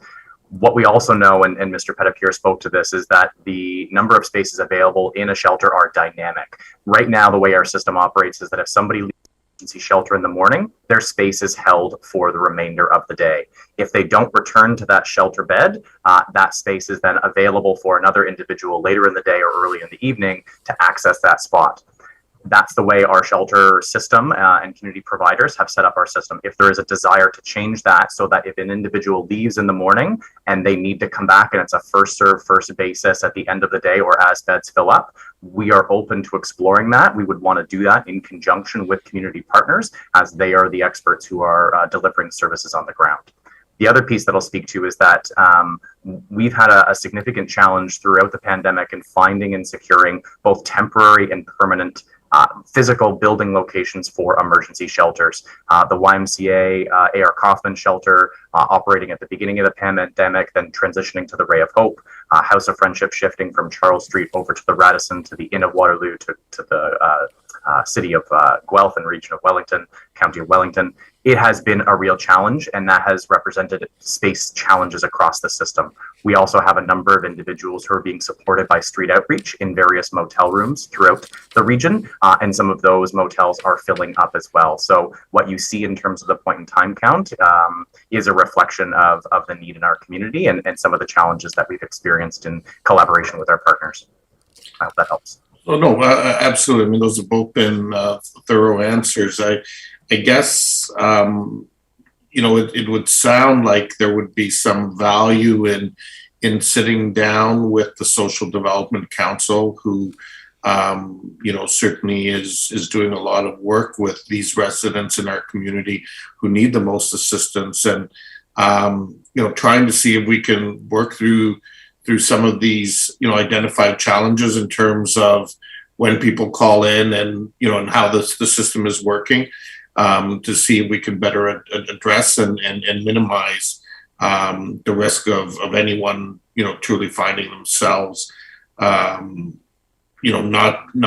be shelterless for an evening. Is that something that staff can follow up with? Through you, Mr. Chair, yes, absolutely, Councillor. We can follow that up. We do have an existing relationship with the Development Center and the People's Action Group that represent voices of lived experience. And to the delegation's comment, the time count was very data heavy, and that up with those voices of lived experience to continue to improve the system is of importance, and we'll endeavor to do so. Great, thanks. Thanks for that. I guess my next question just has to do with, and Mr. McAvoy, you touched on it in terms of the challenges that we're having, and we certainly heard the news with respect to the House of Friendship, and I'm not sure if we're going to be talking about that later today or if now's the time. Yes, we're going to be talking about that later today. Okay, then we'll leave it for now. Thank you, Mr. Chair. So I'll call the question one more time so we can do the vote against, moved by Councillor Erb and seconded by Councillor Clark. If you could vote again, please, on the recommendations in the staff report, and that is carried. Okay, so we're at 12:15, and we're only an hour from when we had our last break. So and we are now a little bit behind, at least the schedule that we had set for ourselves. But that's not important. I would like to go ahead with 5.5, and then have our break before what's going to be a fairly long. We have 23 delegations on the ROP review matter. It's going to take us a few hours. So if we could proceed now with Mr. Gore, I believe he has been in there he is. Brandon, welcome. So this matter is 5.5, the matter related to Highland Road. And Brandon, if you could go ahead. Thank you very much for being here today. Yeah, and thank you for letting me speak on behalf of some of the community here. Just as a background, there's a petition being started right now to address council as a larger group, and we will be presenting more people at a later date. So what the premise of this presentation here is to discuss and get a proactive approach to how we can address some of these sound issues that we're experiencing off Highland Road. My house included is backing onto the Highland Road, and we're experiencing very, very large noise level concerns. The one thing I'm looking at here is mostly the policy. I feel the policy has some fundamental issues that need to be addressed, need to be updated accordingly to meet the growing demands of the region of Waterloo. Some of the noise policy sections that I've really researched or looked at here are, section 4.2 of Part B, which talks about the projected noise levels, essentially if they're above 65 decibels in your outdoor living area, or as we heard before, 60 decibels at your outdoor living area, but the existing projected noise levels are above 5 decibels, that is warranting sound attenuation. And further, we've also heard about this as well as the section 5.3. If construction of the proposed undertaking does not occur within 5 years of a noise assessment, noise levels will be recalculated and the need for a noise barrier will be reassessed prior to construction. So to give you an idea of the area that we're looking at here, is essentially the section of Highland between West Forest and West Heights to Ira Needles. So here on the screen here, you can see in the top corner is the receivers Q, P, O, M, and N. And from our property here is closest to the receiver Q. And if you can see from the data that was collected in 2014, the existing data is about 48.2 decibels is what they said they received at the property line, not at our outdoor living area, but at the property line. And then looking at the projected is about 49 decibels essentially for after this project has been undertaken. You can see even for the, all the noise levels here for receiver Q are going to be well below the 50 decibel level, and even further so at our outdoor living area. It's going to be even less at our outdoor living area. However, you look at receivers M through P, and it shows that they're, in excess of 65 decibels. However, the same principle applies. They're located at the property line, and the outdoor living area will be much less than the 65 decibels. However, an actual value was never provided. However, the same premise applies that it will be less than 65 decibels. However, currently, based on the construction that's occurred here and the development in the area, the residents here are experiencing noise levels that are well above the 50 decibels in our outdoor living area. And we're wondering, well, how can that possibly be? What are some of the changes that have happened from 2014 to 2020? Some of these include, this high-rise development that has occurred right at the corner of Ira Needles and Highland Road. So you can see in 2014 when the sound assessment was being taken, there's nothing present. You have some, marshy areas beside you on the left-hand side. And then in 2019, you can see this large 15-story concrete high-rise building at the corner of Ira Needles and Highland Road is being constructed. And furthermore, you look at Highland Road in 2021, you can see how the road is expanded, even furthermore from 2014, and kind of the impact on the community based on the road widening and on the apartment building here. And the location of the apartment building here, as you can see up in this Google image here at the top right, is located right at the corner of a roundabout, Ira Needles roundabout and Highland Road. We're going to be experiencing heavy acceleration and deceleration from people using that roundabout. And there's going to be a lot of noise that's going to be reflected off of the building onto the properties. Looking at the properties, talking with the region staff, they have provided us with an updated model from 2019, and based on this, they've said that from receiver Q, the pre-existing conditions does show that it has gone up in our outdoor living area to about 59 decibels existing, and it's going to be about 60 decibels here for when it was completed. And I asked specifically the region staff, was the apartment building or was that complex taken into account into their calculations?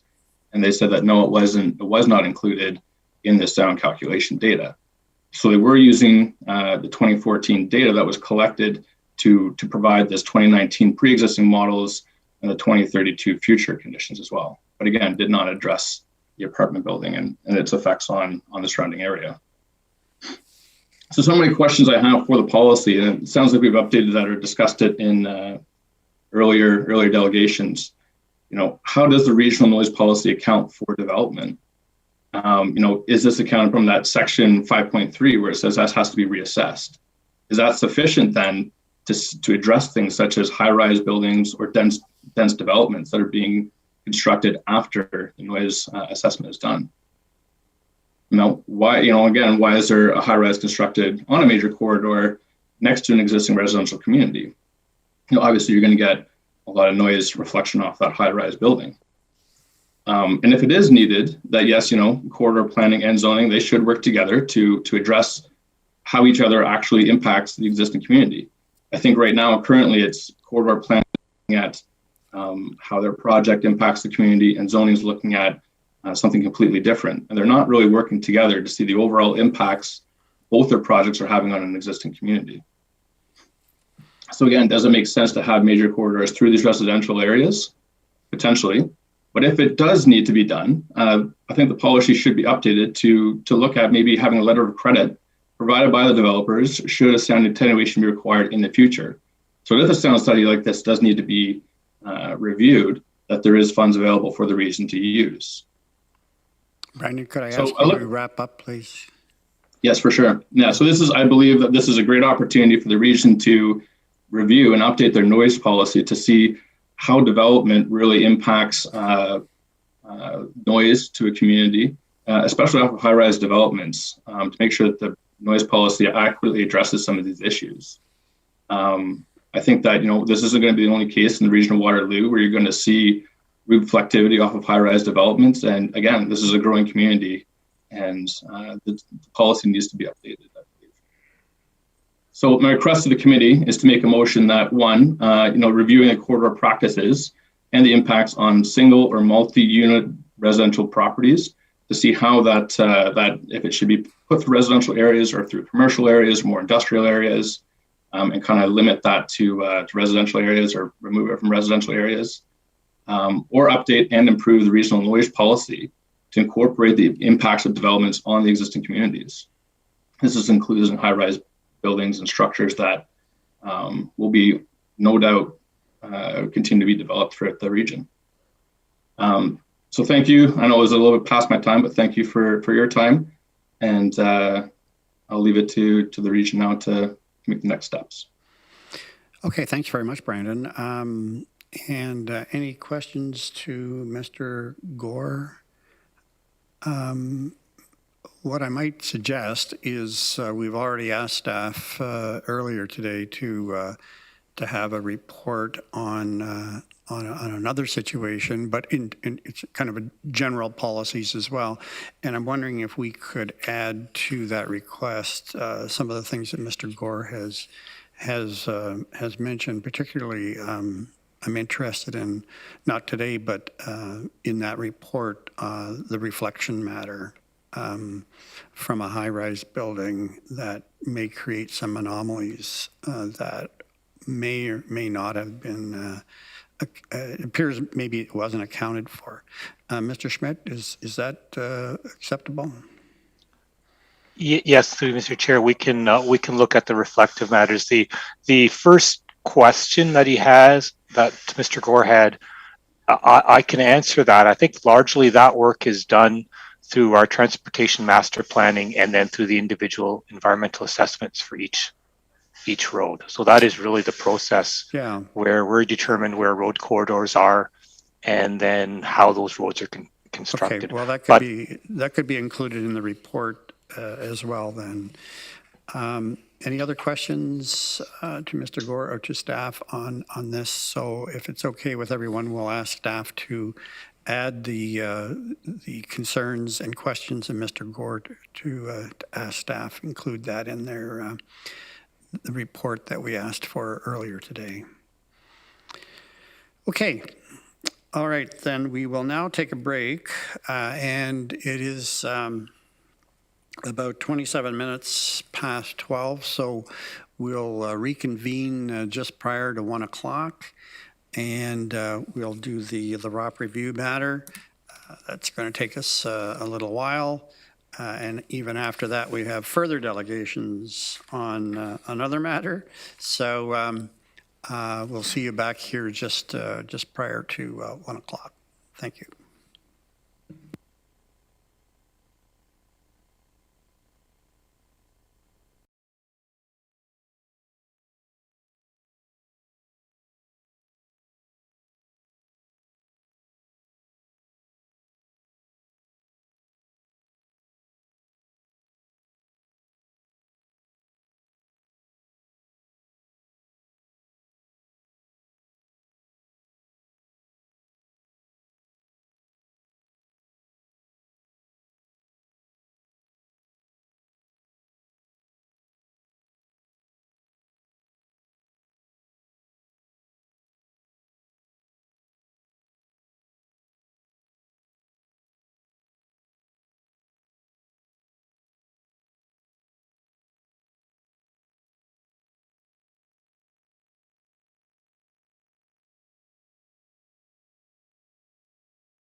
prior to getting started with the next item, I did want to forewarn members of the committee that we're probably going to be facing some time crunches here. We have different people who have other commitments and maybe coming and going or leaving at some point in time.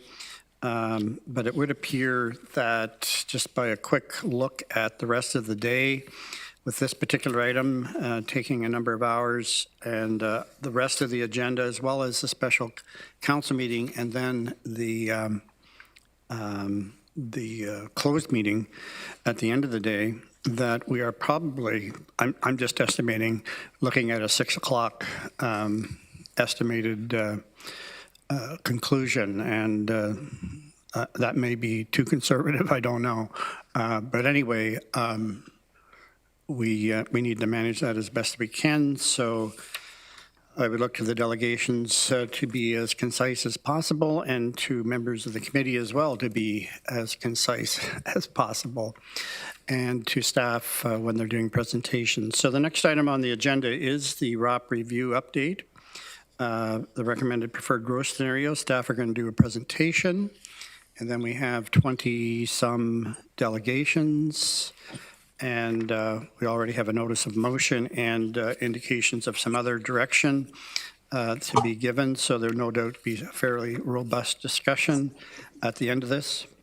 And I would remind everybody that there actually are no final decisions being made today on this particular matter.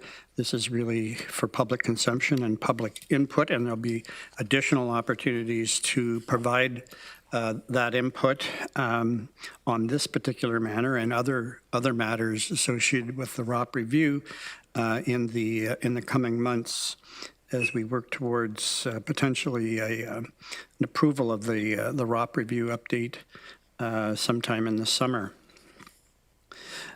So I will ask Mr. Regier to introduce the topic and a staff presentation. Thank you very much, Chair Galloway.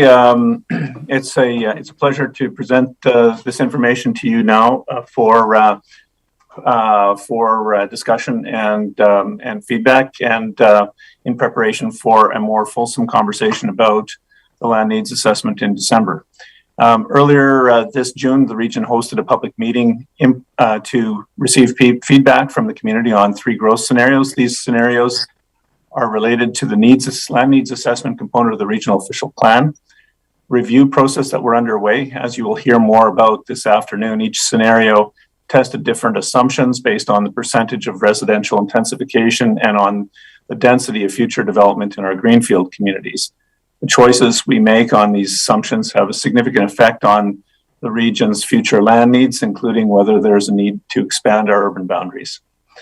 Assessing the region's land needs is a critical step in the ROP review process. This assessment will ensure that the region has enough land to accommodate its forecasted growth over the next 30 years, while advancing several important strategic objectives, such as taking action on climate change, creating a more compact, transit supportive, and world-class community for all residents.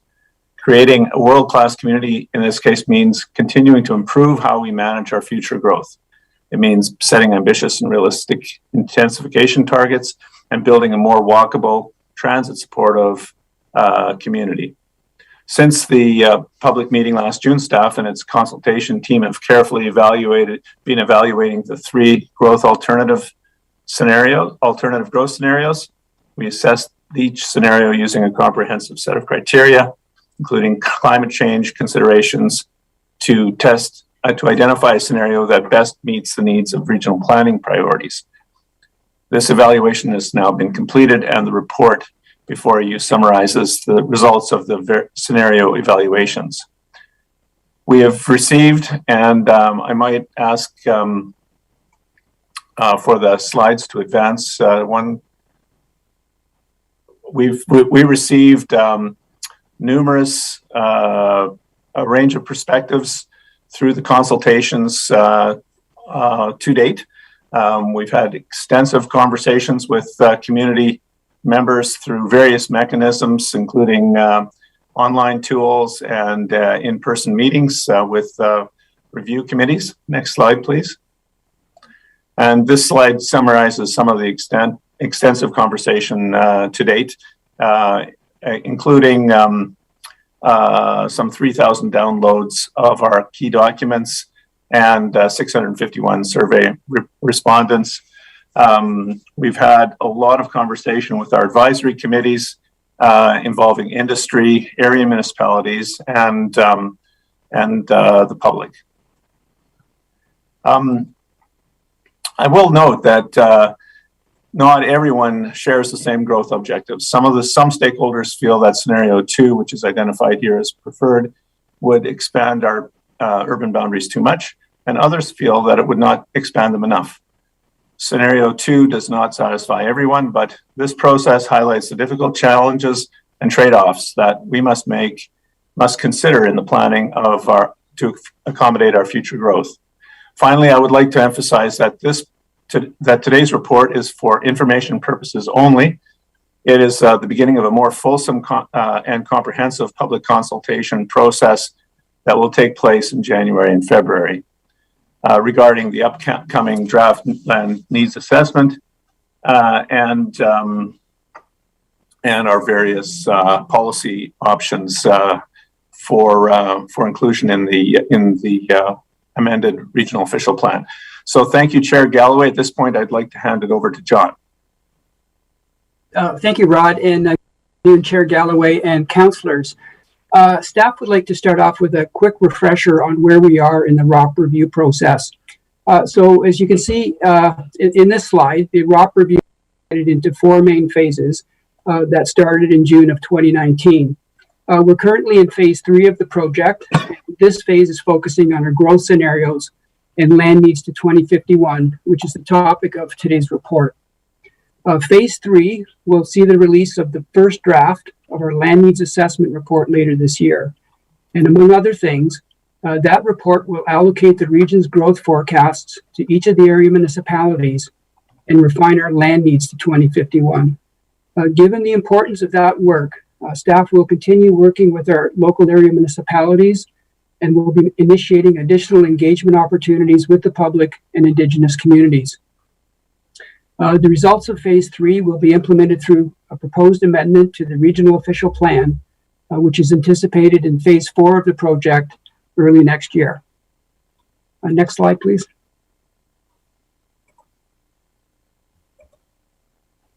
So before we get into the growth scenarios, we wanted to give you some brief context. So this graph highlights the region's population and employment growth forecasts to 2051. And as Council will recall, these forecasts are set out in a provincial growth plan for the Greater Golden Horseshoe. And under the growth plan, the region is required to amend its official plan to accommodate this forecasted growth. And as you can see from the slide, our population is forecast to grow to about 923,000 people over the next 30 years. And this represents an increase of about 54% over our current population. We're expecting similar growth on the employment side, and our workforce is anticipated to grow to about 470,000 employees, representing an increase of about 61%. So overall, these growth forecasts are significant. They'll translate into about 126,000 new households and several 100,000 square feet of new office, commercial, and industrial floor space that will all need to be accommodated. Next slide, please. In order to meet our growth forecasts, we first need to understand how much land is available to support our growth and whether we need to expand our urban boundaries. And the amount of land needed is determined by conducting a land needs assessment. Under the growth plan, the region must conduct this assessment following a methodology set out by the province. And this methodology calculates land needs separately for both community area growth as employment area growth. And in general, the provincial methodology seeks to provide a balanced supply of land that considers market demand, avoids land shortages, and addresses other provincial policy objectives. Next slide, please.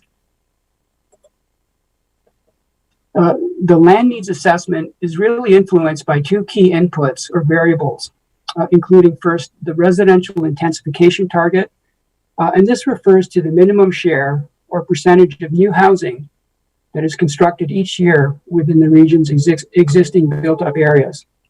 And the second factor or variable relates to the greenfield density target.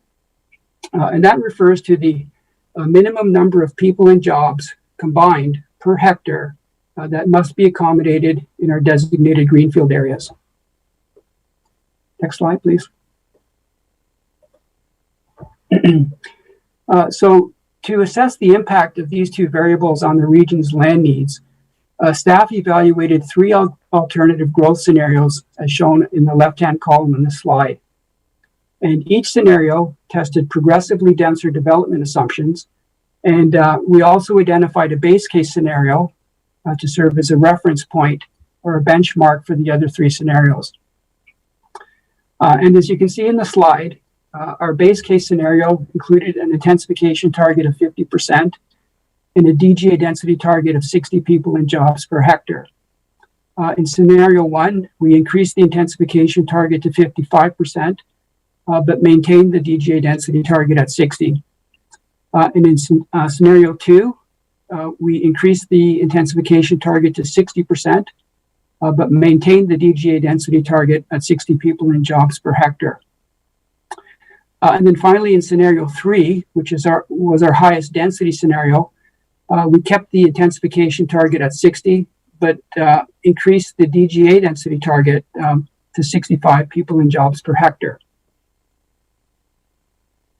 So each scenario estimated the amount of land needed for both community area growth as well as employment area growth. And once we calculated those gross land requirements for the two areas, we viewed each scenario against our available land supply, our planned regional structure, and a series of evaluation criteria. And as Rod mentioned earlier, this analysis has now been completed, and scenario two has been identified as the preferred growth scenario. Next slide, please.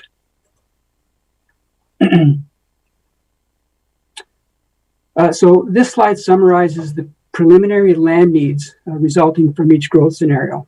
And as you can see in this table, each scenario would require an urban expansion ranging from approximately 1,630 hectares under the base case to about 800 hectares in scenario three. Of all the scenarios, only scenario three would not require an expansion for community area growth. Scenario two would require an expansion of about 227 hectares for community growth. And this is about 56% less than what would be required under scenario one. The information shown in this table is identical to what staff had presented at the public input meeting back in June, except for the employment area figures. Originally, staff identified an employment deficit of about 684 hectares. But this figure has now risen to about 800 hectares, about an 18% increase, to account for some further adjustments in the quantity of employment lands identified for conversion to non-employment uses. Next slide, please. So why do we need so much employment land? The need for additional employment land is driven by a number of economic factors. First, people coming to our region will work in a variety of different jobs, not just in offices, but also in advanced manufacturing, logistics, and other sectors. These jobs still represent the region's largest employment sector. As a result, it's important that we maintain a continuous and immediately available supply of employment lands for new and expanding businesses, especially near key transportation infrastructure like rail lines, highways, as well as the regional airport. Secondly, we also know that average density levels on our employment lands are declining. And this is especially true in the manufacturing sector as a result of automation and other factors. So this trend, coupled with an increasing demand for large logistics and warehousing facilities, all translates into larger land needs. And finally, additional employment lands are needed to help increase the supply of industrial floor space, which has recently reached a historic low vacancy rate of about 1.3%. Next slide, please. So this brings us to the results of our evaluation scenarios. And as you can see in the first column, staff developed a series of evaluation criteria to test the merits of each scenario. And these criteria fell into 6 broad themes. And each theme was also reviewed through a climate change lens to identify scenarios that would help transition the region into a low energy, low carbon community. We consulted on this evaluation framework over the summer with the local municipalities and a range of other stakeholders. And in general, most of the feedback was quite positive, and stakeholders felt that we had the right mix of considerations. Our evaluation was also informed by Regional Council's strategic focus, as well as 4 other key supporting technical studies, including our long-term population and housing growth analysis, an intensification strategy, an employment land strategy, as well as a climate change policy discussion paper. So as you can see in the second column in this table, scenario 2 was identified as the most preferred scenario. Scenario 3 was identified as the second most preferred, and scenario 1 was identified as the least preferred. Scenario 1 consistently shows up as the least preferred scenario, as it requires the largest amount of new community area land, which negatively impacts prime agricultural lands and other natural areas. Scenario 1 also has the least potential to support the region's planned urban structure relative to the other 2 scenarios. Scenario 1 also has a higher potential to increase commuting distances and travel times compared to scenarios 2 and 3. The differences between scenarios 2 and 3 are more subtle. And scenario 2 has the smallest overall land need, requiring no new community area land, and this would minimize the need for converting prime agricultural lands. However, scenario 3 also requires a more ambitious shift in the region's housing market, requiring the largest amount of high-density housing. This shift could limit opportunities for a more balanced range of housing choices, as it has a lower amount of low-density housing. So overall, this analysis highlights the competing policy objectives and difficult trade-offs we must all consider in developing a preferred growth scenario. Among these key considerations are the need to support sustainability, address climate change, while also providing for a sufficient housing supply and providing opportunities for job growth and a diversified economic base. So thank you, Mr. Chairman. And at this point, I'd like to hand it over to my colleague, Brenna McKinnon, for some concluding comments. Thank you, John. Good afternoon, everybody. And could we go to the next slide, please? Overall, as John mentioned, the evaluation results have identified scenario 2 as the preferred or recommended scenario. First, there are many objectives that need to be taken into consideration when planning 30 years into the future. We have to address many serious social, economic, environmental, and climate change issues that require not only immediate attention, but immediate, consistent, and focused action in the coming years. However, we also have to be cognizant and realistic about what the housing market can deliver. Scenario 2 is ambitious but realistic, and it has been identified as the best option to achieve these competing goals. As you can see in the graphic, scenario 2 would direct 60% of the region's future residential growth to our existing built-up area, with a major focus on our major transit station areas and other strategic growth areas, such as nodes and corridors and intensification corridors as identified in our intensification strategy. Approximately 73% of our growth, residential growth, would be directed to our existing designated greenfield areas, and only about 3% would be directed to the potentially newly expanded greenfield areas, or part of an urban expansion. As a result, scenario 2 represents a significant step forwards in shifting our development pattern to a more compact built form and supporting our climate change commitments. Second, Scenario 2 also supports the region's existing and planned investments and infrastructure in the ION transit system, including extending Phase 2 ION into Cambridge. And lastly, from a housing market perspective, Scenario 2 also aligns best with the short, medium, and longer-term housing trends, thereby offering the widest range of housing choice. Next slide, please. How does Scenario 2 align with our commitment to respond to climate change? In January 2021, we released a policy direction paper on climate change. The conclusions of this report were clear. If we want to make meaningful commitment to climate change, we need to do a number of things. Create complete, compact, and resilient communities, integrate transportation, transit, and land use planning, prioritize active transportation, preserve natural heritage resources, water resources, and our green space, and protect farmland and plan for food security. We need a new transformative approach to planning how we move, how we live, and how we build. Land use planning is key to addressing climate change and to achieving transformational change. Planning for long-term sustainable growth and development is critical, since decisions about infrastructure and land uses can have implications for decades to come.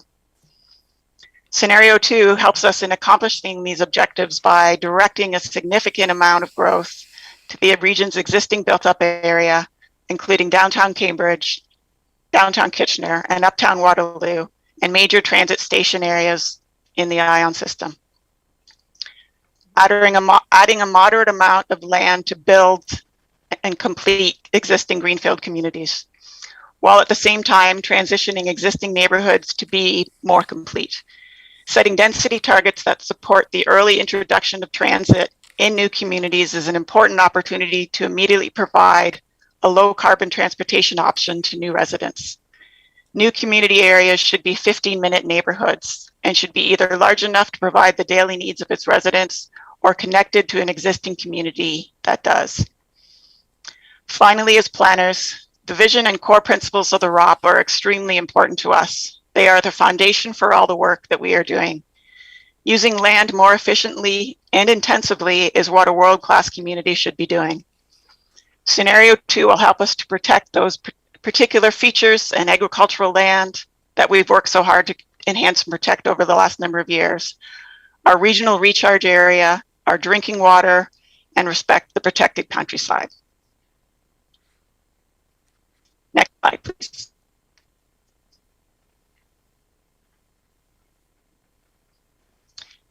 We have started to plan for a consultation process that is thorough and meets the needs of our community and our Indigenous communities. Upon the release of the land needs assessment in December, we are coordinating with our communication staff to provide a number of opportunities for public open houses, virtual public open houses,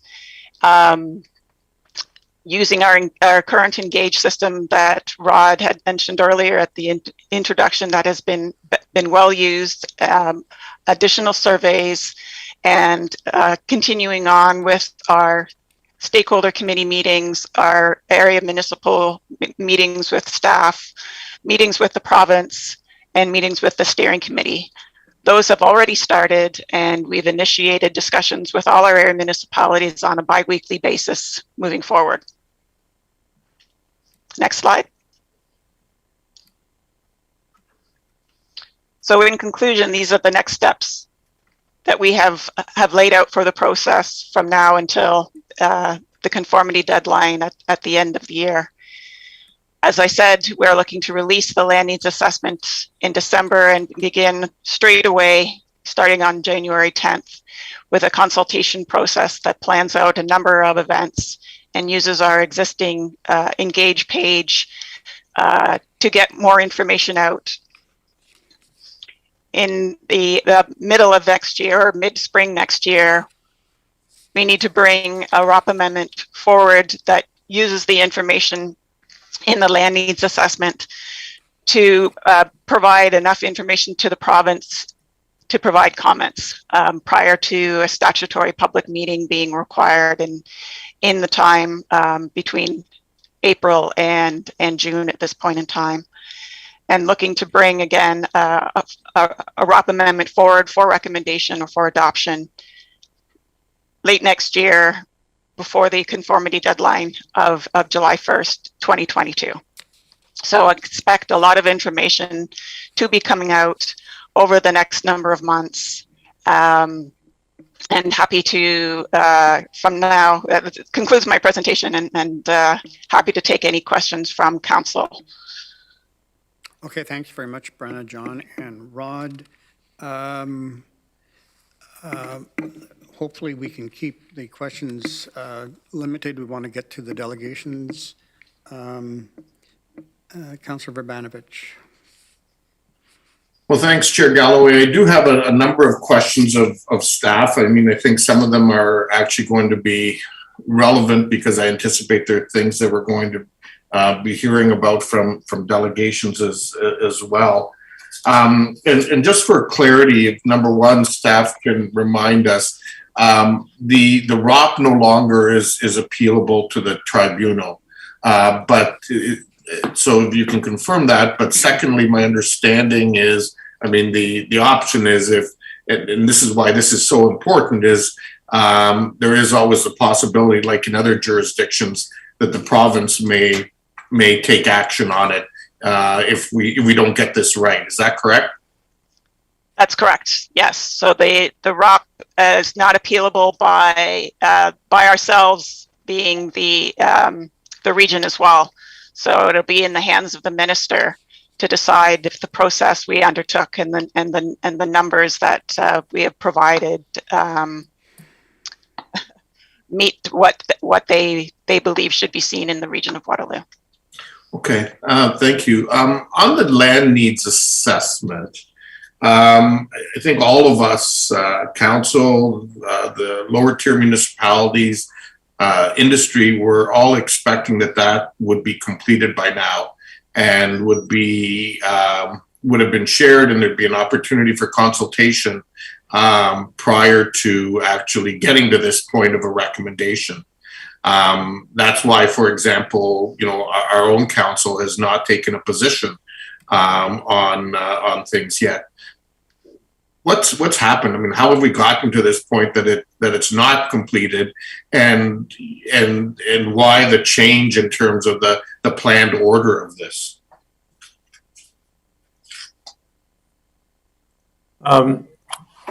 Chair Galloway, I don't think that there has been a change in the process. The land needs assessment is based on the growth scenarios that we consider and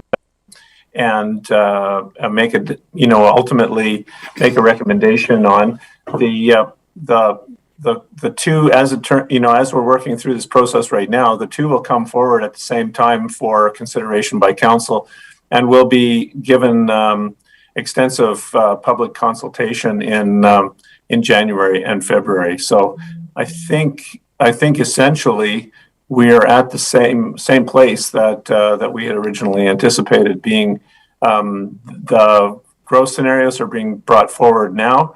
The land needs assessment will be brought forward next month, and then we'll engage in consultations, more detailed consultations.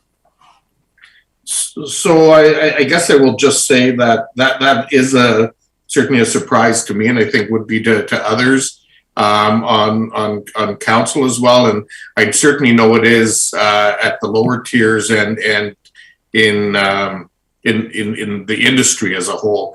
But we'll hear from delegations, I'm sure, on that issue later on. Which gets me really to my next question. Because of the lack of that information, and therefore the inability of our lower tier staffs to actually analyze that information, analyze the work that's been done on the recommendations, the lower tier councils have not been able to take a position on where we're going with this. And I think that is absolutely critical. And so I guess my question is, when will the land needs assessment be available in its completed format?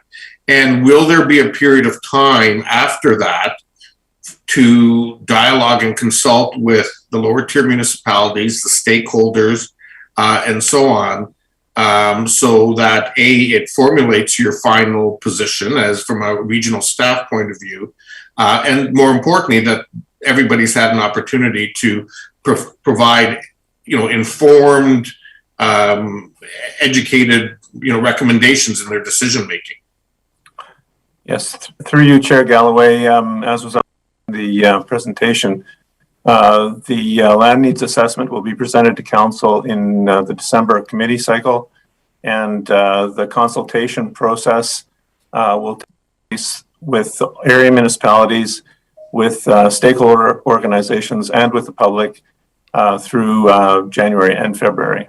And there will be ample opportunity for detailed discussions on it. Okay, so that land needs assessment is coming forward next month. Next month. Okay. The last question I have for now really has to do with the issue of infrastructure and fiscal analysis. I know regional staff have had an opportunity to do that analysis in terms of regional infrastructure and financial impacts.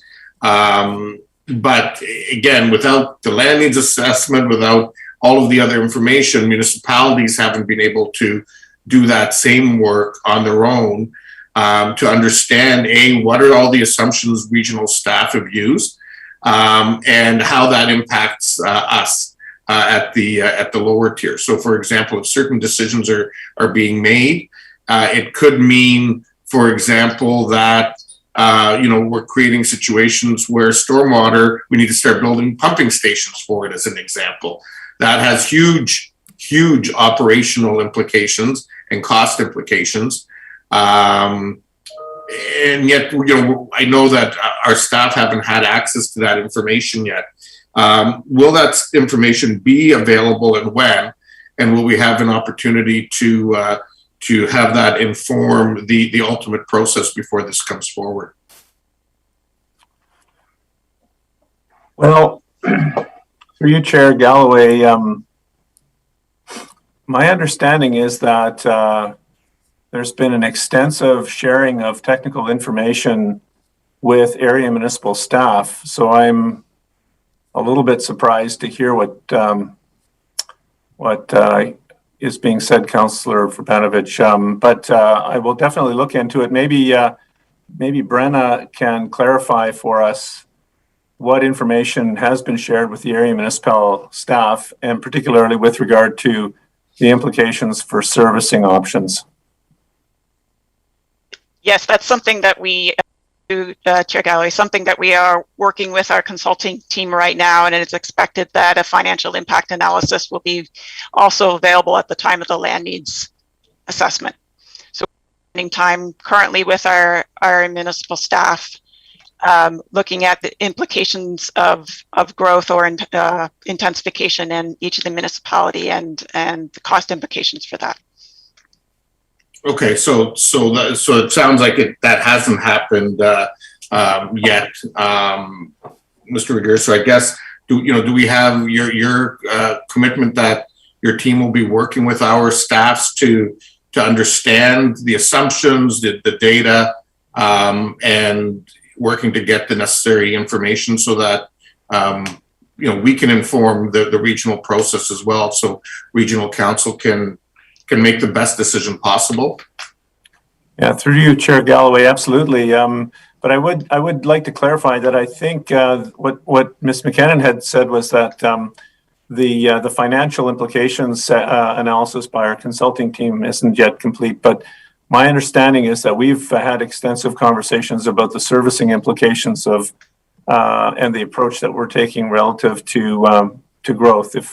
Am I wrong on that? No, you're absolutely correct. We've had a preliminary look at the infrastructure cost implications at a regional level.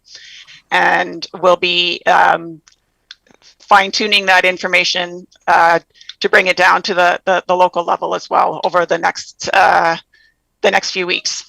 Okay. Right. So that's exactly my point, is that the work's been done at a regional level, but it hasn't been shared, communicated, and dialogue in terms of those decisions and those recommendations or approaches, how they impact us at a local level. And so that is absolutely critical. So, yep. Mr. Regier, that will definitely happen? Yep.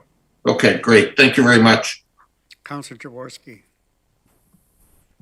Well, Chair Galloway, you'll be happy to know I have the shortest question ever for Rod. What's a job? And by that, Rod, I thank you for taking into account the needs for warehousing, new phenomena that are affecting retail and that. But what about the work from home? So as an example where an office, a company with offices might have had 2 offices to accommodate, say, 3,000 people. Now they only need one, half the footprint to accommodate 3,000 people. And those jobs are still available. And so you actually have this intense self-intensification due to work from home offices. So I'm just wondering how that aspect is taken into account, and if there's provincial guidance. I doubt there is at this point because that's emerging phenomenon. And since we're trying to predict out 30 years when we have such a great sea change happening now, I'm just wondering how this might be factored in. And I would accept an answer at a later date, a future council meeting, if there's something that needs more information. Yeah, thank you. Through you, Chair Galloway. Council will recall that we had commissioned a series of white papers by University of Waterloo faculty around some of these, the questions relating to the impact of COVID-19, the pandemic, and shutdown measures on regional planning considerations. And one of the papers that was generated as a result of that process was in relation to the journey to work and how it might change over time. This is still very much a moving target for us. The one thing I would say is that our assumption here is that high density office development will take place in station areas primarily. So to the extent that a growth in our labor market is focused on office type work, it can take place either inside of the residential areas or in a working from home situation, or from in higher density transit oriented office sites. The employment land base that has been proposed here is actually almost entirely focused on manufacturing, warehousing, and logistics. So we think that the existing land inventory can accommodate the office and community employment needs for our economy moving forward. Thank you very much, Rod. Mr. Lochner, did you want to jump in?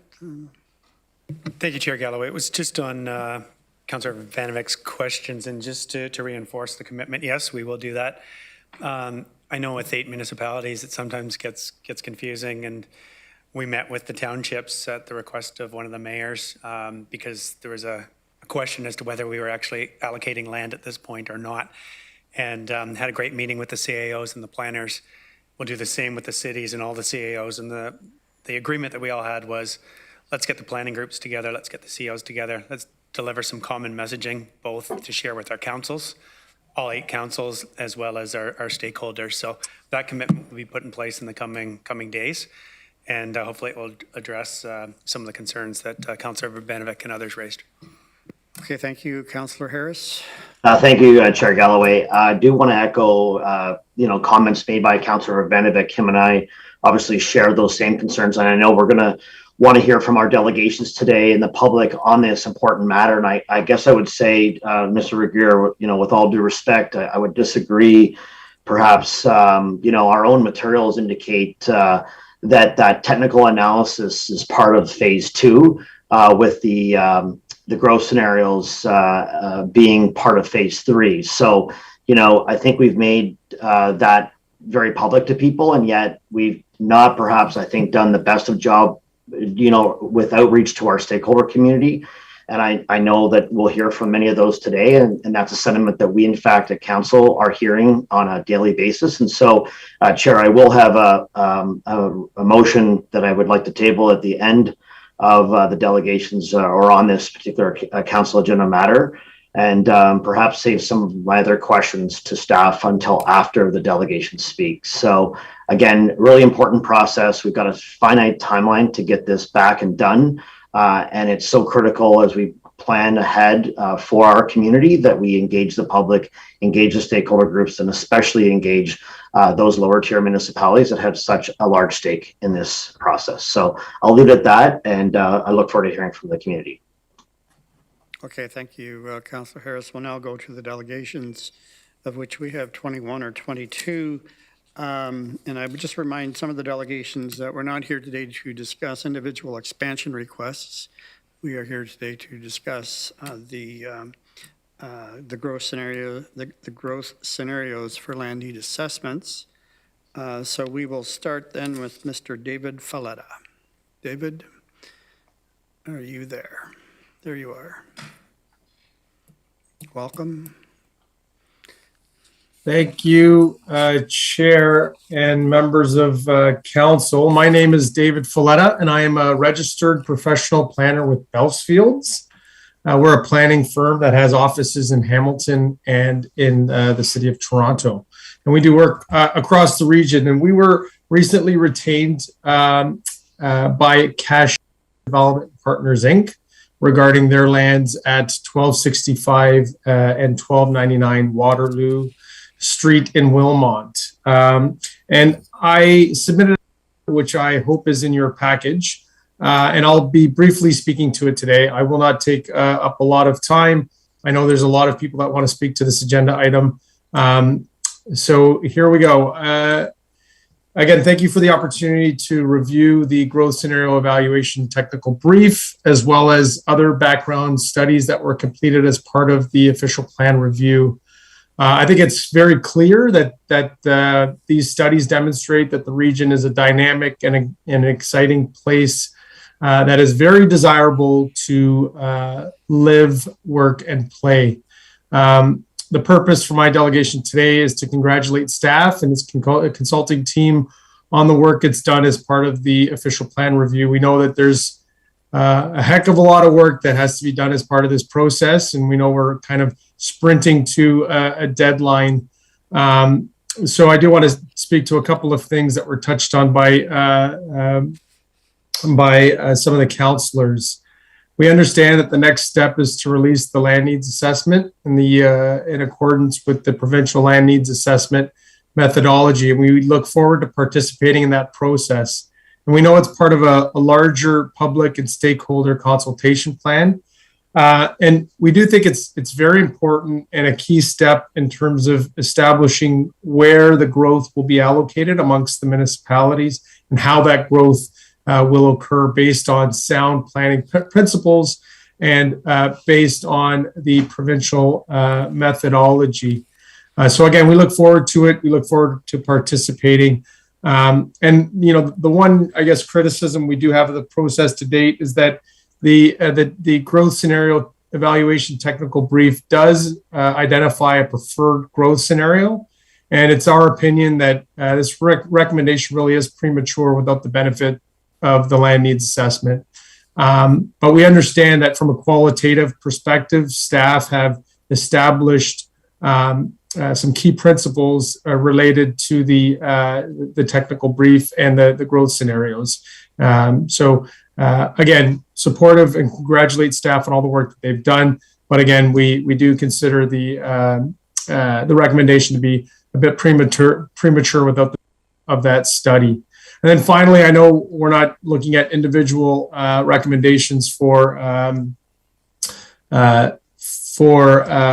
potential urban boundary expansion.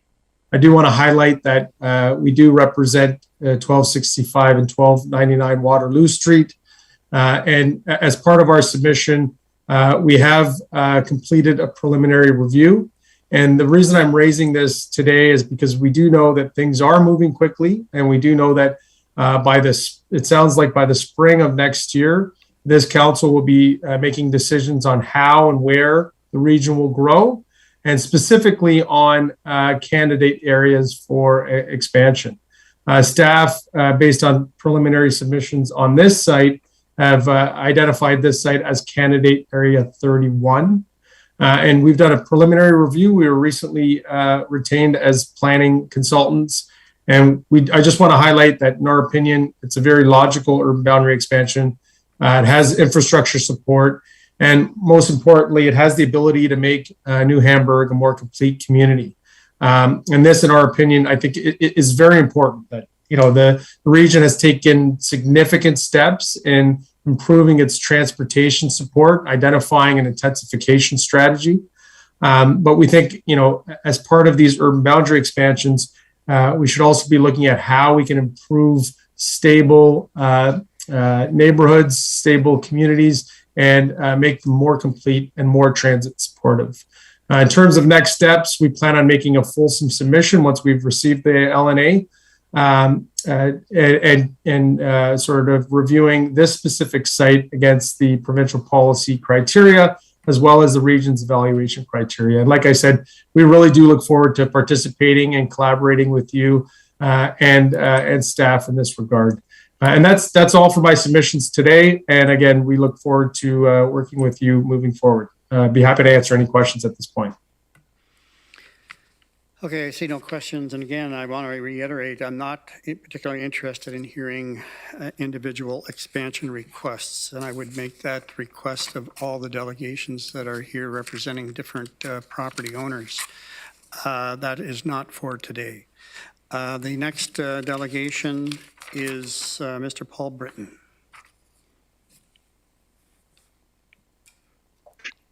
Thank you, Chair Galloway and Committee. Paul Britton.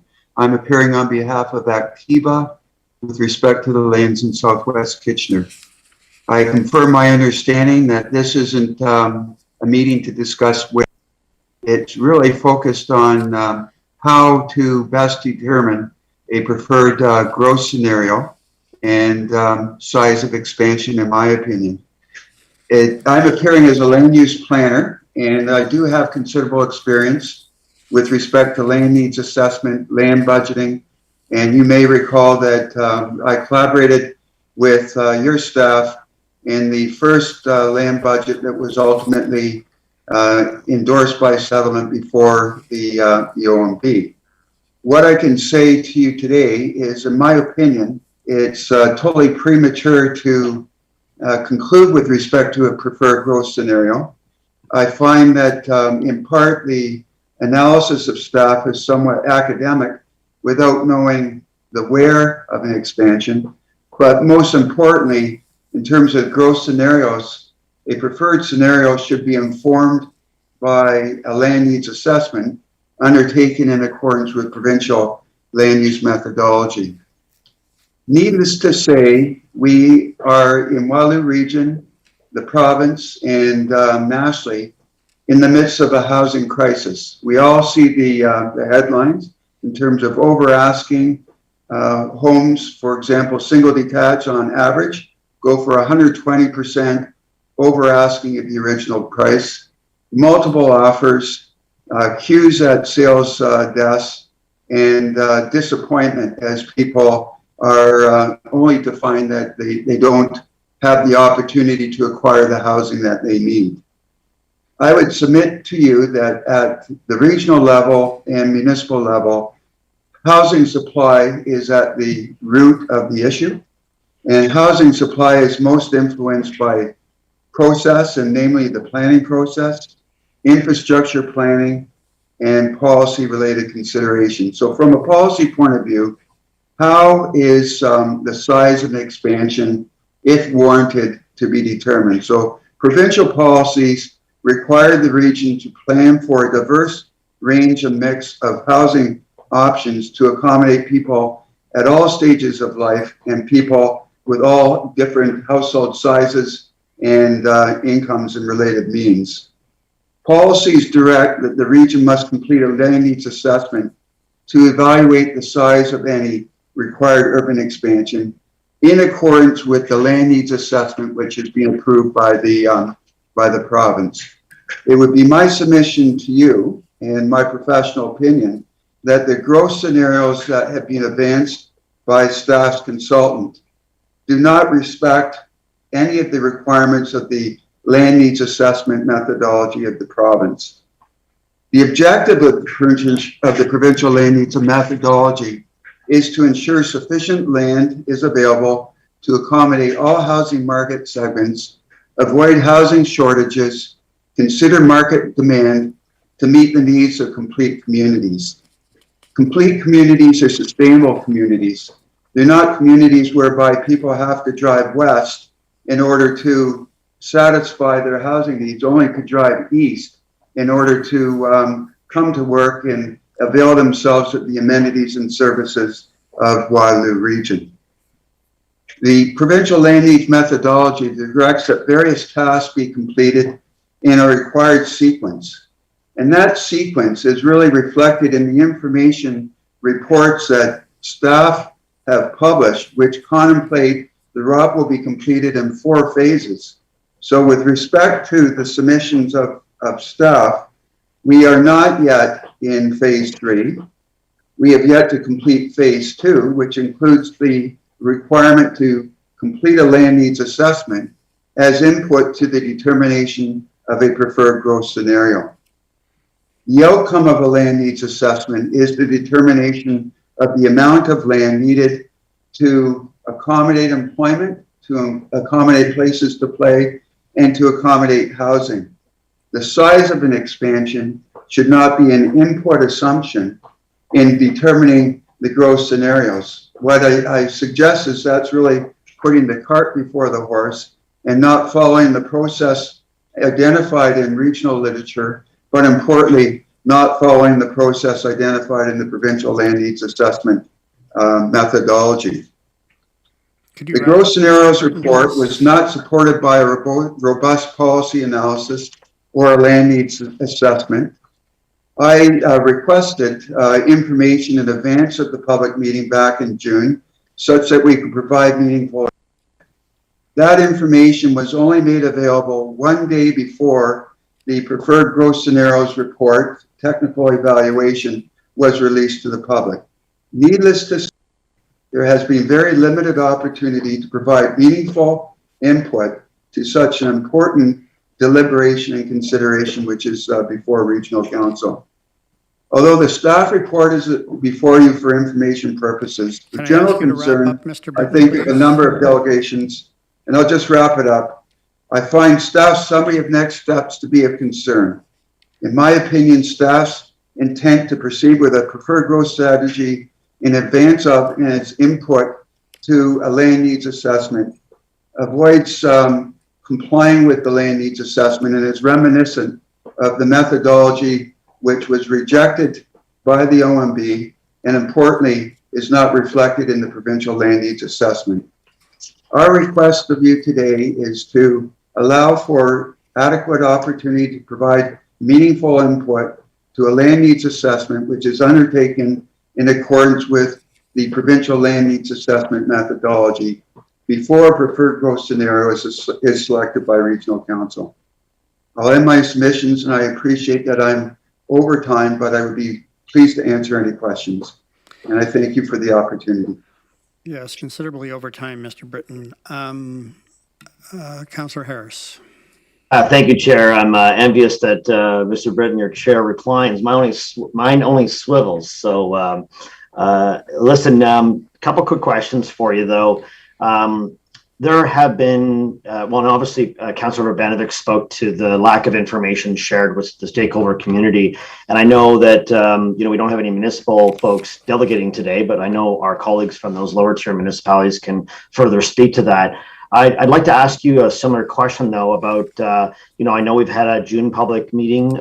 We've had Ask the Planner events. I'm wondering if you can share with the committee the available information that's been shared with your community and the relevance, I guess, to that and the timing of it. Certainly. Thank you for the question.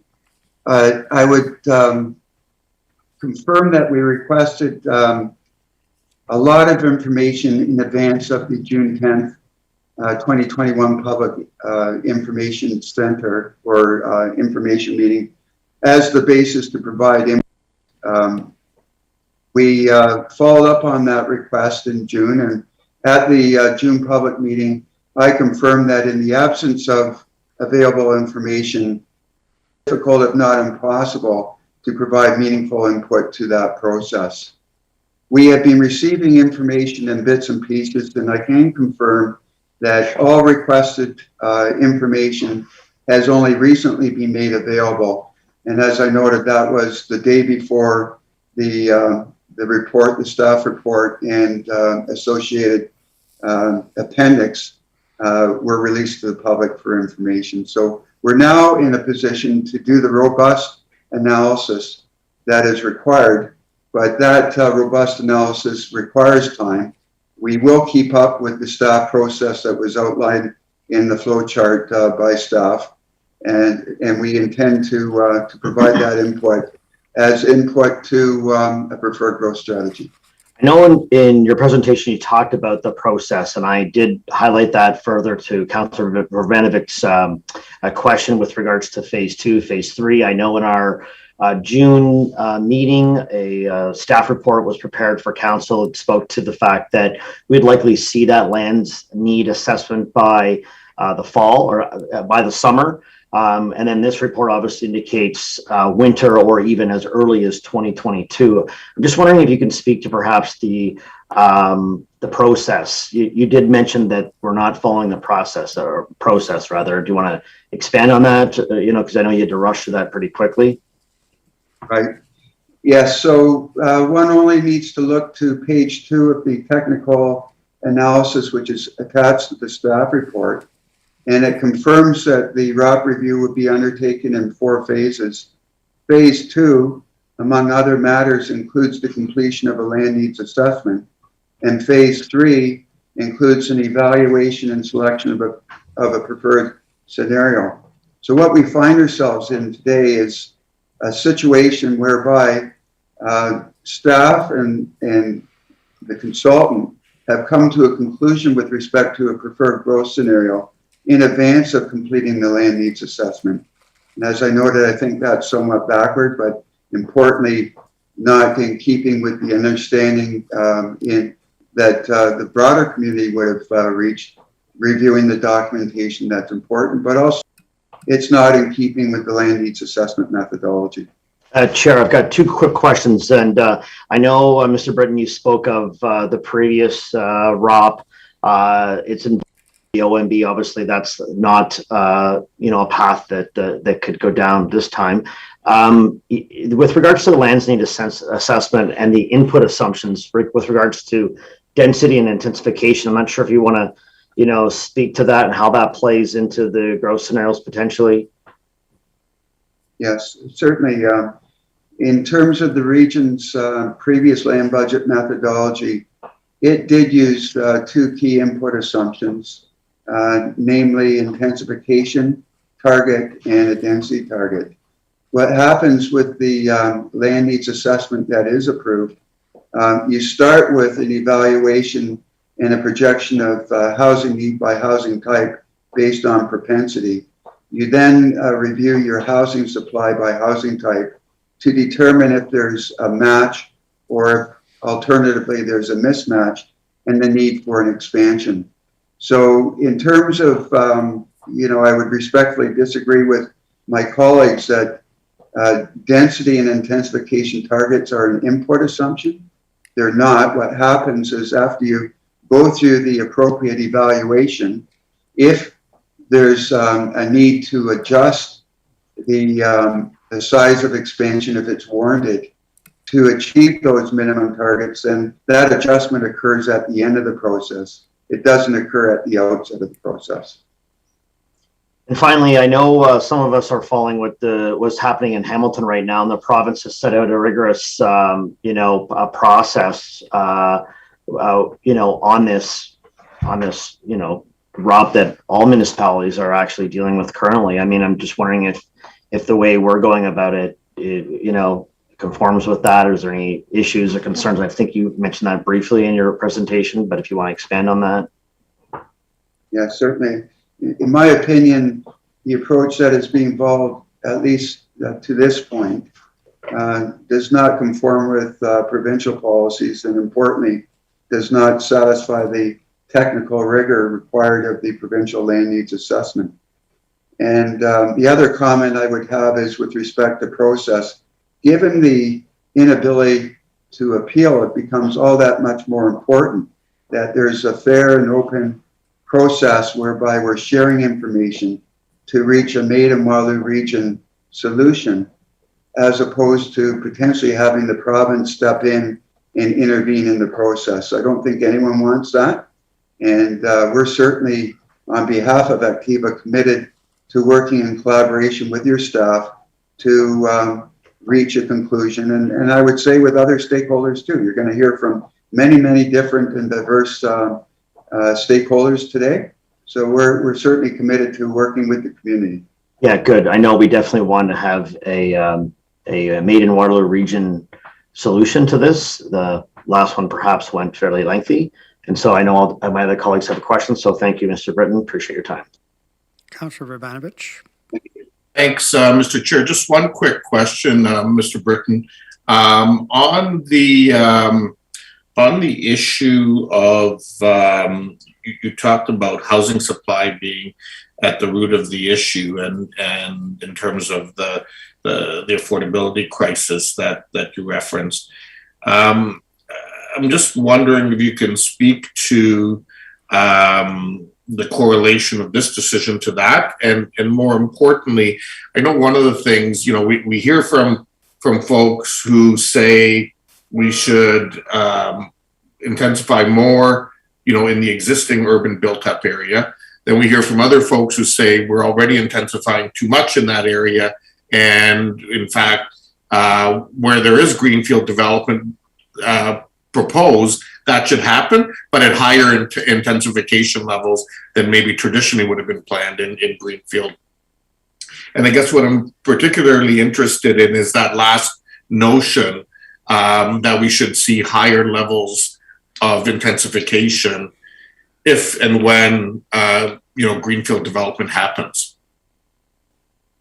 Well, certainly in terms of, I'll speak to the intensification issue first, is what the growth plan seeks to achieve is balanced growth that achieves a level of intensification that is transit supportive. And in this region, there's been a significant investment in LRT.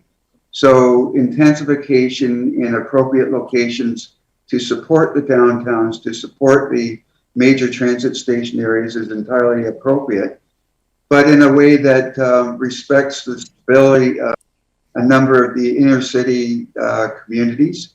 So, you know, it's a question of how do you accommodate change while at the same time providing for a level of stability.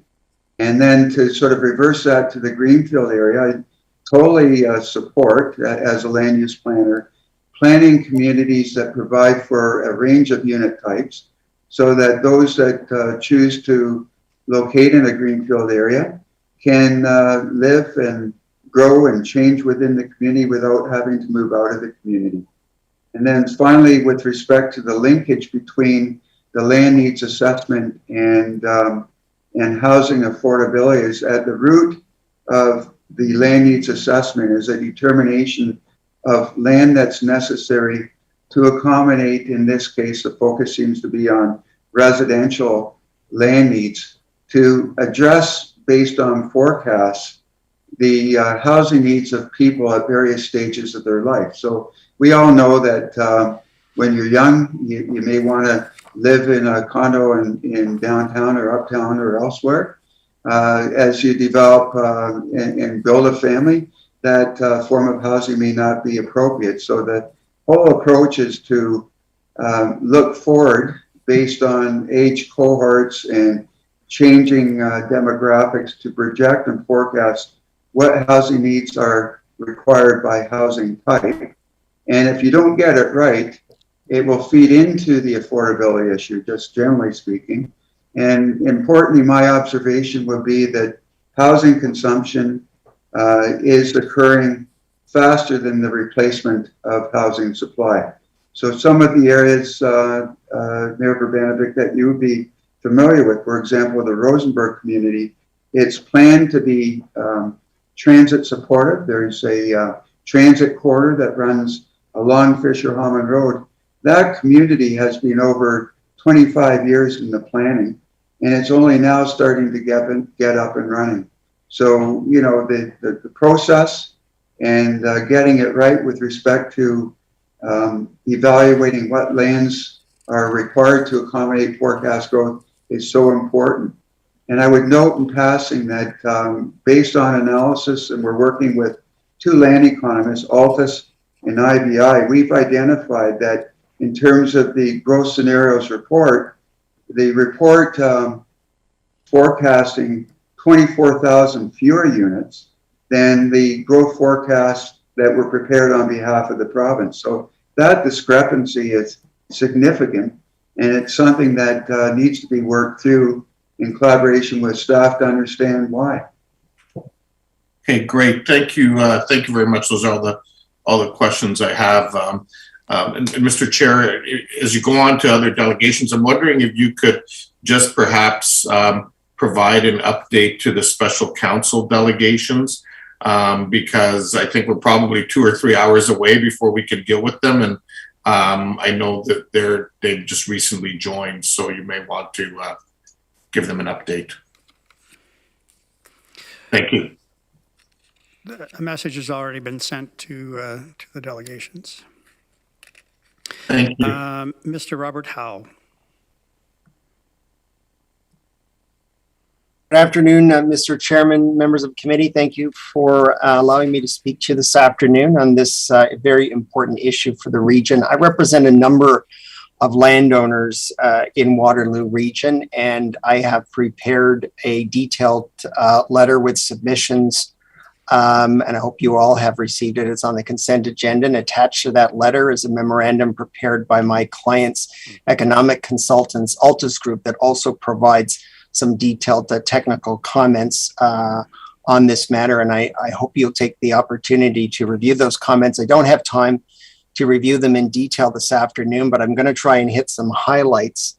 I think there's two fundamental problems here. The first one is that staff are presenting a preferred growth scenario that will prematurely determine the amount of land that the region needs to accommodate growth without first having completed its land needs assessment. And the second problem is that it seems clear that the region is going down a path of preparing a land needs assessment that doesn't comply with fundamental requirements of the methodology that's been mandated by the province. The staff have acknowledged that they have to adhere to that land needs methodology. And if you read the methodology, it's very clear that it is intended, that the land needs assessment is intended to make three fundamental decisions. Number one, the rate of intensification in the built-up boundary. Number two, the density targets that should be achieved within the designated greenfield area. And number three, the total amount of land that the municipality may require, including in respect of a settlement area boundary expansions. And the problem with what staff are now recommending and your consultants are recommending is they are basically taking a position on those three very critical issues before they've even completed the land needs assessment. Now, I realize staff are just presenting the report to you for information purposes, but by doing so, in the way it's presented, this is the preferred growth scenario that we will be taking forward through the land needs assessment. By presenting it to you in this way, effectively, there's an implicit request on council's part to endorse that land needs, that preferred growth scenario. And so why is this important? Why does any of this matter? Well, the methodology established by the province is there for a reason, and it's to ensure that municipalities undertake a robust and evidence-based analysis to ensure that there is a market-based, that the supply of housing that the municipality can provide will accommodate the market-based demand for housing. And the problem is, if you have insufficient amounts of housing, if you have insufficient amounts of land, then you have housing shortages, and as Mr. Britton indicated, it can exacerbate housing affordability issues. And it's interesting that neither the evaluation brief nor a staff's report provide any detail or commentary in respect of the extent to which the work that the region has done to date conforms to the province's land needs assessment, but based on land needs methodology, but based on our assessment, there are really critical components that are missing. The first and probably the most important one is the land needs assessment methodology established by the province is very clear that the foundation for the land needs assessment should be an assessment of a demand for housing by unit type. And that is critically important because different types of housing require different amounts of land. And without an assessment of what the demand for housing will be in the region, what types of housing that future residents will require, it is impossible to determine how much land is actually going to be required by the region in the future. The other critical components that I would say are missing that I can highlight and are explained in more detail. You have a minute, Mr. Howe? Yes, sir. Explained in more detail in my letter is there is no assessment of the supply of housing boundary. That's a critical component that the region is required to undertake under the land needs assessment methodology. The same applies. What's the supply of housing in the designated greenfield area? And without those critical components, the staff cannot conclude, and the region cannot reach a conclusion with respect to the amount of land that is ultimately required. So unfortunately, I've had to rush through my presentation this afternoon. I'm very happy to answer any questions that you might have. Okay, I'm seeing none, Mr. Howe, so we'll move on. Robin Brown has canceled, but in her place, Vaughn Bender is replacing Robin. Good afternoon, Vaughn. Go ahead. Thank you, Chair Galloway and members of council. From the outset of the region's municipal comprehensive review process, Schlegel Urban Developments has been engaged and a full participant in all open houses, planning committee meetings, and related consultations, such as the climate change white paper and transform Waterloo region public engagement. We have early in the process formally requested that lands which Schlegel owns in Southwest Kitchener be included in an expansion of the region's urban boundary. In early 2020, we retained economists Audrey Jacobs and Robin Brown of IBI Group to provide their professional expertise and input on the region's MCR technical work. The comments from our land economists really echo the comments already made by Mr. Britton and Mr. Howe. In the interest of your time, I'm going to skate over those comments because I will just be repeating and add a few additional remarks. We respectfully submit that a very limited expansion scenario will reduce the housing options for families and increase housing prices for ground-related housing, forcing families to look outside of Waterloo region. Families will then be required to commute further for work at jobs in Waterloo region. We may take some small comfort in knowing that the shortage in housing supply is not just a Waterloo region problem, it's a national problem. Economist Mike Moffat of Western University reported that in the 4 years of 2016 to 2019, Ontario's population growth was double historic averages. I'd like to quote excerpts directly from a recent Scotiabank Global Economics Housing Report of May 12, 2021. Data clearly shows that the pace of home construction relative to population has declined since 2016. There were 427 housing units per 1,000 Canadians in 2016, with that ratio falling to 424 by 2020. Across the G7, the average number of housing units per 1,000 residents is 471. The Kitchener CMA, for example, which is the second lowest CMA in all of the 10 largest census metropolitan areas, the Kitchener CMA level is 376 housing units per 1,000 residents in comparison to 471 for the average G7. That is not a statistic which is in keeping with our reputation in Waterloo region of being a welcoming, diverse, thriving community where everyone expects the opportunity of affordable, decent rental and home ownership choices. We have the third tightest housing market in Canada. The Scotiabank report suggests we need a truly collaborative, multi-stakeholder process to break through these political challenges to concretely identify the factors limiting the supply response of all forms of housing: owned, rental, affordable, single family, and multifamily. And we at Schlegel submit that that sounds very much like a Made in Waterloo region approach. As indicated at the outset, we have participated in a number of communications providing detailed comments on previous regional reports: the Climate Change White Paper in April of 2021, Transform Waterloo Region, April of 2021, Drinking Water Source Protection Plan, Grand River Watershed, April 30th, 2021. We continue to wait for regional staff replies.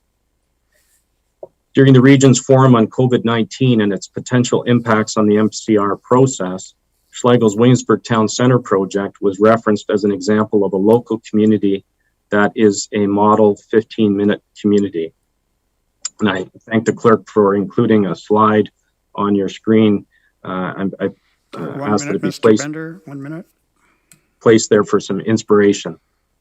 I would submit that the greenfield subdivisions of the past are not the sustainable greenfield complete communities of the future. City adjacent greenfield development is part of a necessary balanced approach to completing the building out of the multimodal sustainable transportation system, and as we cope with population growth and affordable housing needs while advancing use of existing infrastructure and meeting intensification and density goals. A solutions-oriented approach to addressing affordability and supply issues is to first release the Region of Waterloo's land needs assessment. As we have awaited the release of the LNA, which was expected in August, we have collaborated with local colleagues to streamline our data request to regional staff in order to assemble our own background data regarding local supply. As Mr. Britton referenced in his presentation, the data sharing has recently taken place from the region, and we thank you. And we will be collaborating with our planning and land economy experts, Altus and IBI and MHBC, to analyze the housing supply data. And I'll wrap up. We as a community building stakeholder commit to being an active participant at the table with regional staff to review this land needs assessment data and background when it is made available by the region, and to work in collaboration with the multiple stakeholders in this important process in order to bring the best and fully informed advice toward a future decision on a preferred growth scenario, which is in the best interest of all renters and buyers. Thank you for receiving our local views on this important topic. Okay, thanks, Mr. Bender. I see no questions. We'll move on then to Pierre Chauvin. Thank you, Chair Galloway, members of the committee. My name is Pierre Chauvin. I'm a registered professional planner and partner at MHBC Planning. I'm here this afternoon on behalf of my client, Snyder's Road Development and Strema Developments, that's STREMMA, Strema, to speak to the information report, which appends the growth evaluation technical brief.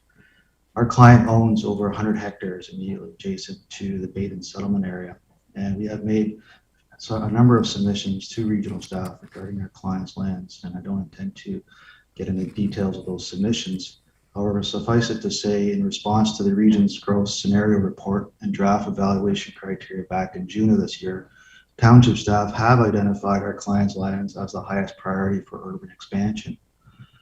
I don't intend to repeat or dwell on all the facts that you've heard already this afternoon from Mr. Britton or Mr. Howe. However, I would like to say that I fully support and agree with their comments regarding the approach that has been undertaken with respect to the land needs assessment and the lack of information that has been made available to not only the public, but also to the development industry as a whole to critically evaluate and meaningfully evaluate the various growth scenarios. As you've heard already, the growth scenarios in our view are an outcome of the land needs assessment. And effectively what staff are doing is by establishing these growth scenarios before completing the land needs assessment is inappropriate. I also agree with the commentary you've heard earlier this afternoon that we're in a housing crisis. This land needs assessment is a critical piece of that component to at least try to meet and alleviate the housing crisis that we're faced, not only within the region, but across the province. And it's critically important, it's very important that the region follows the province's methodology in this regard in order to meet the needs of our community. I recognize that this report is only being submitted for information purposes, but what is effectively occurring is staff is asking you to indirectly endorse their process and preferred growth scenario in advance of completing the land needs assessment in accordance with the province's methodology. So in summary, I'd just like to say that it is my opinion that this is premature to even consider these growth scenarios that staff are contemplating until the proper land needs assessment is made available to the public and the industry, and provided that there's a sufficient time to review this analysis before it comes back to the committee for consideration of any preferred growth scenario. So thank you for this opportunity to speak to you this afternoon, and I'd be happy to answer any questions you may have. Thank you very much, Mr. Chauvin. Any questions? Councillor Schatz. I'm not sure if this is a question for you or a question maybe to all of the people who have presented so far. And lands need assessment. Is there any consideration given to the need for agricultural land? Because I hope in this process, and I understand there's a process to go through and there's more consultation, but I also think that that needs to be an important part of it. And so I hope that there's some consideration given to that in the process. Can we get staff to make a quick response to Councillor Schatz, please? I'd like maybe to ask Brenna how the prime agricultural resources are being taken into consideration in this process. Sure, thank you, Chair. So the region and all our area municipalities are surrounded by prime agricultural land, and of course, any expansion would impact the availability of those lands to continue farming. And we're sensitive to that when we are obviously looking at the growth scenarios and the amount of land that may be potentially required. So we have heard from the agricultural community. Mark Reeser, who I believe will be speaking today, is a member of our stakeholder committee, and I can assure you that we are working towards preserving the agricultural land base as best we can in light of the fact that there may be a moderate expansion to our settlement areas. So looking at that, when we do identify those lands, we do have to consider their availability, any impacts that there would be to the farming community on those lands, as well as really down to the type of soils, whether those lands are actually prime or non-prime lands. So all those considerations do play into our evaluation moving forward. Thank you. Okay, yeah, and Mark is a delegation near the end of the list, so he'll be speaking on behalf of the Waterloo Federation of Agriculture. He has a good understanding of that particular issue. The next delegation is Barbara Shoemaker. Welcome, Barbara.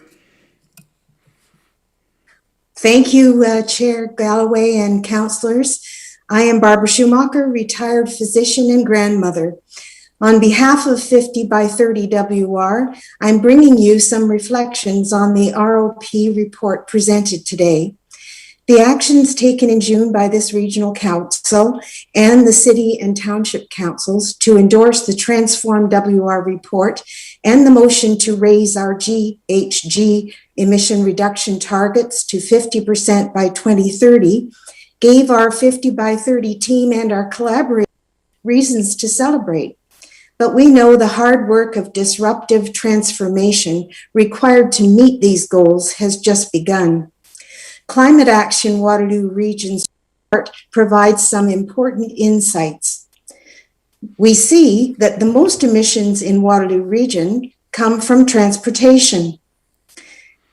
The timeline you're going to see next shows future impacts of infrastructure and buildings on the environment and focuses our attention on how critically important Council's decision regarding land use will be to my grandchildren and yours.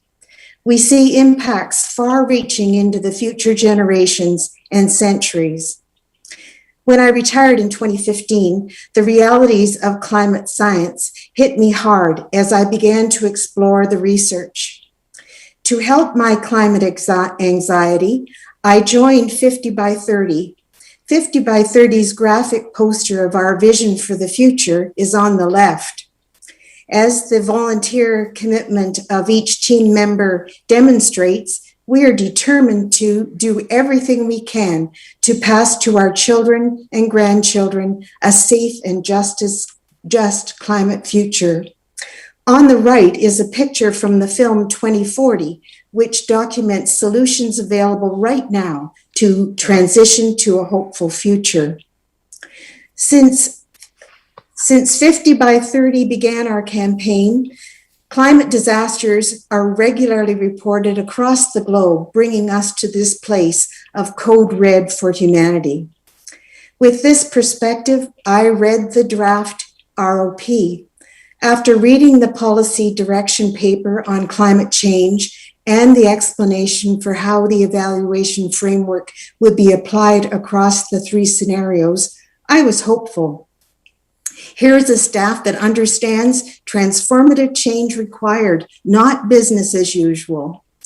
Written into the report, this is an opportunity to update and strengthen the existing ROP policies in light of the climate emergency.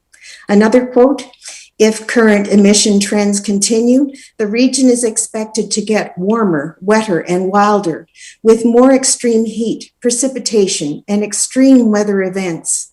These changes will affect our health, infrastructure and buildings, natural environment, energy supply and distribution, and economy, end of quote.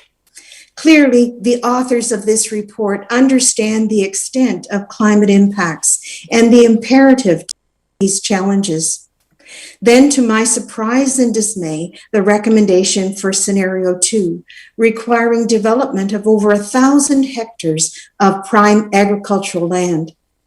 I read lack of ambition, unimaginative solutions. What is the problem here? I think business as usual is holding us back.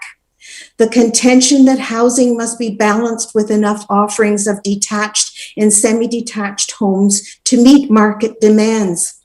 This reasoning appears time and again to explain endorsement of scenario 2, when scenario 3 is clearly more desirable considering the benefits for climate mitigation and adaptation, for energy and resilience. I am here to ask the authors and you decision makers, who are we building for?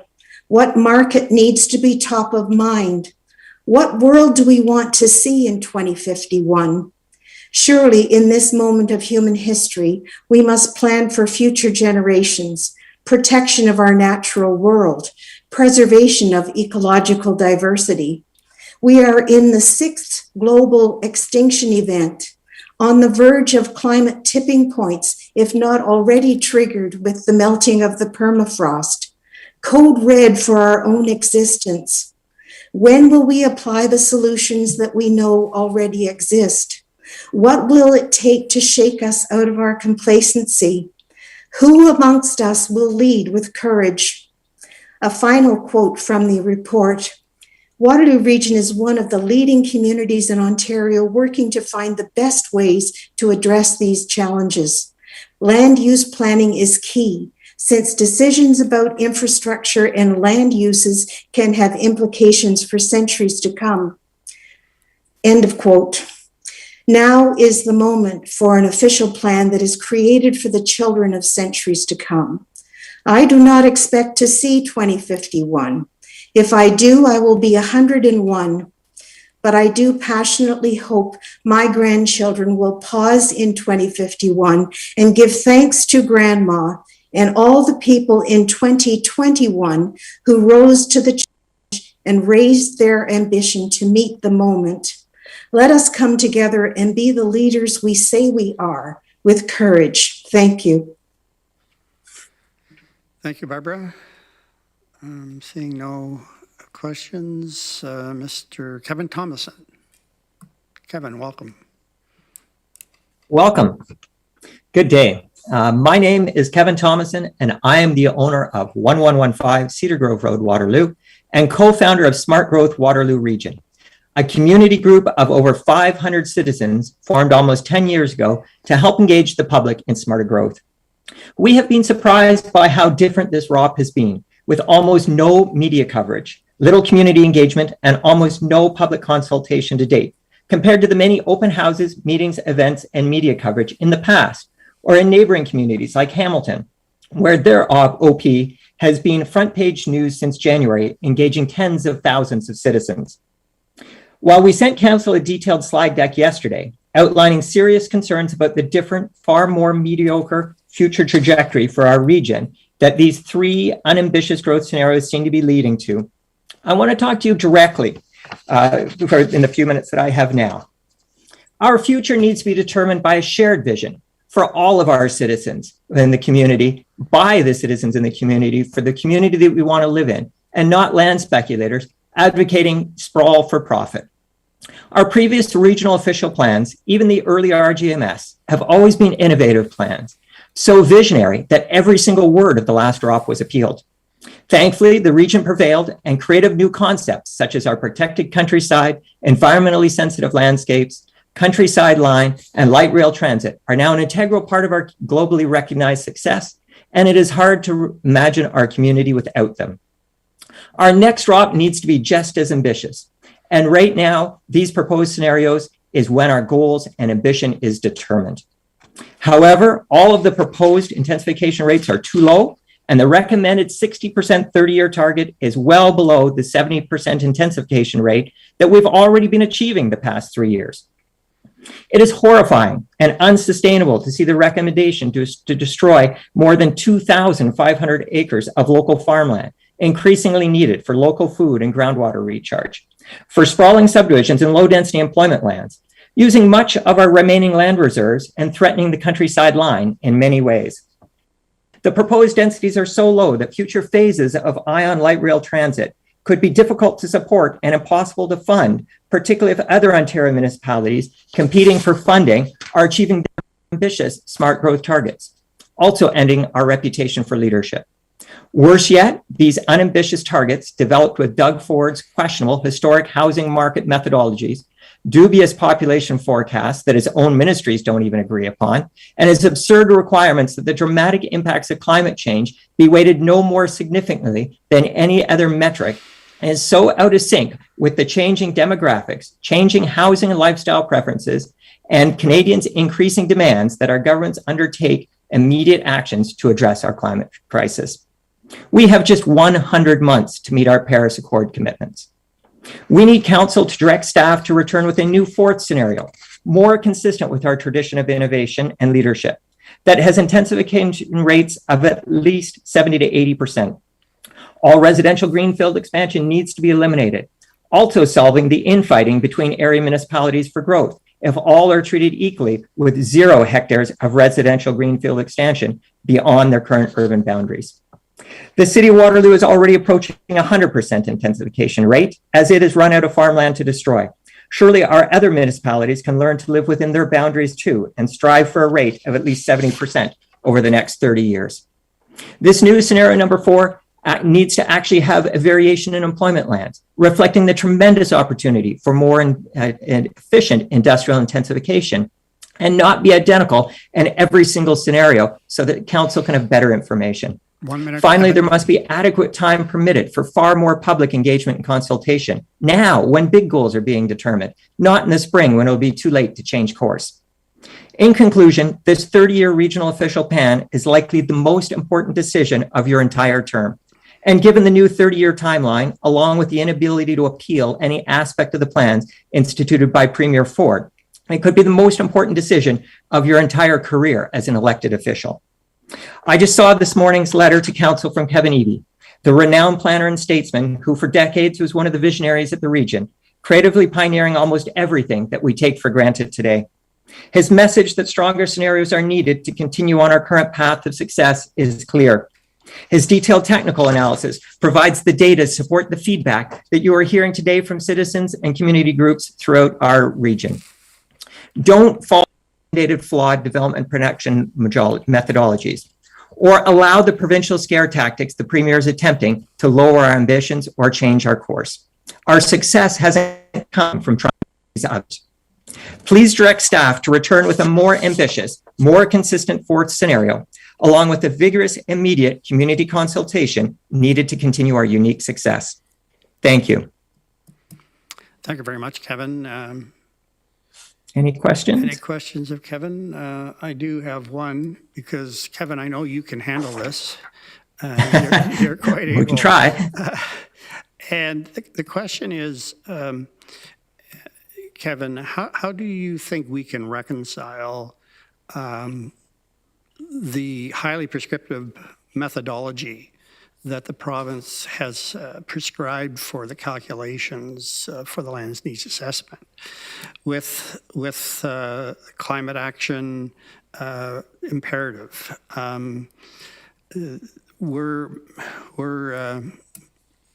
We only exist because the province says we exist, and they have a highly prescriptive methodology. You may disagree with it. I suspect you do. And it's not based, it appears, on a climate action imperative. So how do we reconcile that?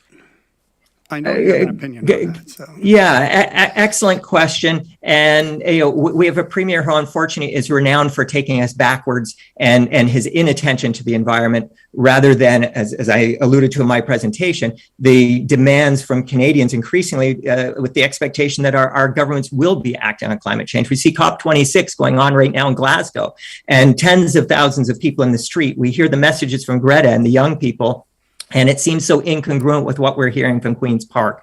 But I look to our neighbors as well. Hamilton today, right now in their council chambers, are having the exact same debate. What does their growth look like? And back in January, their staff arrived with 3 different scenarios. And council and the citizens said these scenarios are not good enough. We need a zero boundary expansion alternative. The staff returned with that alternative, and the Hamilton Council put it to a vote of all the citizens in the community. The surveys were sent out to tens of thousands of homes. They received almost 20,000 responses, and astoundingly, almost 91% of respondents were strongly in favor of the no boundary expansion option. Hamilton got a very clear direction from their people, and seldom do 91% of people agree on everything, even vaccines. But their clear mandate was not to pave over the farmland, not to expand that urban boundary. The people get it, and you're right. There is an incongruency right now between some of the flawed methodologies that the province is dictating and mandating that people use, but perhaps there's an opportunity here. The region has always been creative, it's always been innovative, and perhaps there are ways that we can work amongst ourselves, as well as with neighboring communities, as well as with the power of the people, to push back for that future that we need to have. As Barbara just alluded to in her presentation, future generations are counting on us getting this right, and the future has got to be different than the past. It makes no sense to use this previous market analysis methodology from the 1970s to lock us into an unsustainable future. Okay, thanks very much, Kevin. No more questions. Next delegation is Paul Grespin. Thank you. Thank you again, Kevin. Mr. Grespin. There you are. Good afternoon, Mr. Chair and members of committee. Thank you for this opportunity to address you. My name is Paul Grespin. I'm a development lawyer in Kitchener. I'm here representing Four-Well Development Limited, who owns lands, about 225 acres in Breslau, known as the Four-Well lands. I'm going to respect the chairman's request that we deal with the discrete issue this afternoon with respect to the methodology being employed with respect to the MCR process and completion of land needs assessments. And I do appreciate the comments others are making with respect to the future of the region and our province. But as a lawyer, I also can remind everyone we are governed by the rule of law, and we have regulations that we need to pursue in order to stay within the bounds of those laws. I echo the comments of Mr. Britton and Mr. Howe today in terms of the land needs assessment. I'm not going to go through a lengthy dissertation. I think Mr. Howe and Mr. Britton have already done that in terms of the detail. And ultimately, the bottom line is the outcome of the lands need assessment determines the total amount of land needed as input to the comprehensive municipal review. And the sequence of that report is mandated in the provincial land assessment. The approach staff recommended undermines the objective intent of undertaking the land needs assessment first and foremost, and is really, as Mr. Britton said, putting the cart before the horse. My request today is that the land needs assessment be completed prior to the determination of the preferred growth scenario, including the size of the expansion, and that the region consult with all stakeholders in advance of recommending a preferred growth scenario. Those are my comments generally, and I certainly will entertain any questions. Okay, thanks very much, Mr. Grespin. Seeing no questions, we'll move on then to Alec Saflarska. Good job with my last name. Yes. Thank you all. Good afternoon, everyone. My name is Alex. I'm here on behalf of Hold the Line, a local nonprofit that is dedicated to preserving our countryside line. As a group that is founded to celebrate a policy, these kinds of processes, an ROP review process, is our idea of fun. So thank you for being here, for engaging with us, and for sticking around for what is turning out to be a very, very long meeting indeed. We do want this to be transformative. We want it to be empowering and exciting.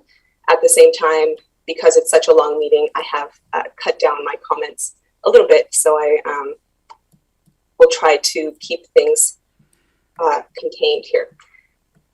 We can see from the number of delegations and from the interest in this topic that this is something that so many of us feel strongly about, including the many community groups that have already spoken and some others that are to come.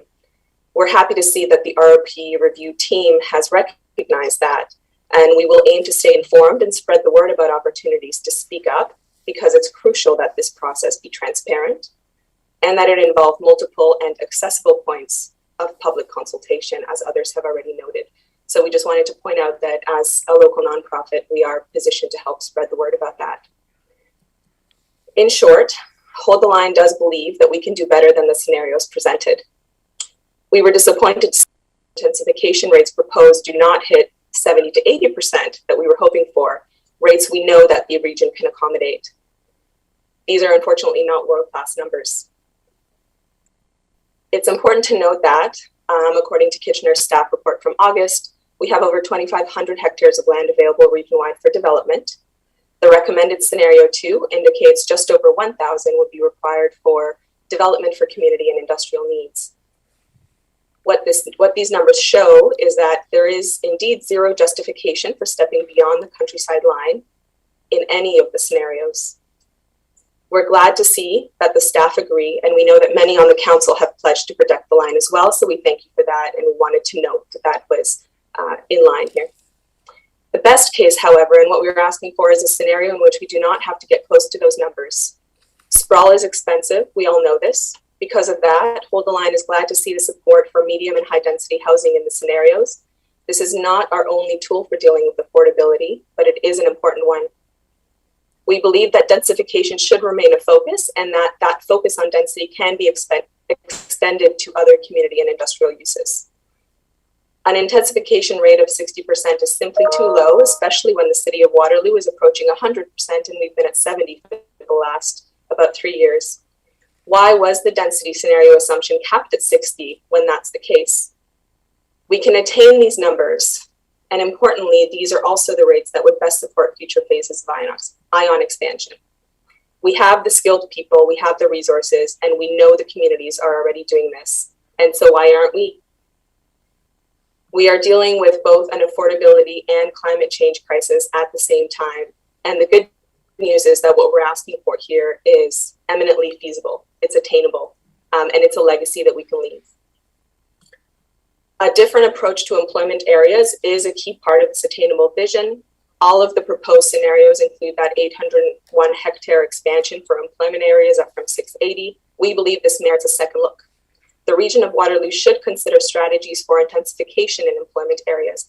We've seen innovation on this front in Canada and abroad. Ideas include rooftop employee parking, or exploring multi-level industrial buildings, or looking at repurposing parking lots for intensification. Some examples of areas that would be right for this kind of intensification include Strasbourg in Kitchener or Frobisher Drive in the city of Waterloo. We also cannot forget that Waterloo region sits on the tract, and both the Haudenosaunee Council of Chiefs and the Six Nations Band Council have declared that no development can proceed along that tract without the consent of the Haudenosaunee. The region of Waterloo's officials must honor the Haldimand Treaty and respect their jurisdiction over the lands and waters in our region. Alongside that request, Hold the Line is calling for Council to renew its commitment to protecting our countryside line, which is in line with, again, all of the scenarios. We're calling for a transparent, accessible consultation process, which others have already mentioned as well. And we're asking Council to ask staff to build out a stronger scenario for the public to consider that is in line with our global ambitions of being an innovative leader. As development pressures continue to increase, both within our regions and from other levels of government, we must use the tools we have to ensure that our countryside remains protected. Let's heed the calls to build back better. If the last 2 years have taught us anything positive, it's that ambitious, deep, and swift change is possible. Let's indeed be world-class. Thank you for all your work on this, and we look forward to engaging further. Okay, thanks very much, Alexandra. Seeing no questions, we'll move on to Kirsten Wright. Kirsten? Hi, my name is Kirsten Wright. I'm here as a citizen of the city of Waterloo. And like other citizens presenting here, I was disappointed to see the scenario put forward.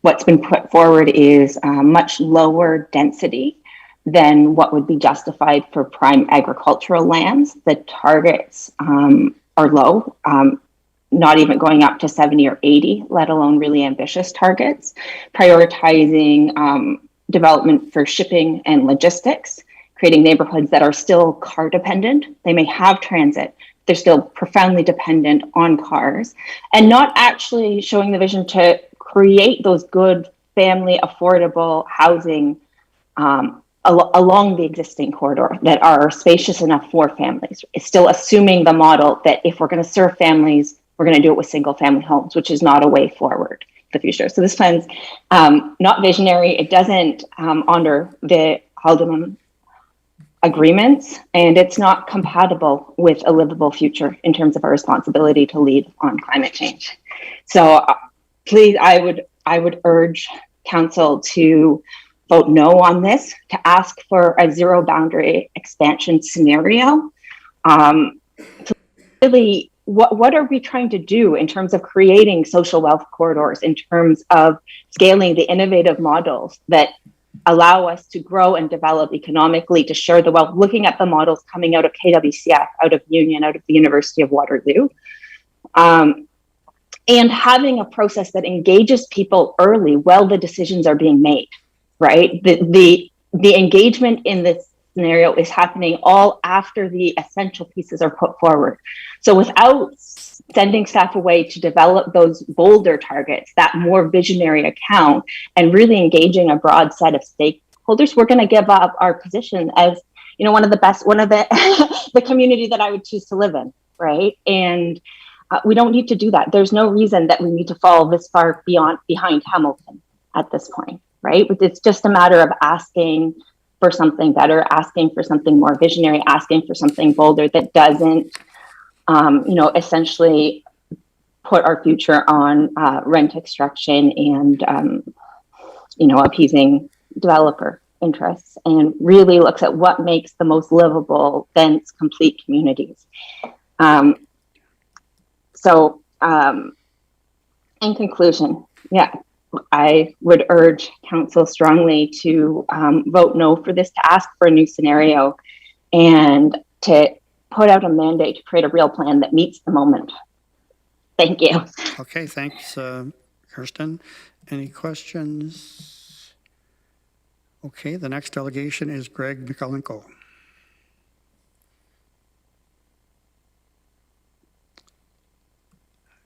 Greg, are you there? Greg's in the waiting room, apparently. So, Greg, if you can magically appear. Yeah, okay. There you are, coming. There we go. Well, I'm speaking to you on behalf of the Grand River Environmental Network, an organization that's existed now for some 30 years. I have a background in environmental studies. For the last ROP review, some 12 years ago, I was on the Ecological Environmental Advisory Committee of the region. I participated in drawing up the drafts of the sections on the environment, agriculture, part of the preamble, and some other parts of it. That gave me good insights into ROPs and what they can do, and also into how they're supposed to provide the groundwork for the flow of the concrete decisions on things such as land use planning and programs that we've developed. I'm disheartened at the current situation where a provincial directorate from a government that has abolished the Ministry of Climate Change and the Environment, has fired the office of the chief scientist, has demoted the work of the environmental commissioner, has hamstrung our conservation authorities, and now have delivered us a sort of buck-a-beer attempt at making us do impossible things with a time frame that's questionable, with population growth predictions that are questionable, and with no regard to environmental constraints and to the crisis that is now facing us with climate change. This morning, Angus Reid, a nonprofit polling firm, submitted a new report on the survey they did, Climate Conference Cynicism. Vast majority of little faith leaders will make meaningful progress at COP26.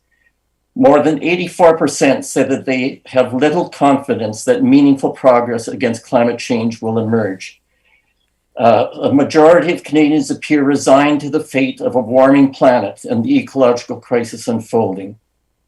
Half say that global efforts will probably not help to reverse things. 1 in 5 say it's already too late to do anything.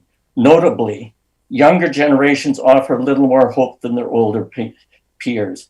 Only 3 in 10 men and 1 in 5 women, 18 younger than 35, say that they believe the effects can be softened or reversed. We owe something to this dispirited, anxious, and demoralized new generation that is coming up. We concur with what we've heard on there being inadequate scenarios, agree with that, and on a number of specific things. One is to make sure that there is ample space for public participation. I remember going to about 20 years ago when new landfills were proposed, and one spot was near New Hamburg. I went out to the hearing. It was well prepared by the region, lots of information, good interactions, and talked to officials. Then the microphones opened up, and the third person up was a farmer who pointed out that his farm was next to the proposed site. It was an effort with Health Canada with millions of dollars invested in growing turkeys without salmonella, and now seagulls from the prospective dump would be pooping on the birds. The planning was imperfectly done. A few people later was a 15-year-old boy who mentioned that an interesting pilot project was happening in their neighborhood in Kitchener. They had these peculiar blue boxes. They were supposed to try and put in recyclable things, and it had enormous appeal and everybody was participating. any questions. Why are we just going to bury garbage instead of going into comprehensive waste management? 1 minute, Greg. Okay.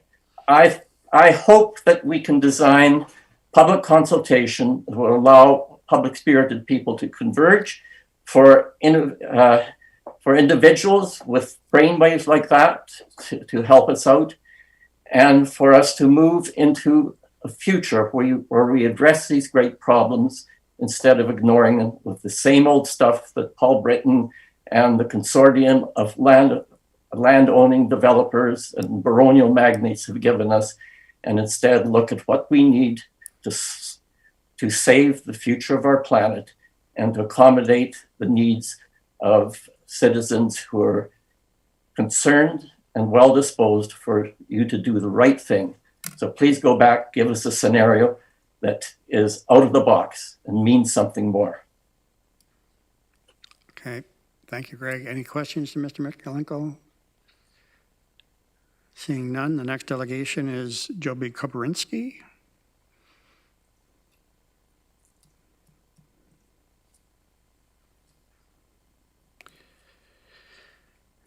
Jody, are you there?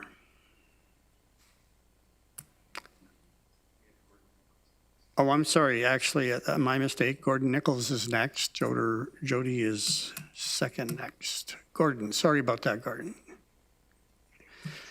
Jody might be in the wings. No problem, Tom. Go ahead, Gordon. Good afternoon. Okay. Good afternoon, everyone. As you prepare to set a planning agenda for the next 30 years, I think you're faced with a serious decision about the following question. Is it more important to set a plan to expand the region by some 300,000 residents?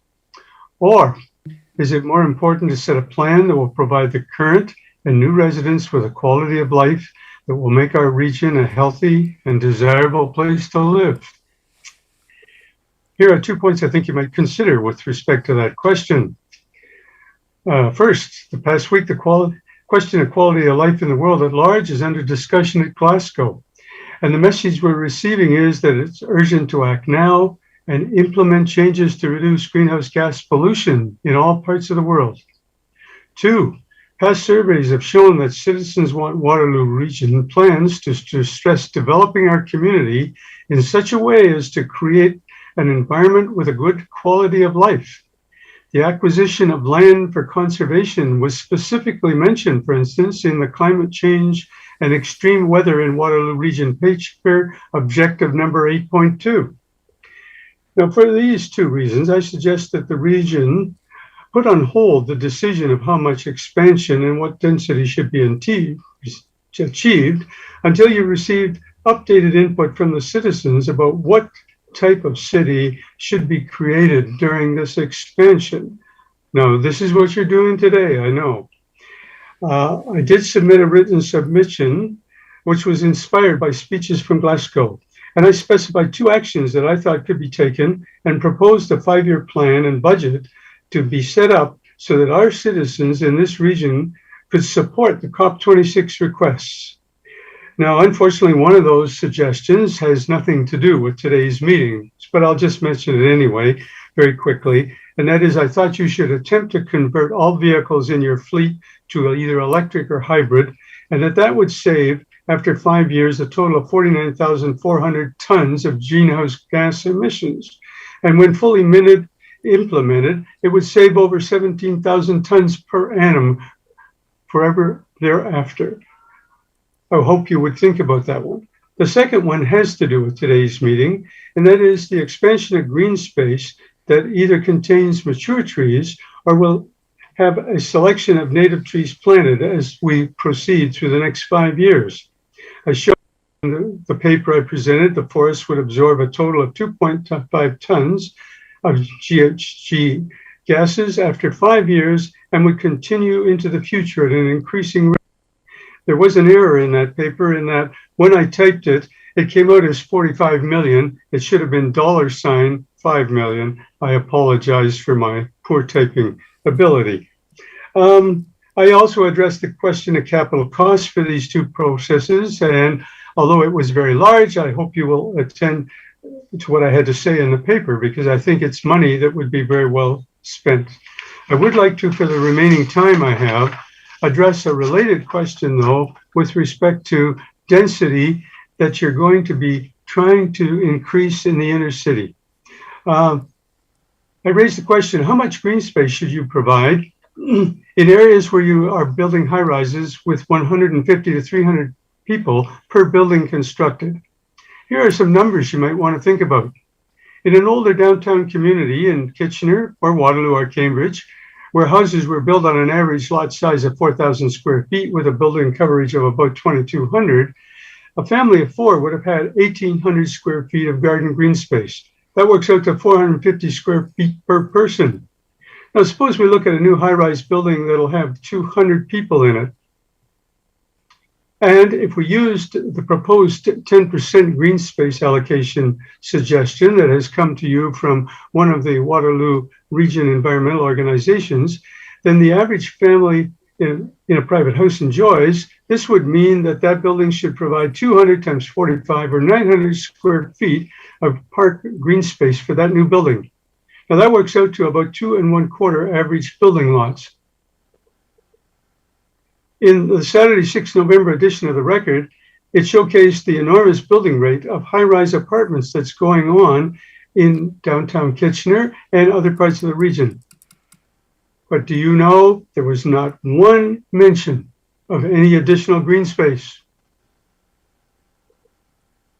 So in addition to the two suggestions I made in my written submission, I suggest that your planning process must give consideration to development fees to cover providing more green space for residents in the built-up inner city areas. If you could wrap up, Gordon, thank you. I would. Thank you very much, Tom. In conclusion, I think it's necessary to show that Waterloo Region supports the request for action coming from COP26 and implement some specific actions to both reduce greenhouse gas emissions and which will improve the quality of air we breathe, and also address this whole question of density in the inner city areas where there is a risk of creating a ghetto and no access for people. I think it's important that council now make a decision to ask staff to create an action plan that will contain specific measures to accomplish these reductions and improve what is going on with respect to the density increases in downtown Cambridge, Kitchener, and Waterloo. I thank you for the time today. Okay, thanks very much, Gordon. Always appreciate your perspective as a retired mathematician. Always know we're going to get a bunch of numbers. So, thanks very much. I hope they weren't too overwhelming. No, they weren't. Any questions to Mr. Nichols?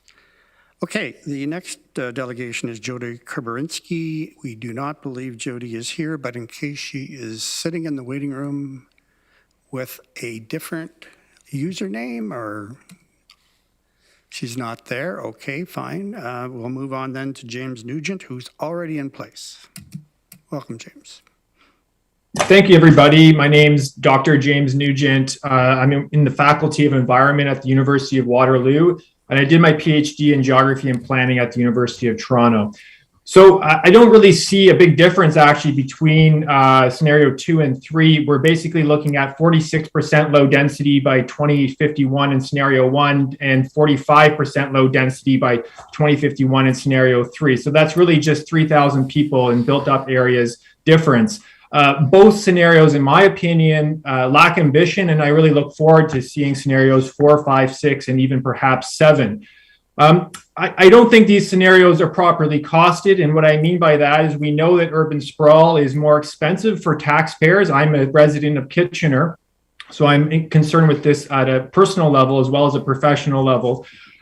They're more expensive, of course, because of servicing utilities, roads, emergency services, and so on. But there's also environmental costs of congestion, car congestion that's associated with urban sprawl, things like the loss of agricultural land, which has been mentioned, but also things such as salinization, which is a big issue for our because it's affecting our groundwater. And you build more roads, you need more salt on those roads. So there's a lot of things that there hasn't been a proper costing to. And I don't think that any decision should be going ahead until we actually cost things. Third, the livability theme is frankly trying to do way too much in terms of making any kind of evaluation or assessment. The livability of scenario 2, which is basically more urban sprawl, outscores the livability of 3, which is a bit less urban sprawl. But, you know, and the same goes for scenario 2 over 3 in terms of economic growth, which is essentially derived from livability. More on that later. But there's a conceptual problem here in that the livability theme, again, is trying to do too much. On the one hand, it's understood as actually overcoming the market failures. So we see livability as trying to address the lack of affordable housing, the deterioration of public health, climate change, incomplete neighborhoods, a loss of agricultural land, and so on and so on. All great things to be addressing. But then it's combined with this concept of housing choice and actual market demand and so forth. And these goals need to be separated out and measured against scenarios independently. So the methodology being used and the scorecard that's being used is very deceptive and not really effective at trying to actually achieve these laudable goals, even if we accept housing choice and actual market demand as a legitimate factor, which I actually have some problems with, which is my next point. Instead of just accepting actual market demand and saying this will be the same for the next 30 years and that people basically want suburban homes, what can government be doing to try to increase the demand for medium and high density housing? This is really the challenge for you as our councillors and our government. After all, this will be, in all of the scenarios, the majority of citizens will be living in high density housing. So how do we make our cities more livable, in other words? And we can do this, and government can do this, by making large family size units. The developers on the call today won't be happy with that, but the people who live in those houses will be. How do we make better rapid transit service? And I know this region is actually doing some good work on that. How do we increase green spaces, as I think Gordon talked about very well, for each and every building that's produced or built in this community? How does community and recreational spaces be constructed nearby? If anyone has driven a bike or taken a night bus to Rim Park, you understand that we have to rethink how we combine recreational use to high density living.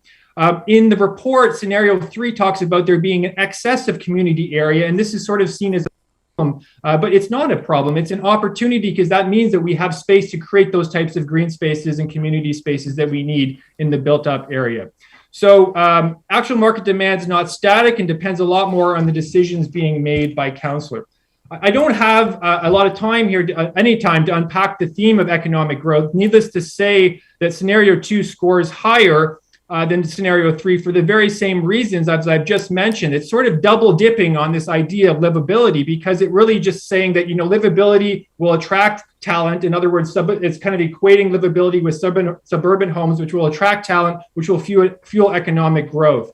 But this is basically Richard Florida's now debunked creative class theory, and it really needs to be re-examined. Finally, my last point is simply that by using market demand to effectively define and assess livability criteria, this report greatly underestimates the demand for affordable housing, which by definition does not appear within market surveys because people are price takers given the fundamental need to have housing at any cost. And so, of course, market housing surveys also fail to capture the needs or demands of people without homes in our city or living in shelters or in crowded units. And so if we address the shortage of housing, we also need to consider things like building social housing, supporting co-ops, which I know is happening, and so on and so forth. So I'm happy to take any questions, and I want to thank you for your time. Thanks very much, James. Seeing no questions, we'll move on to our next delegation, Kae Elgie. Saw you just a few minutes ago, Kae, so you are here. Yeah, and right. The host stopped my video, but I think hopefully you can see my slides. Oh, now we can start it. Okay, so I get to do both. We don't see your slides yet, Kae. So just hang on. Okay. Let me try again. Are you seeing them now? I am not. Okay, well then, perhaps staff can help me with that. Staff, Jess is working on it. Okay. Just hang on. Okay. Anyway, my name's Kae Elgie, and I'm. We have them now, Kae. Okay. All right. If you could, yeah. Thank you, Jessica. Okay. I'm a citizen of the city of Waterloo, and I'm very pleased to be here today. Next slide. 2 years ago, the climate crisis was every council's primary concern. Many councillors were saying it's what's keeping you up at night. And every single council declared a climate emergency. And furthermore, you said that climate action plan didn't go far enough, and you asked them to increase the intensity. You asked them to work for, you said you would work for a 50% reduction in greenhouse gas emissions by 2030. And let me tell you, we citizens of Waterloo Region, we're really, really proud of you. Now today, the province is asking you to put market forces first. And you're being told to provide a land needs assessment based on a market-based supply of housing. And yet hours ago, during the report of the 2021 point in time count, you learned of at least 1,000 people who will never be in the market for a home, not even the market for a place to rent. And yet you're being told to plan according to the needs of the housing market, a market that we know is seriously skewed by real estate investment trusts and also by speculators who drop handwritten notes in my mailbox offering to flip my house for their profit. Next slide. And yet, meanwhile, the climate crisis worsens. In Waterloo Region, we know that transportation is the major source of greenhouse gas emissions. And despite the accomplishments of Sustainable Waterloo and Climate Action WR to bring down building emissions and other emissions, we saw that the transportation emissions actually increased from the time they started these efforts in 2010 to 2015. So why in heaven's name would we contemplate making the problem worse by building yet more car-dependent development? Next slide. We tell people to shop local, use transit, walk instead of drive. So shouldn't we make it structurally impossible for them to do so?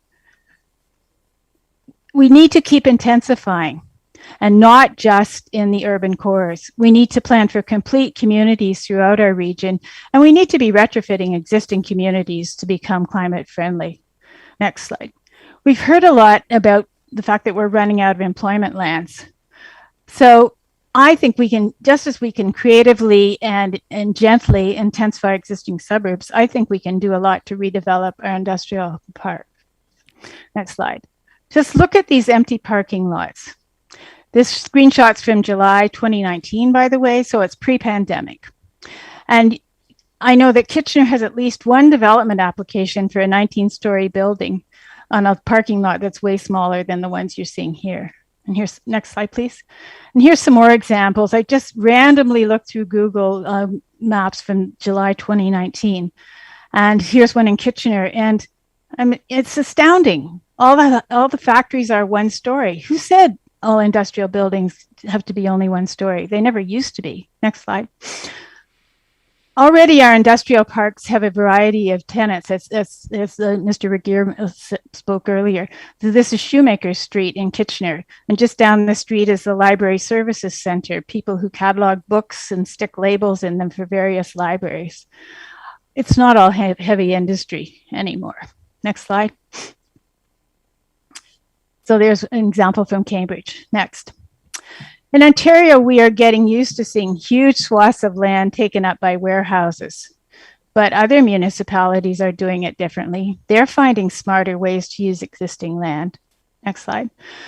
So we need a different vision of our future, one that saves farmland, doesn't build expensive roads, sewers, street lights, et cetera, for miles and miles out into the countryside. We are asking you, me and others are asking you to please direct staff to come back with an option that will be good for the planet. Last slide. And I don't envy you your decision. You're clearly being pushed one way by the province, while I'm sure your hearts and your minds are pulling you in a different direction. But I do have faith in the compassion and wisdom of the decision makers in Waterloo Region, because you've shown your courage and ingenuity in the past. Whether it was the establishment of the countryside line, the designation of environmentally sensitive areas over much opposition, I recall, or the welcoming and very creative community response to Syrian refugees and the boat people before them. So I know you won't let us down. And I know you won't let the planet down either. So thank you. Okay, thanks, Kay. The next delegation is Marilyn Hay. Welcome, Marilyn. Hi, thank you. I'll just pull up my notes. I'm Marilyn Hay, and I'm the chair of the Kitchener-Waterloo chapter of the Council of Canadians. The purpose of our national organization of local chapters is to help safeguard the interests of our people, our planet, and our democracy. We all recognize the impacts of climate change present an exponentially growing crisis of enormous magnitude on the planet. I've been so proud to be a member of this community, where you have all come to a consensus in committing to the objective of reducing our local emissions by 50% by 2030. Your leadership and this commitment have put Waterloo Region in the company of over 70 world-class municipalities where these challenges are being addressed in coherent ways.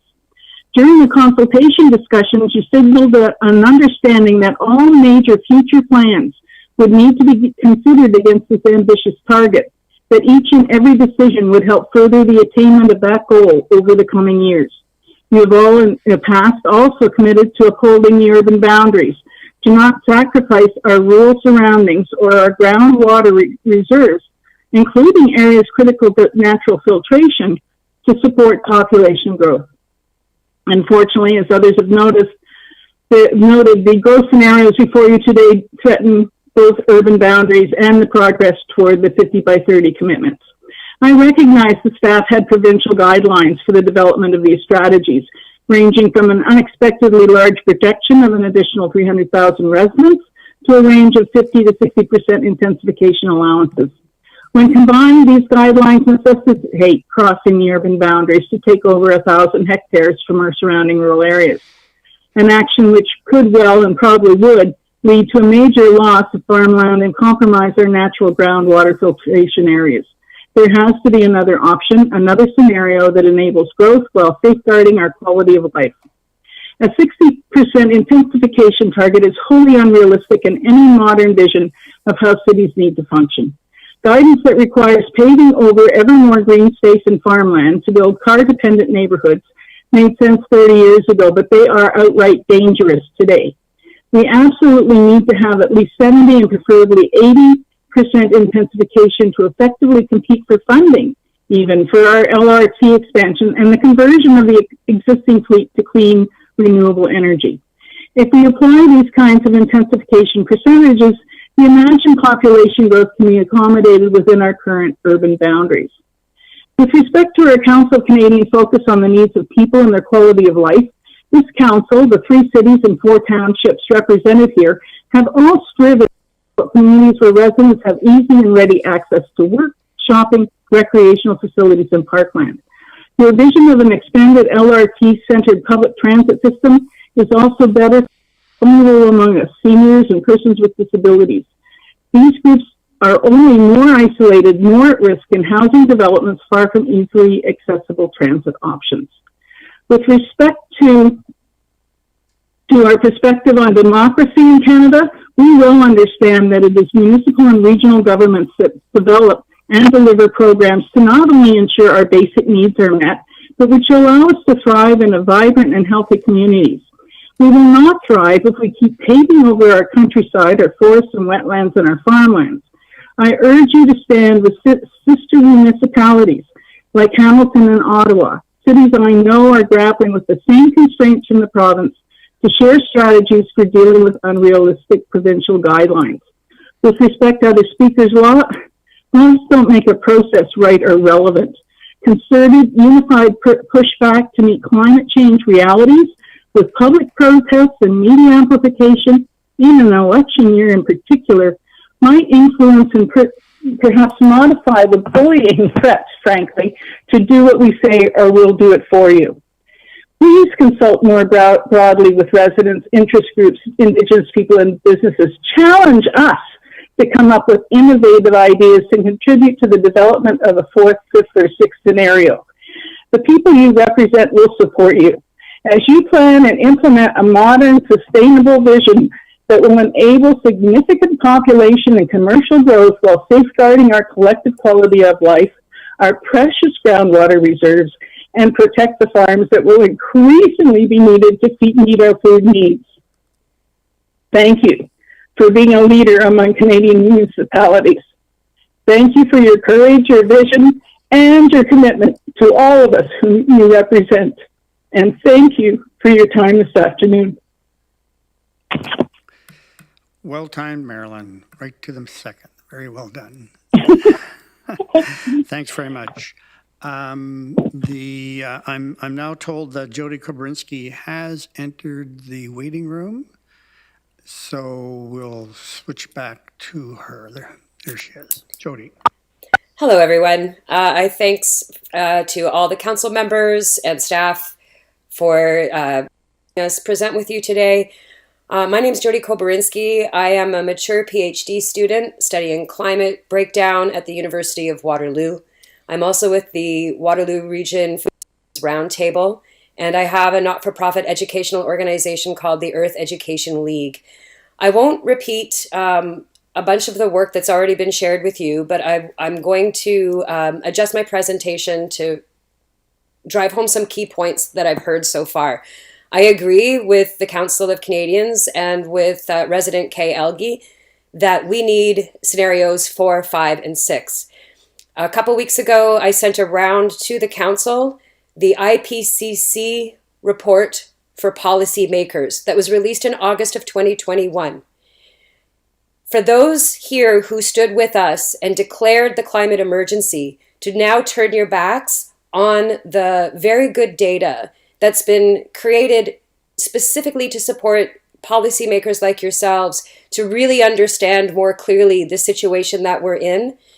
This new IPCC report is a vast departure from the previous 5 reports. It's the first one where they've begun to include some of the feedback loops and cascading effects of climate breakdown that many of us who've been studying this work for a very long time were more confident about speaking about, but were ignored. And so now we see that the world before August and the world after August are 2 completely different places. And any projections that we are making about water availability, about temperature, about the frequency and intensity of storms that we're going to be experiencing here in the region, all of the previous data is out of touch. We need to start from scratch with this planning. And I think that to have a process that puts at the center market without considering the physics of the Earth systems that support those markets is very wrong-headed. I echo my colleagues at the Council of Canadians who've identified that the political guidance that's been given to regions around what we need to be prioritizing and how we make these plans is misguided. And we as a region have broken from the pack in the past and done things in very creative ways. And I'm reminded in particular about our very creative solution around the hospital crisis that was created in the Harris era, and the way that we as a region were able to come together. We went from being an outpost to having one of the premier cancer treatment centers in the country. And we did that by being innovative, we did that by being forward thinking, and we did that by really considering the needs of the community as a whole. And I'd like us to apply that same can-do attitude here. We can completely address our needs with infilling into the spaces that we already have. And we do not need to cut a shovel's worth of dirt outside of the areas that have already been developed. Going up rather than going out is the way that we need to go. My main concern, of course, is around food security and the fact that we have some of the province's prime farmland where we are, and we should be releasing that soil from urban sprawl. We should be increasing the amount of farmland that we have, not decreasing it, if we're going to be able to feed ourselves in 10 or 15 years' time. That's all I have to say. And again, thanks for creating this process. I really hope that you find the courage to scrap what's been brought to you and listen to what's being shared with you by knowledgeable people from within the community about what has to be at the center of our decision making right now. Thanks again. Okay, thanks very much, Jody.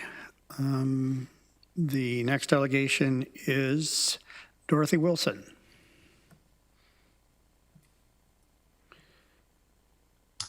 Welcome, Dorothy. Hi. Okay.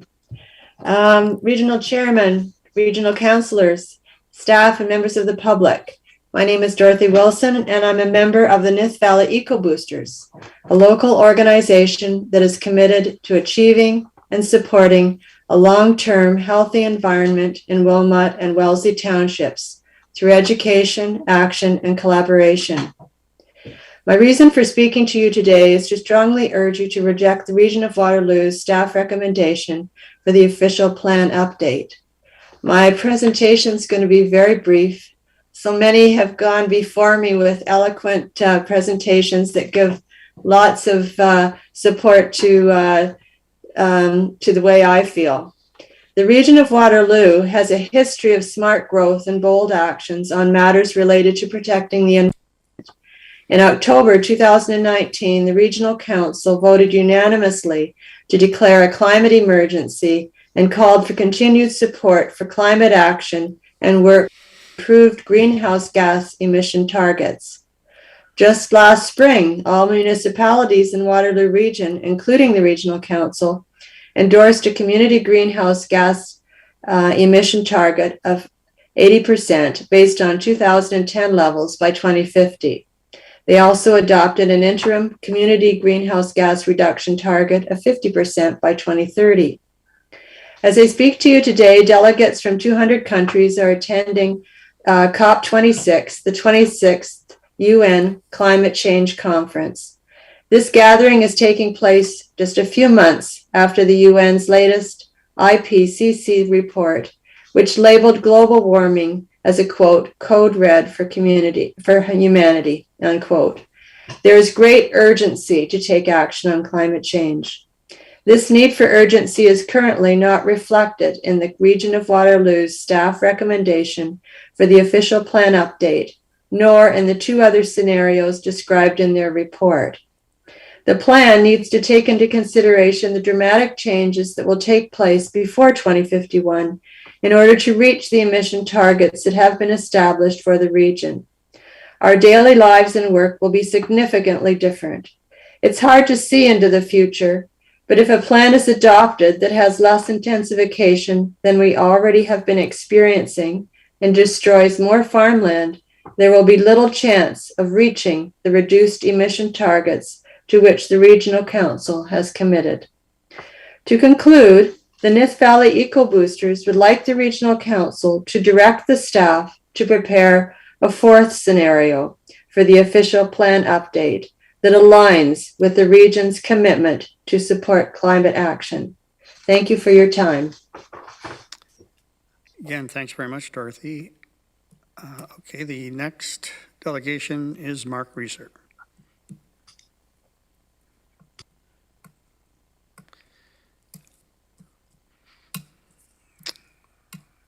There you are, Mark. We see you.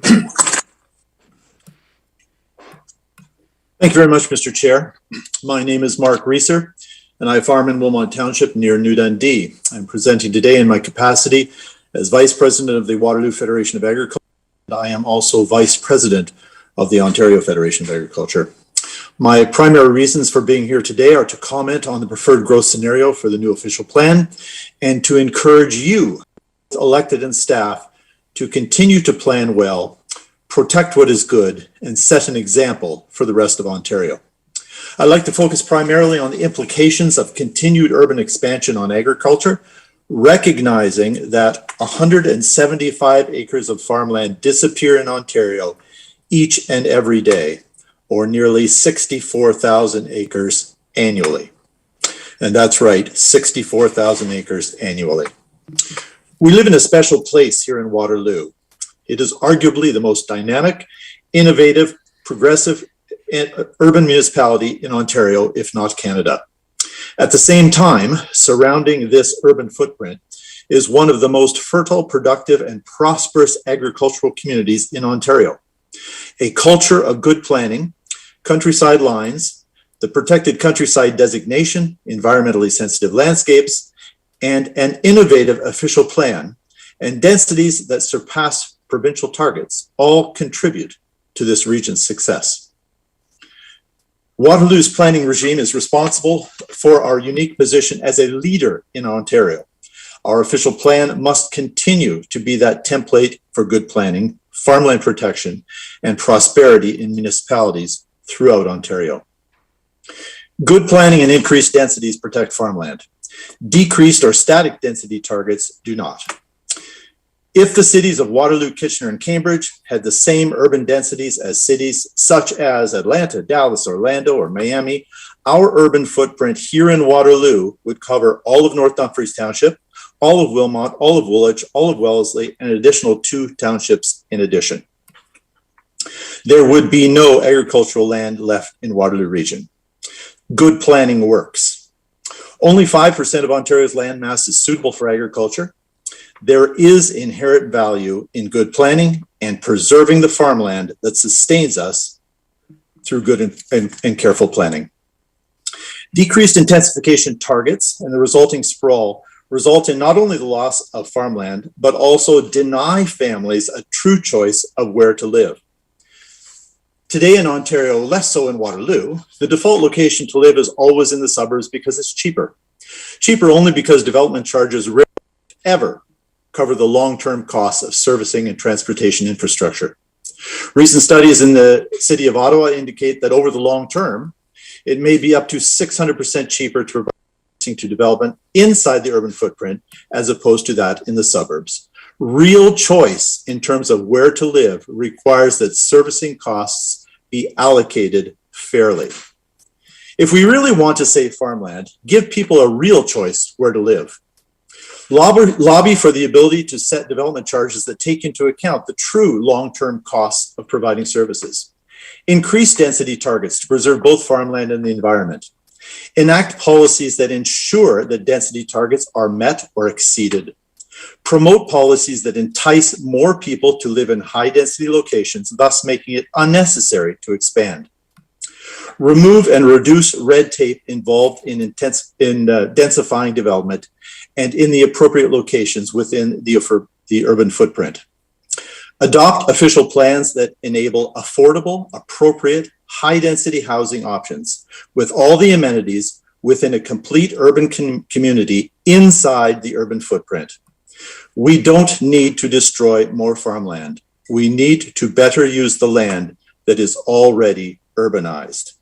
There is no balance, there is no sustainability if the urban footprints continue to expand. In conclusion, thank you, staff and elected.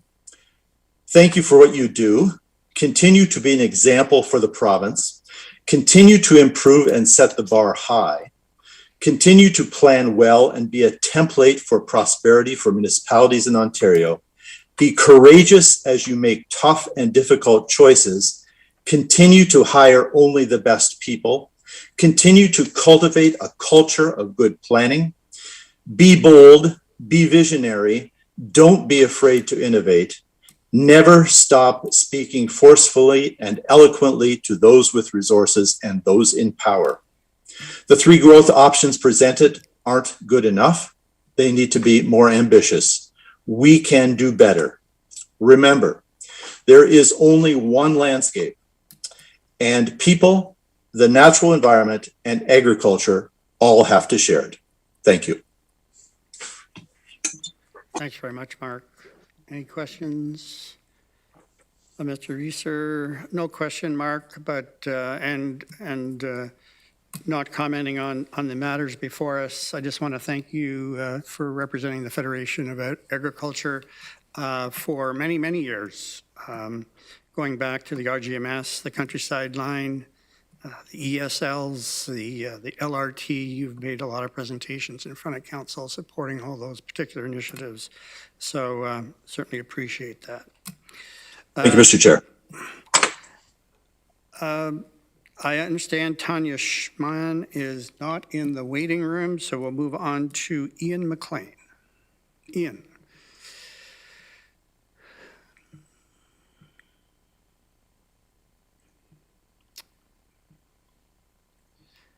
Ian, where is Ian?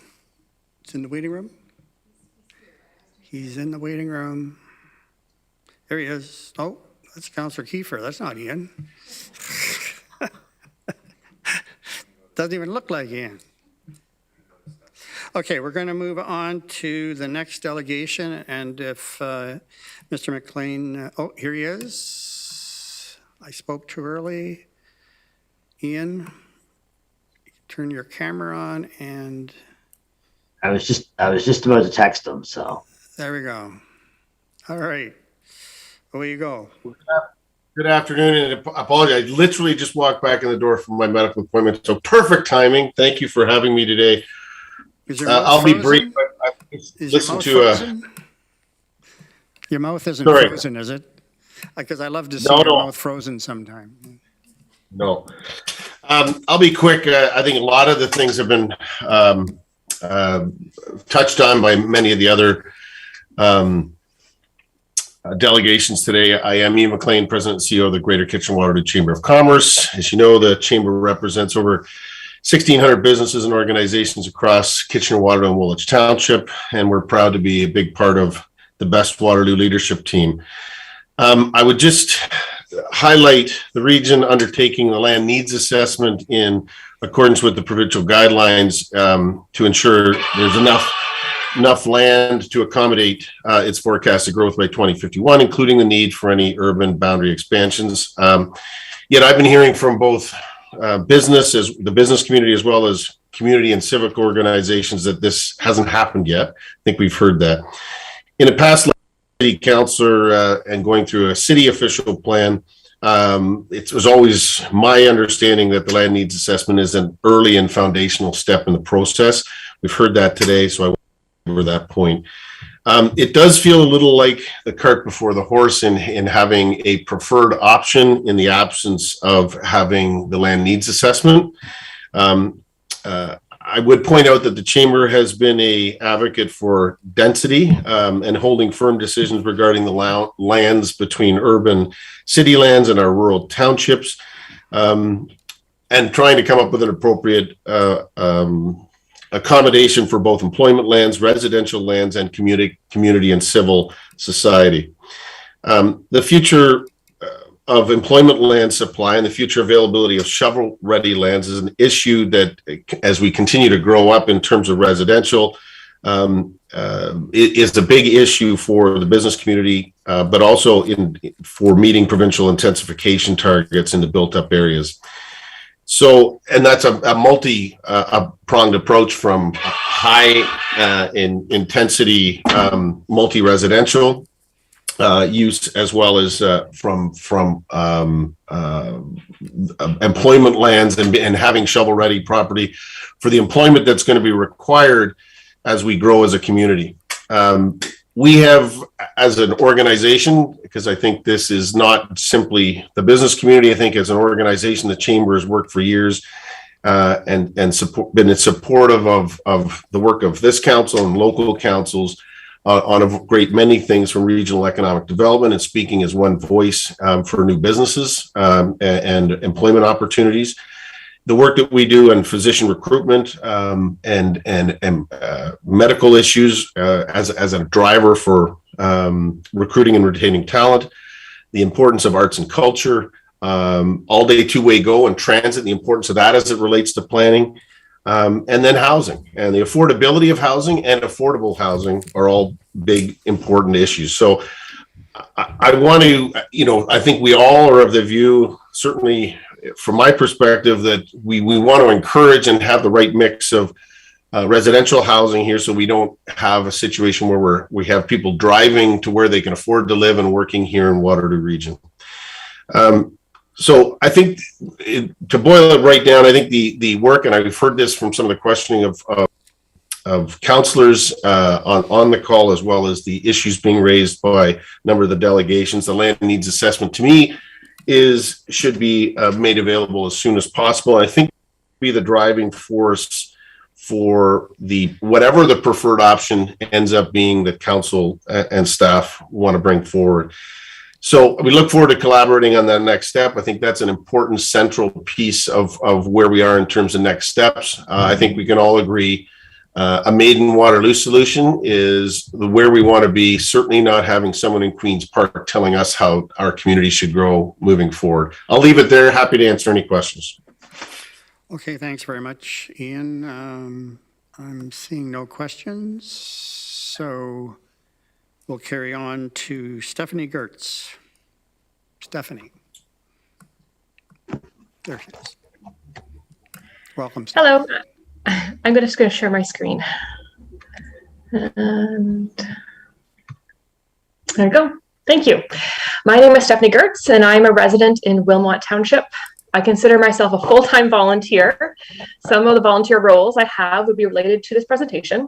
I am the co-chair of the Food Systems Roundtable of Waterloo Region, on the executive team of 50 by 30 Waterloo Region, as well as Nith Valley Boosters, as well as the board of the Wilmot Horticulture Society and Let's Tree Wilmot, and a volunteer of Citizens for Safe Groundwater.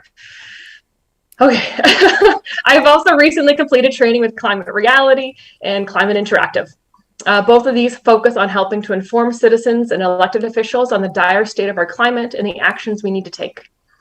Today I'm presenting as myself, because honestly I couldn't figure out which group to speak as. Over the last month, while representing 50 by 30, myself and another volunteer, Barb Shoemaker, met with councillors and the mayors from across Waterloo Region to discuss successes and challenges in reaching their 50 by 30 commitment. Each person we spoke with, to put it lightly, was concerned about climate change. They also identified the need to intensify and express concern about protecting agricultural land.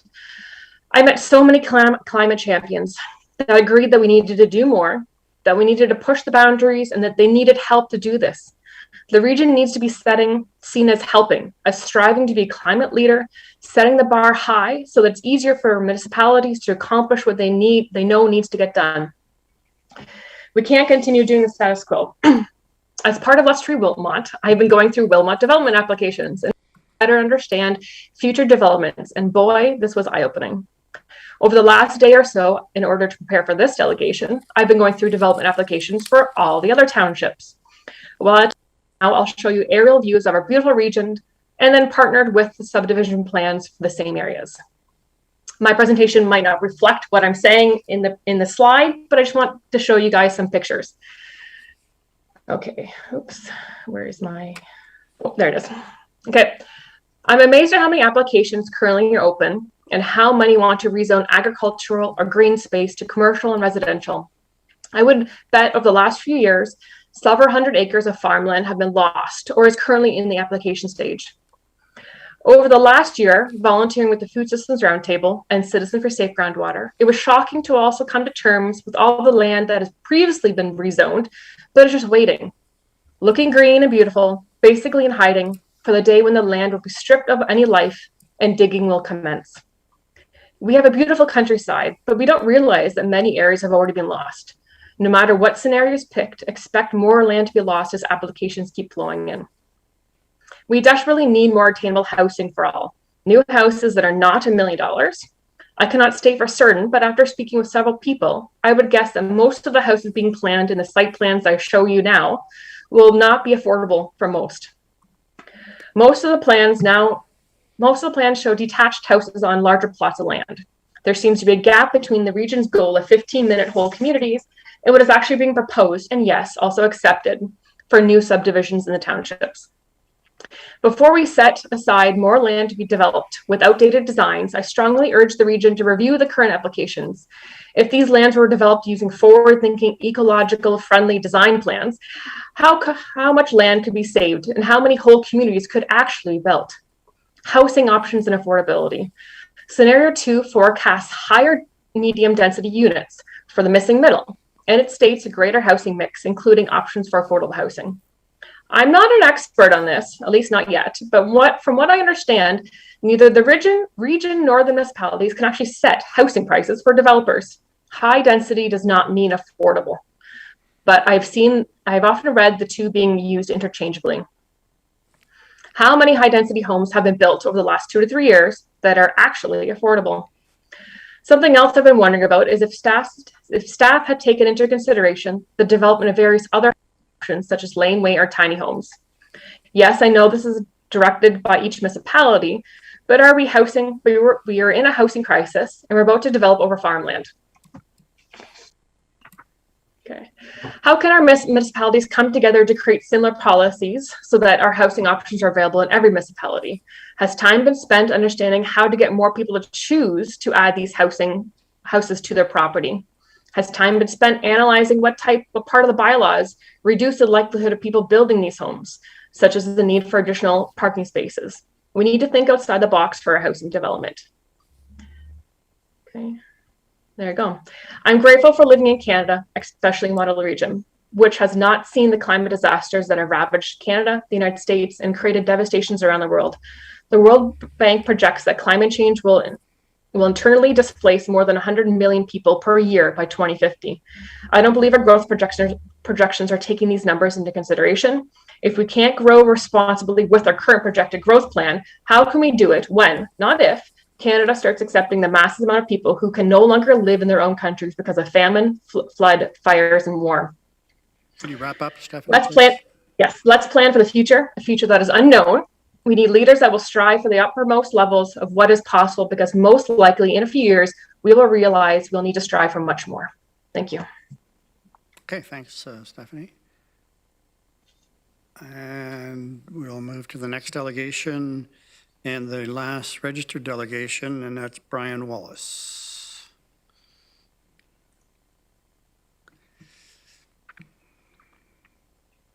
There. Hello. Hi, Brian. Welcome. Hello, you can all hear me? We can. That's good. That's good. All right. Good morning to the chair and all the councillors and everyone here. I'm very excited to have the honor of speaking before you all today. I'd like to talk about our environment and our regional growth plan. I moved to the region just about a decade ago, and since living here, I've been proud to call the region the place behind the blue bins, the hybrid buses, the ion, LED streetlights, and our slowly improving bike lanes, my home. However, I learned that regional staff was recommending scenario 2 for the growth plan. I was sorely disappointed. I'm also sort of confused to see the happened in Hamilton be completely ignored, where their growth plan became such a talked about issue that they sent surveys out to Hamiltonians, and as was mentioned before, had a 80% response rate saying no to more urban sprawl. Honestly, I'm surprised scenario 1 and 2 are even being considered when it's clear that Canadians want stronger action for climate change. If scenario 2 is chosen, that means Hamilton will be beating Waterloo region for this fight in the fight for sustainability. Hamilton, come on. A major reason that I'm against anything but scenario 3 is seeing the way that new developments are being built right now. I was in the new area behind Costco near the boardwalk about a month ago and saw the new buildings and suburbs there, and frankly, it makes me sort of angry seeing how short-sighted our planning is. Our suburbs cannot be pure housing. We need 15-minute neighborhoods where you can walk or bike to the grocery store or your doctor or dentist within those 15 minutes. What we normally do is make suburbs where you need to drive to everything, which increases our carbon footprint. It makes our suburbs themselves more dangerous due to increased internal traffic, as well as increasing the strain on our major roads and highways, as they need to be taken for anything in those suburbs to leave them. Now, as you may know, the average cost of a standalone house in Kae Elgie increased by almost 25% in the last year, and has almost hit $1 million. Scenario 2's approach to this is sticking its head in the sand and pretending that everything is normal, and that single detached homes are where all younger millennial Zoomers will still end up.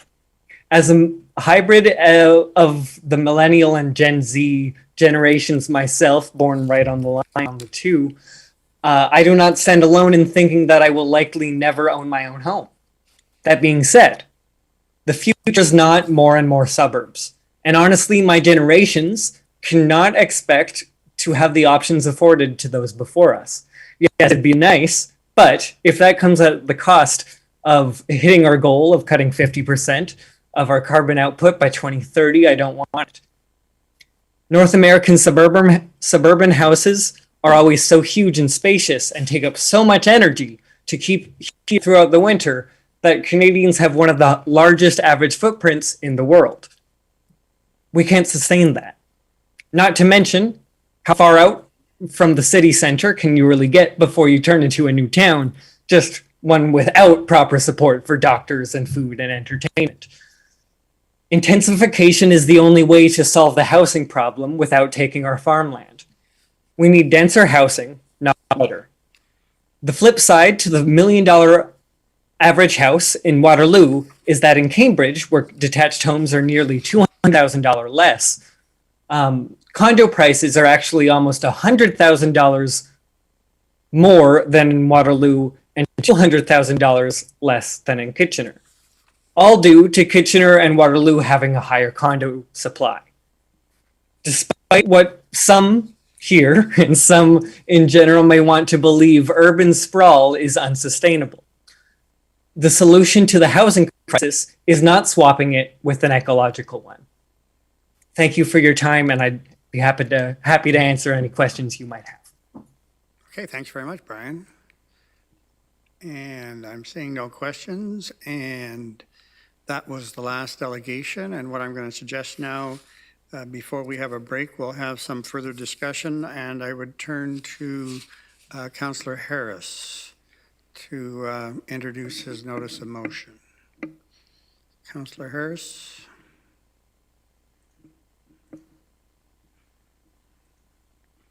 Councillor Harris. I see him on the screen.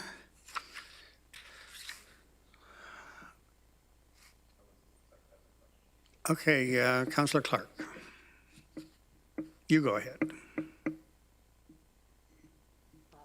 Thanks. While we're waiting for Councillor Harris, I don't know whether this is a direction to staff or a motion, and I will let you be the judge of that, Chair Galloway. I would like to start off by acknowledging the really difficult work that staff faced with trying to balance what's a really wide range and a whole slew of often competing priorities and interests, many of which we've heard about today. I know that the staff work would have been far easier if Waterloo were a single tier municipality like Hamilton, instead of 8 separate municipalities, each of which has its own competing interests and priorities for growth. I think for me, the discussion of the timing of the land assessment has been particularly interesting, because it really raises the question of what is the horse and what is the cart. And we've heard that expressed a couple times this afternoon. I think we need to ask, do we start with the demand for green space and then follow it? Or do we start with the need to change the way that we live and in order to meet our climate change targets and lead? So I do believe that the scenarios that have been presented by staff don't allow us to lead in the way that we should. And I would like to suggest that council provide a direction to staff to prepare 2 more scenarios at 65 and 70% intensification rates, and to include those scenarios in the upcoming community consultations and report back to council, obviously. Okay, thanks, Councillor Clark. So if we could, for the time being, keep our comments to that particular suggestion. I'm certainly open to the notion that we can provide that direction to staff. As I understand, it's a bit of a mathematical exercise in terms of the inputs and pushing. It may be more than pushing a button, but we'll be able to get those numbers in terms of how many hectares or acres of land would be required or not required, as the case may be in each of those scenarios, and have at least that information available for public discussion. And there may be some serious implications associated with those. Chair Redmond, on that particular matter? I'd be pleased to wait and go after Councillor Harris. Okay, well, Councillor Harris is going to introduce a separate motion, which he's already given us advance notice of. I'm just trying to dispense with Councillor Clark's suggestion that this would be direction to staff to produce those two scenarios. So I really, it's sort of along the same lines as Elizabeth's observation, and that is really how difficult this is. And I have to tell you, it's been a really interesting afternoon, and I don't think I've ever heard a group of citizens be so united. And I think what they're united in is the fact that they want more consultation, and I know that staff have already committed to that.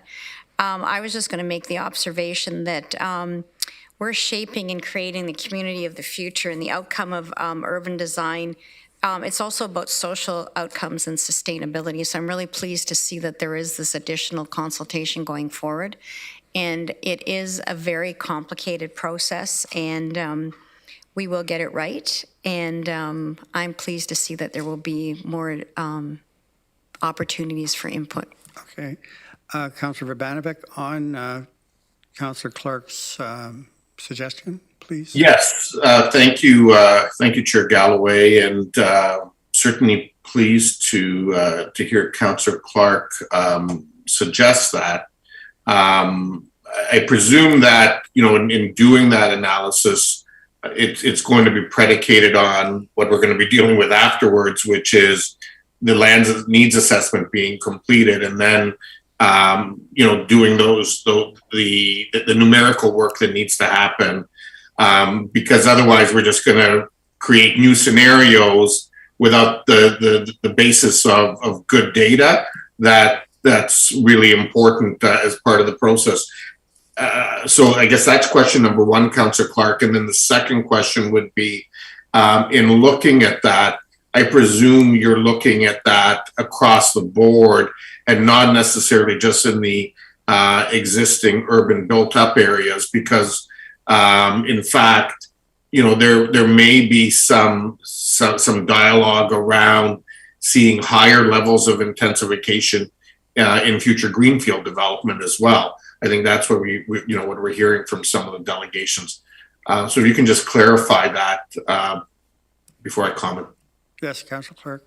Yeah, I wouldn't attempt to presuppose staff's work on those scenarios. I would just like to see how they fit. And certainly I understand the land needs assessment is something that my colleagues all want to see happen. Okay, but you're not assuming that it would all just necessarily be in the urban area, that it may in fact be elsewhere. Okay, great. So with that, I certainly can support that, and I think as Chair Redmond has indicated, that while there are some varying views on the issue that we heard from today, the consistent part is we want more data and we want more dialogue, and I think that is important, because this ultimately, this is an incredibly important decision for us, because it really will shape the way this region and its 7 municipalities that are part of the, for lack of a better word, the federation that makes this region, that brings us together, how it will evolve going forward, and how not only our urban centers will evolve, but also our 4 rural communities, which are such an important part of the fabric of our broader region, and what makes everything tick and it makes us so unique. And so I think it really is important as we go forward to look at this in the lens of affordability, in the lens of sustainability, and in the lens of quality of life for our residents, and ensuring that they have the continued range of choices that they've had in the past. Okay, thank you, Councillor Shantz. On Councillor Clark's direction to staff? Thank you. I think it'll apply both to Councillor Clark's direction and also the motion that Councillor Harris is bringing, and that is it's important. It's important to do the land needs assessment, and I think what we're hearing is we want to be more we want to be go further than what the staff has gone so far. So I agree with both of those, but I like in the report to be able to picture what the scenario that they end up recommending looks like. So we're talking about lifestyle, we're talking about agricultural versus urban, we're talking about sustainability and climate leadership. And so when we say 65 or 70 or 80, what is that going to look like for livability for people in the region? Because I can't quite picture what that means in its entirety. So I just like to have some kind of description, however that can be done, of what those options will look like. You mean when those options come forward, Councillor Shantz? Yes. Okay. Yeah. Yes, I do. Yeah, of course. Okay, Councillor Harris, did you want to comment on Councillor Clark's suggestion, or I had asked, I called you to bring forward your motion, but and logically that would have come first, but bad time for washroom break. Yeah, I mean, I'd like to introduce this motion. There might be an opportunity in there just to add it, but if not, it could be separate. So do you want me just to go ahead and read that motion into the record? I'd like to deal with Councillor Clark's direction to staff. I don't see any objection at this point in time. So if committee is in agreement, we can provide that direction to staff. Sure. Seems reasonable. And if that's okay, then Councillor Harris, you can proceed with your notice of motion. All right, thanks, Chair. So whereas the region of Waterloo indicated a land needs assessment was the intended outcome of the Phase 2 technical analysis in the regional official plan municipal comprehensive review process, and that a preferred growth scenario would then be determined through Phase 3 analysis for growth scenarios. And whereas a preferred growth scenario is being presented to council without the required land needs assessment having been completed. So therefore, be it resolved that council hereby directs that prior to any growth scenarios being brought before this council for decision, that 1, the region of Waterloo land needs assessment be completed in accordance with provincial requirements, and 2, that thorough engagement take place between regional staff, community stakeholders, and local municipalities. I do want to make a note that there was a quick wording change. So again,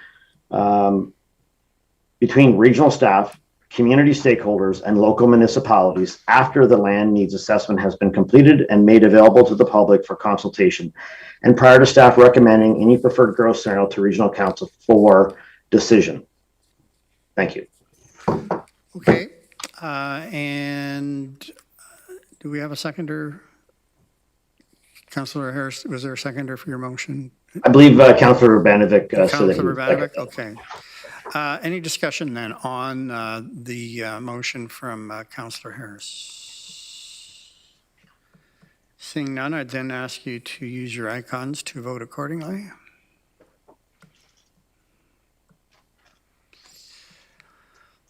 And that's carried.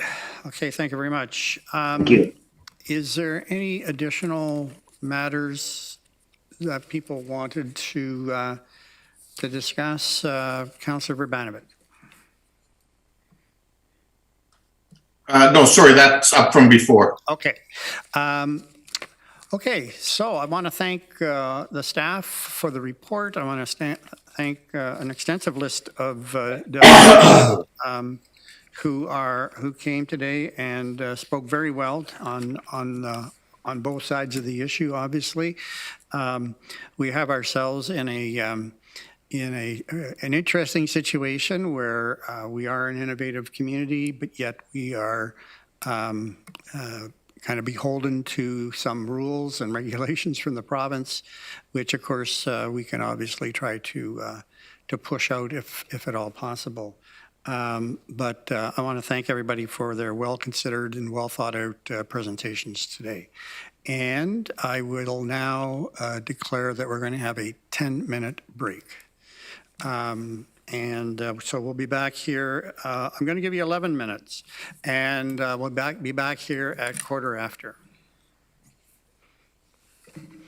Don't be late.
There is no staff presentation associated with this report, and I'll ask Ann Coleman from the Ontario Living Wage Network if she wants to make her presentation now. Welcome, Ann.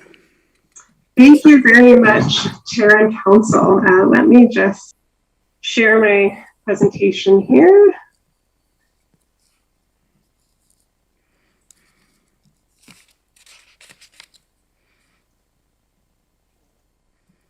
Sorry. Oh, here we go.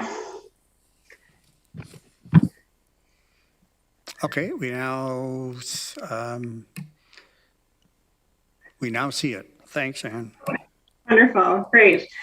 So thank you very much for having me speak today. I know it's been a long day, so I will be concise as possible. I was really pleased to see that a recommendation is going forward to direct staff to prepare a living wage employer implementation plan for consideration by Regional Council.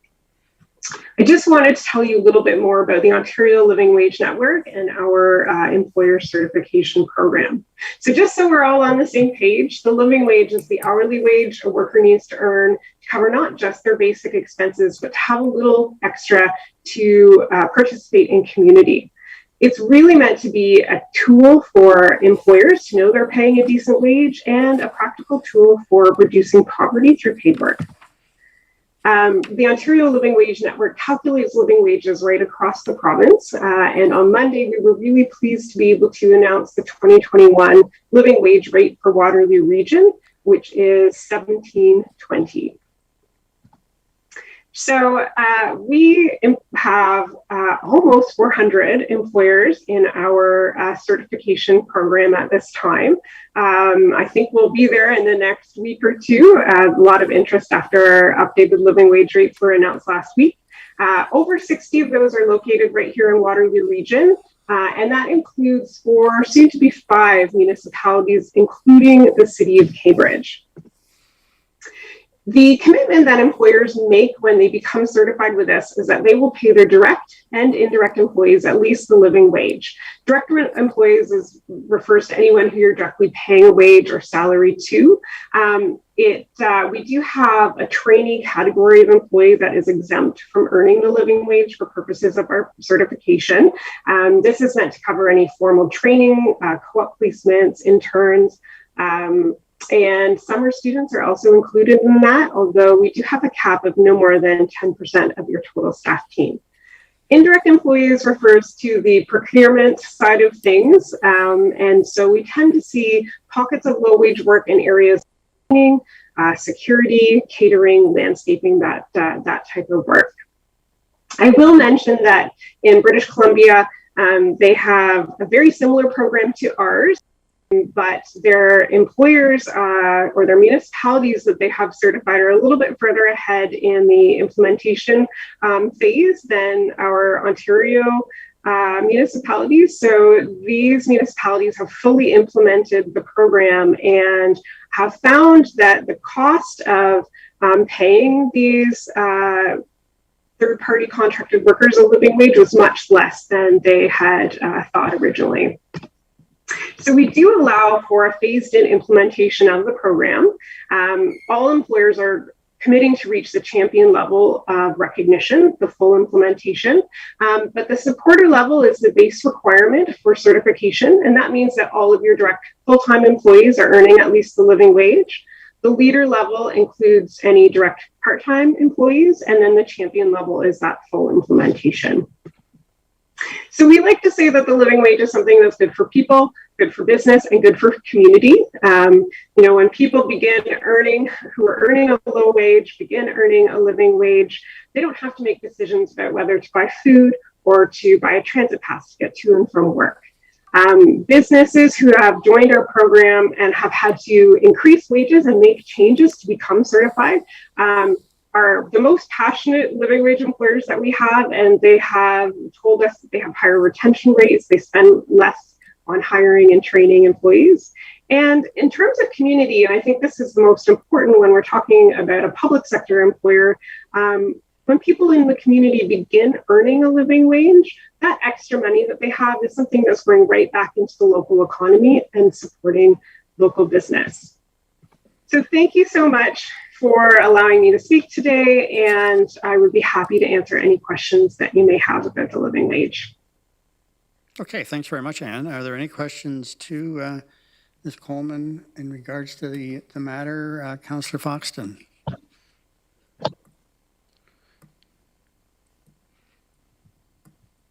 You're on mute. The most said 3 words. I apologize. Thank you.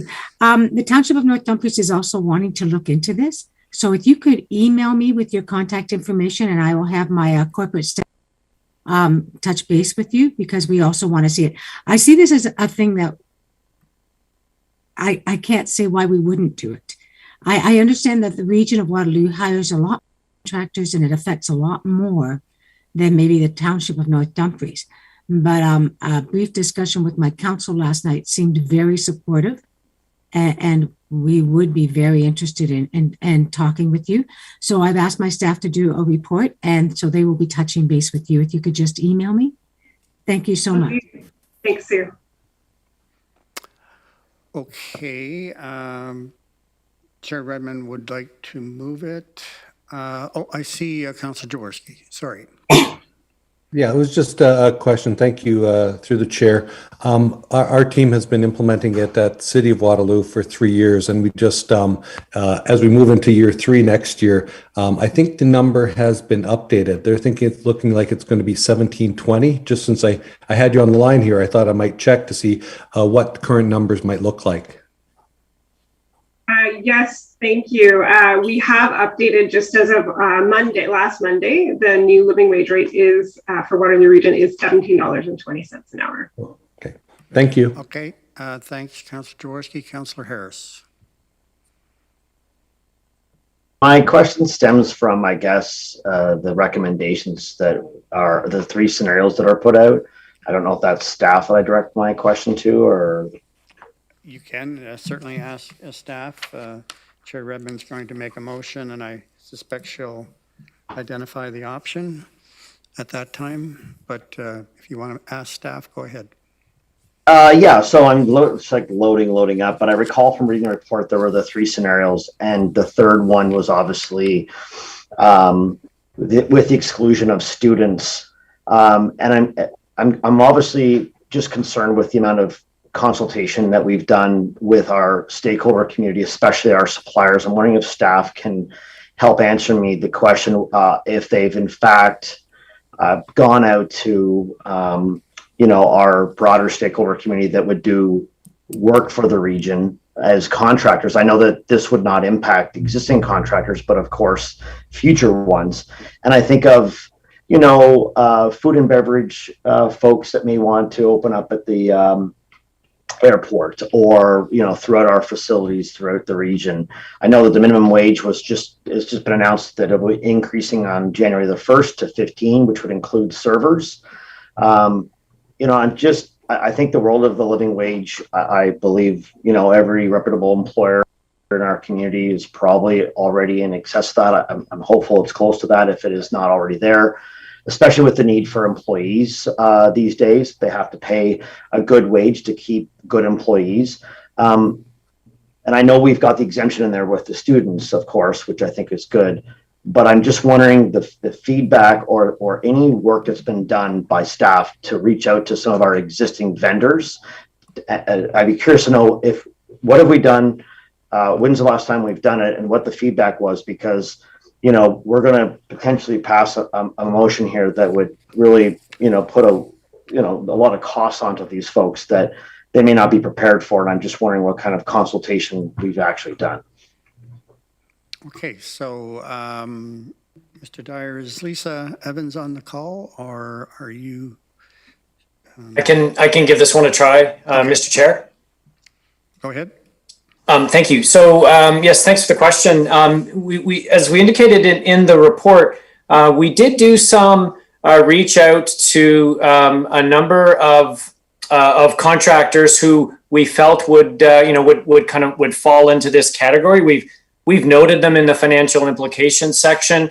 Janitorial, security, cleaning and maintenance, and and other similar contractors.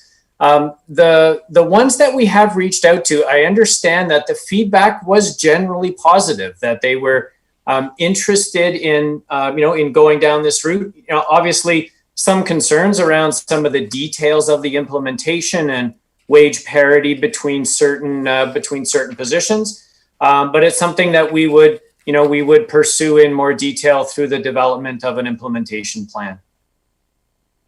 So that implementation plan, assuming it's option 3, would come back to council for final approval? Okay, I'm seeing nod shakes. That's all I really want to make sure we're doing, is we're consulting with those groups just prior to arbitrarily doing it. So thank you. Okay, thanks, Councillor Harris. Councillor Erb. I think you're on mute. I can make it 4 words. You are on mute, as opposed to 3 words. You're on mute. You could put it on your forehead, and then we would see it all the time. I was going to second Councillor Chair's motion, assuming that she was option 3. Is that correct? Yes, I can reserve that for you. Oh, well, we'll hear from Councillor Redmond shortly. Hey, I simply wanted to say that, given some of the reports that we've had in the last 2 weeks, particularly as it relates to housing and how difficult it is for folks to pay for adequate housing, I think this is just another one of the small pieces that we could put in place in the region that will help people secure adequate and safe housing. So I'm happy to support this. Okay, Chair Redmond. Thank you, Chair Galloway, and I'd be really pleased to have Councillor Erb second the motion, and it is the one that is recommended from staff. Direct staff to prepare a living wage employer implementation plan for consideration by Regional Council based on option 3 as outlined in the report. And just to Councillor Harris's point, it will come back. It will be how we implement the plan. And I really am very proud to put this forward. I think it sends a very important message. I think through the pandemic, we have seen that certain groups have been disproportionately impacted economically as well as in many other ways during the pandemic. It addresses some employees that are outside of our employee structure, but I think that's also very important. And consultation has already occurred. And I think the employees that are making less than the $17.20, and I think it's in the report, but living wage annually updates what living wage is pegged at. And there have been years when the living wage actually went down. Generally speaking, I don't think it's ever been as low as minimum wage, but it is based on a basket of goods. When I was at Habitat for Humanity, Waterloo region, it was deemed as something really important. We had a lot of part-time staff, and we did it over a 2-year period in order to make sure that people that were receiving the living wage, we could also bump up people that had been there for 5 and 6 years, and that was the wage they were making at that point in time. So I would expect that that kind of implementation will not be triggered in the region of Waterloo because most of our employees make much more than living wage, but for those who don't, we will look at the implementation plan. And Anne already pointed out that the city of Cambridge is already a leader in this field, and I know there are other municipalities that have done it. So I think it's a really important step, a really important message, and I'm very proud to move it and happy to have Councillor Erb second it. Councillor Urbanovic. Thanks very much, and thanks to Chair Redmond for bringing this forward in the delegation. For presenting this.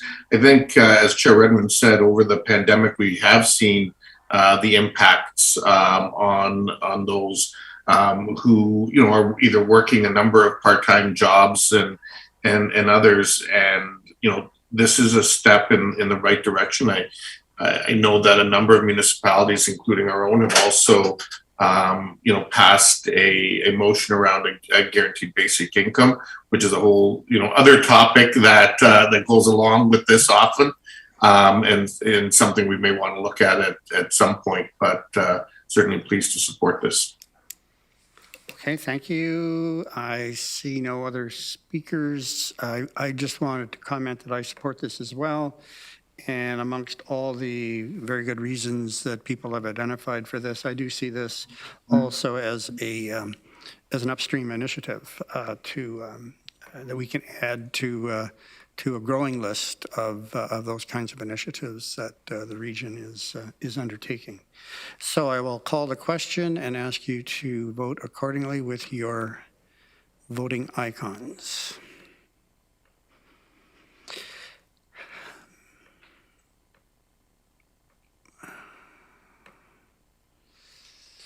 And that is carried. Okay, carried unanimously.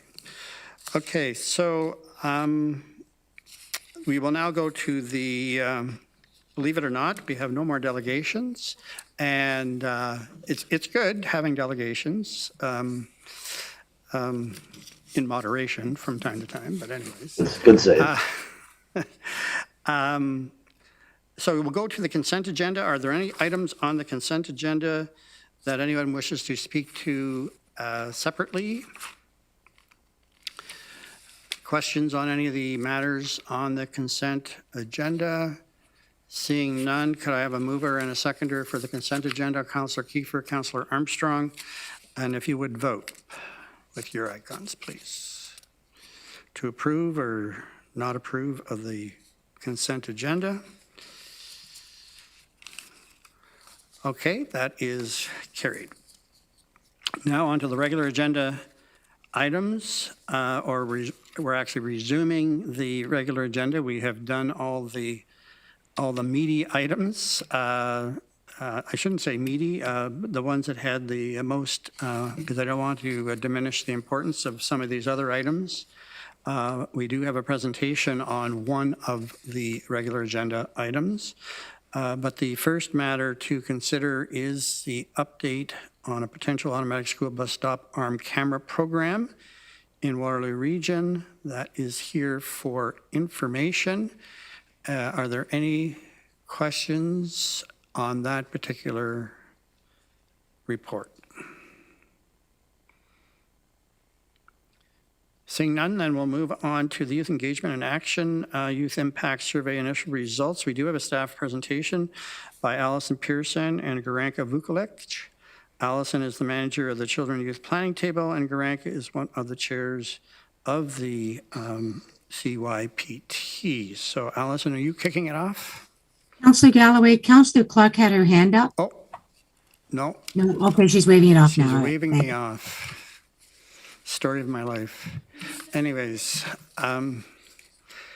Allison, are you leading this off? I'd be happy to. Okay, you go Thank ahead. you. Thank you. Good afternoon, Chair Galloway, committee members. Great to be with you here today. I, as mentioned, am the manager with the Children and Youth Planning Table, and we're very pleased to be bringing forward to you some initial information about the Youth Impact Survey that's coming forward, and remind folks of the work of the group itself. Now, unfortunately, our community co-chair, Garanka Vukovic, had to step off in this half-hour block of the day. So pitch hitting, we have our past community co-chair, Debbie Engel, who's graciously jumping in. So Debbie, I'll hand it over to you. Thank you. Hi, everyone. I'm Debbie Engel. My pronouns are she, her, and I am a director with Horizon Family and Community Services.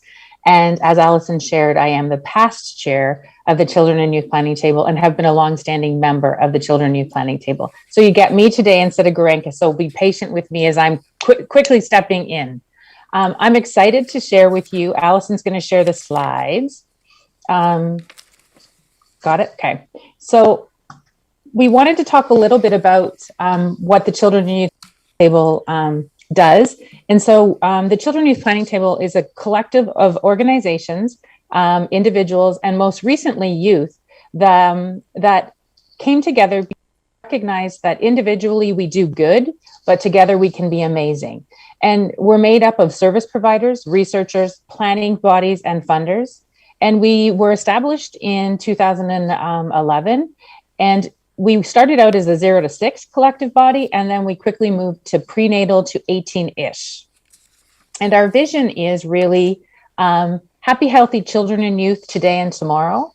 And our mission is really to collectively mobilize as one system for children and youth in Waterloo region that relentlessly strives to maximize well-being throughout generations. And our vision and our mission really is what holds us all together. And when we talk about our membership, we have 61 voting members.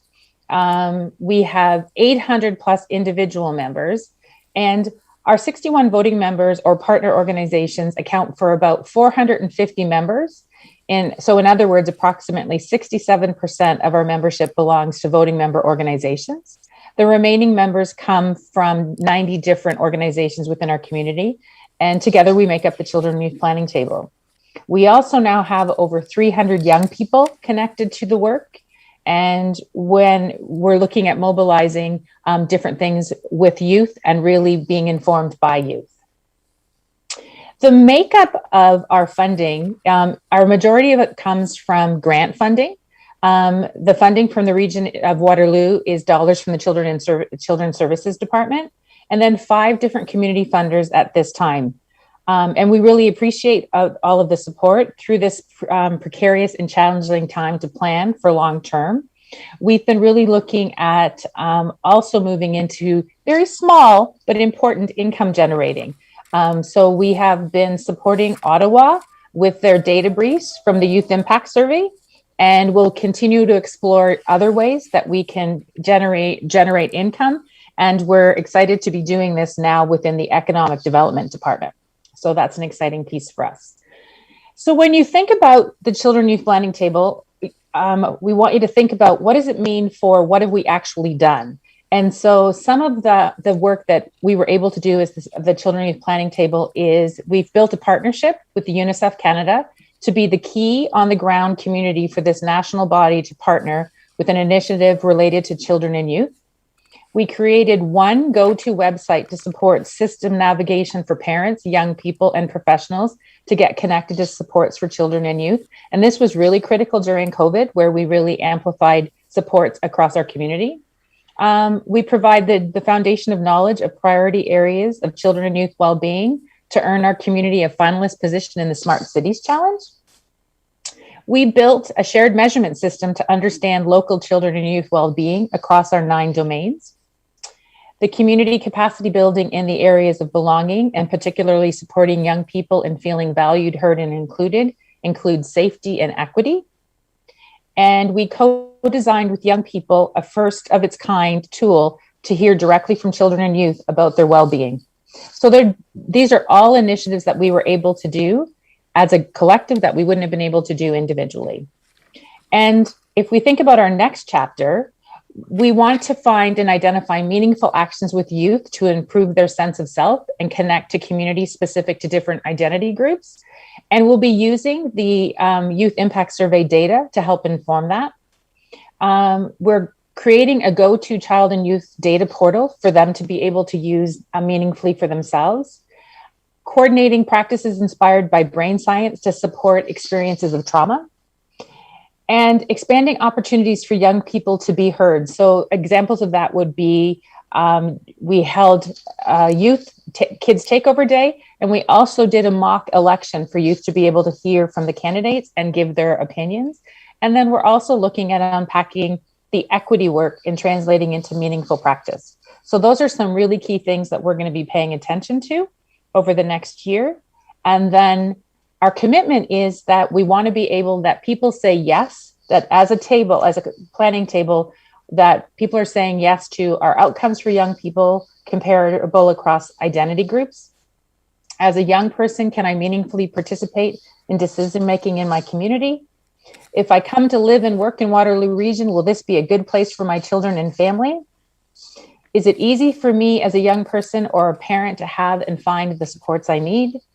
And are we working towards making children and youth well-being a shared priority in our region, which is all of the things that we're working towards, which are things that you're working towards. Now, as part of our, we have youth connectors that we have hired and employed who we really wanted to be here today, but your meetings are really long. And so they weren't able to be here, but they created a video to be able to share a little bit about the work they're doing with the Youth Impact Survey and how they're going to start to use that data and help engage youth in that process. So I'm going to turn it over because someone on this lovely other place is going to show this video. Hi, my name is Asher. I am a youth connector, part of the backbone team for the CYPT, and today I'm going to be talking about the Youth Impact Survey. Some quick notes about the survey. Number 1, it is the first of its kind within Canada. Number 2, the Children and Youth Planning Table and Waterloo Region Young People worked with UNICEF Canada to co-design and tool how it is implemented. Number 3, Waterloo Region was the first community in Canada to pilot the program back in 2020, and this year we are one of the 4 communities using it. Part of my work as a youth connector, alongside other youth connectors, was to push the survey out into the community. And thanks to that, we've heard over 1,000 different diverse voices from children and youth across the different cities and townships. The Youth Impact Survey was a great opportunity to hear the voices of children and youth within the community and see what changes needed to be made.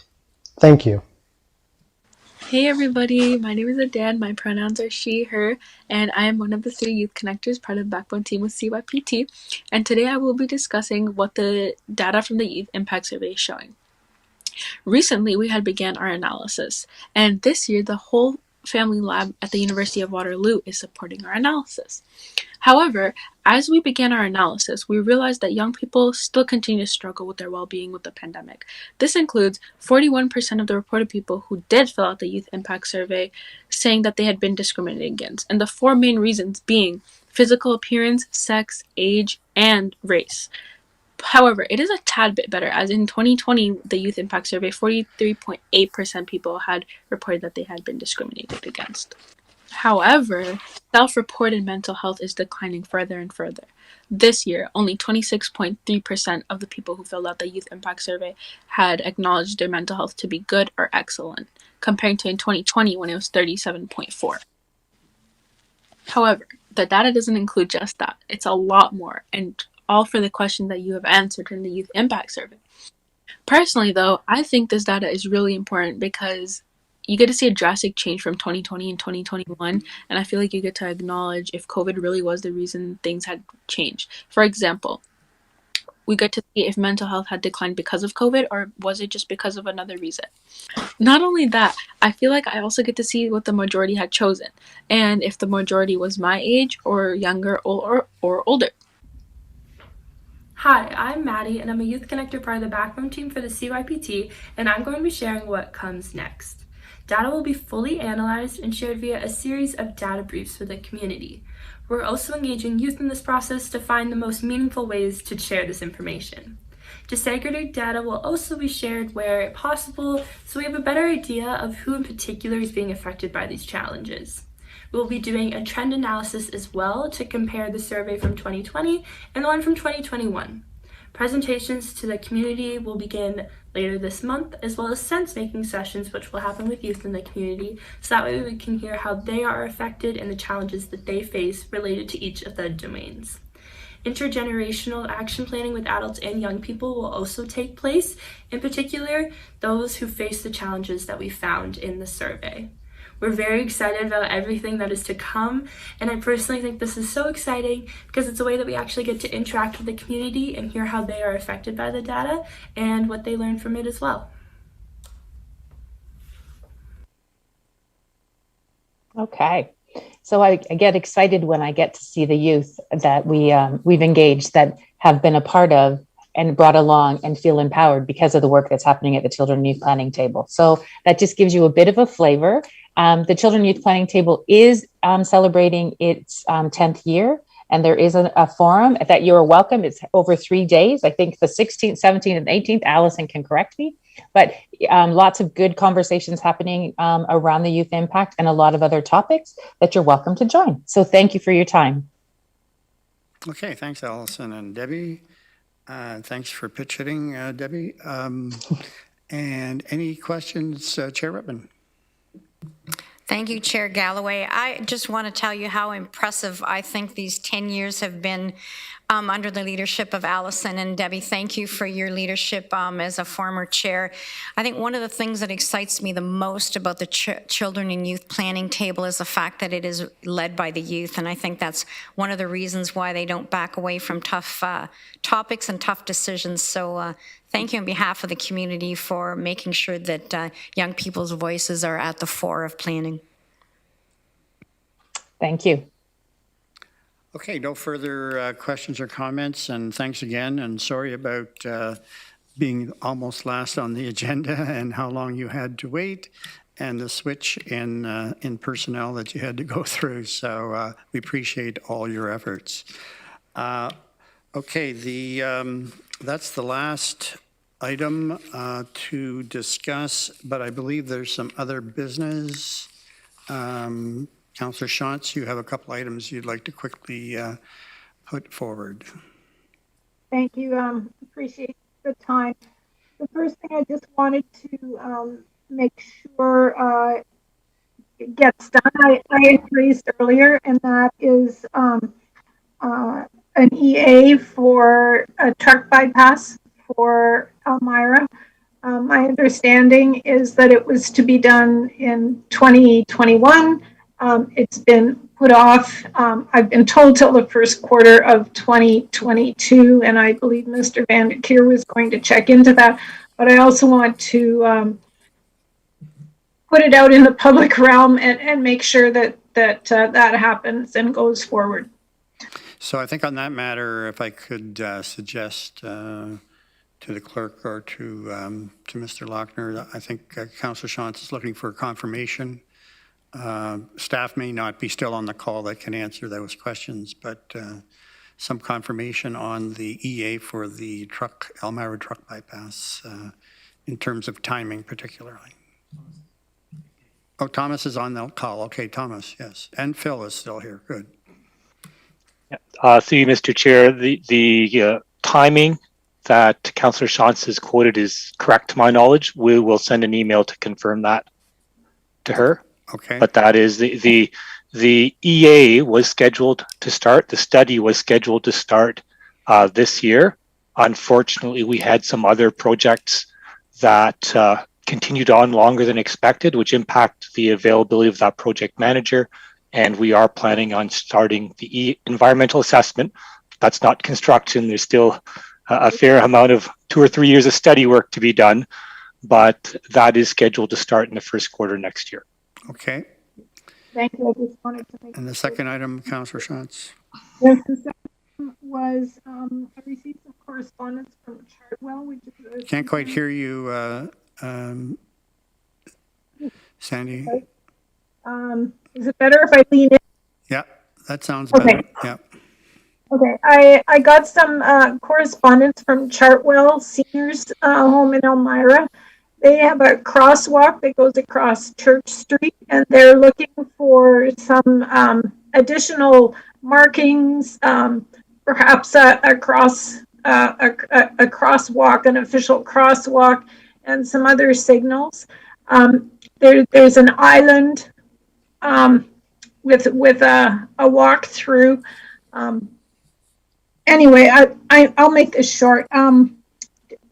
I just want to let council know that that they're bringing that forward, and I was asked to address the letter to council. Chair Galloway, I think you also got the letter, and I wonder if we can just include that in the package for next week. And I trust that staff will respond to it and carry that forward. Thanks. Yeah, I also got that. And does staff have that, a copy of that letter as well, Mr. Van der Keer or Mr. Schmidt from Chartwell regarding the... Through you, Mr. Chair, I'm not sure if we have the letter, but I think we did receive an email on that, so I believe we are looking at it. But we will, when we get the letter, we'll respond to it in any case. Okay. Do you want me to forward it? That would be great. Okay. Thank you. Okay, thanks very much. Is there any other items that people want to discuss at today's committee of the whole? The next meeting is December the 7th, And we'll now have a motion to adjourn, and then I ask you to give us a couple minutes, 5 minutes to reconfigure things. Chair Redmond will take over the chair of the special council meeting. So motion to adjourn, Councillor Harris and Councillor Verbanovich. And if you could vote like Councillor Jaworski already has.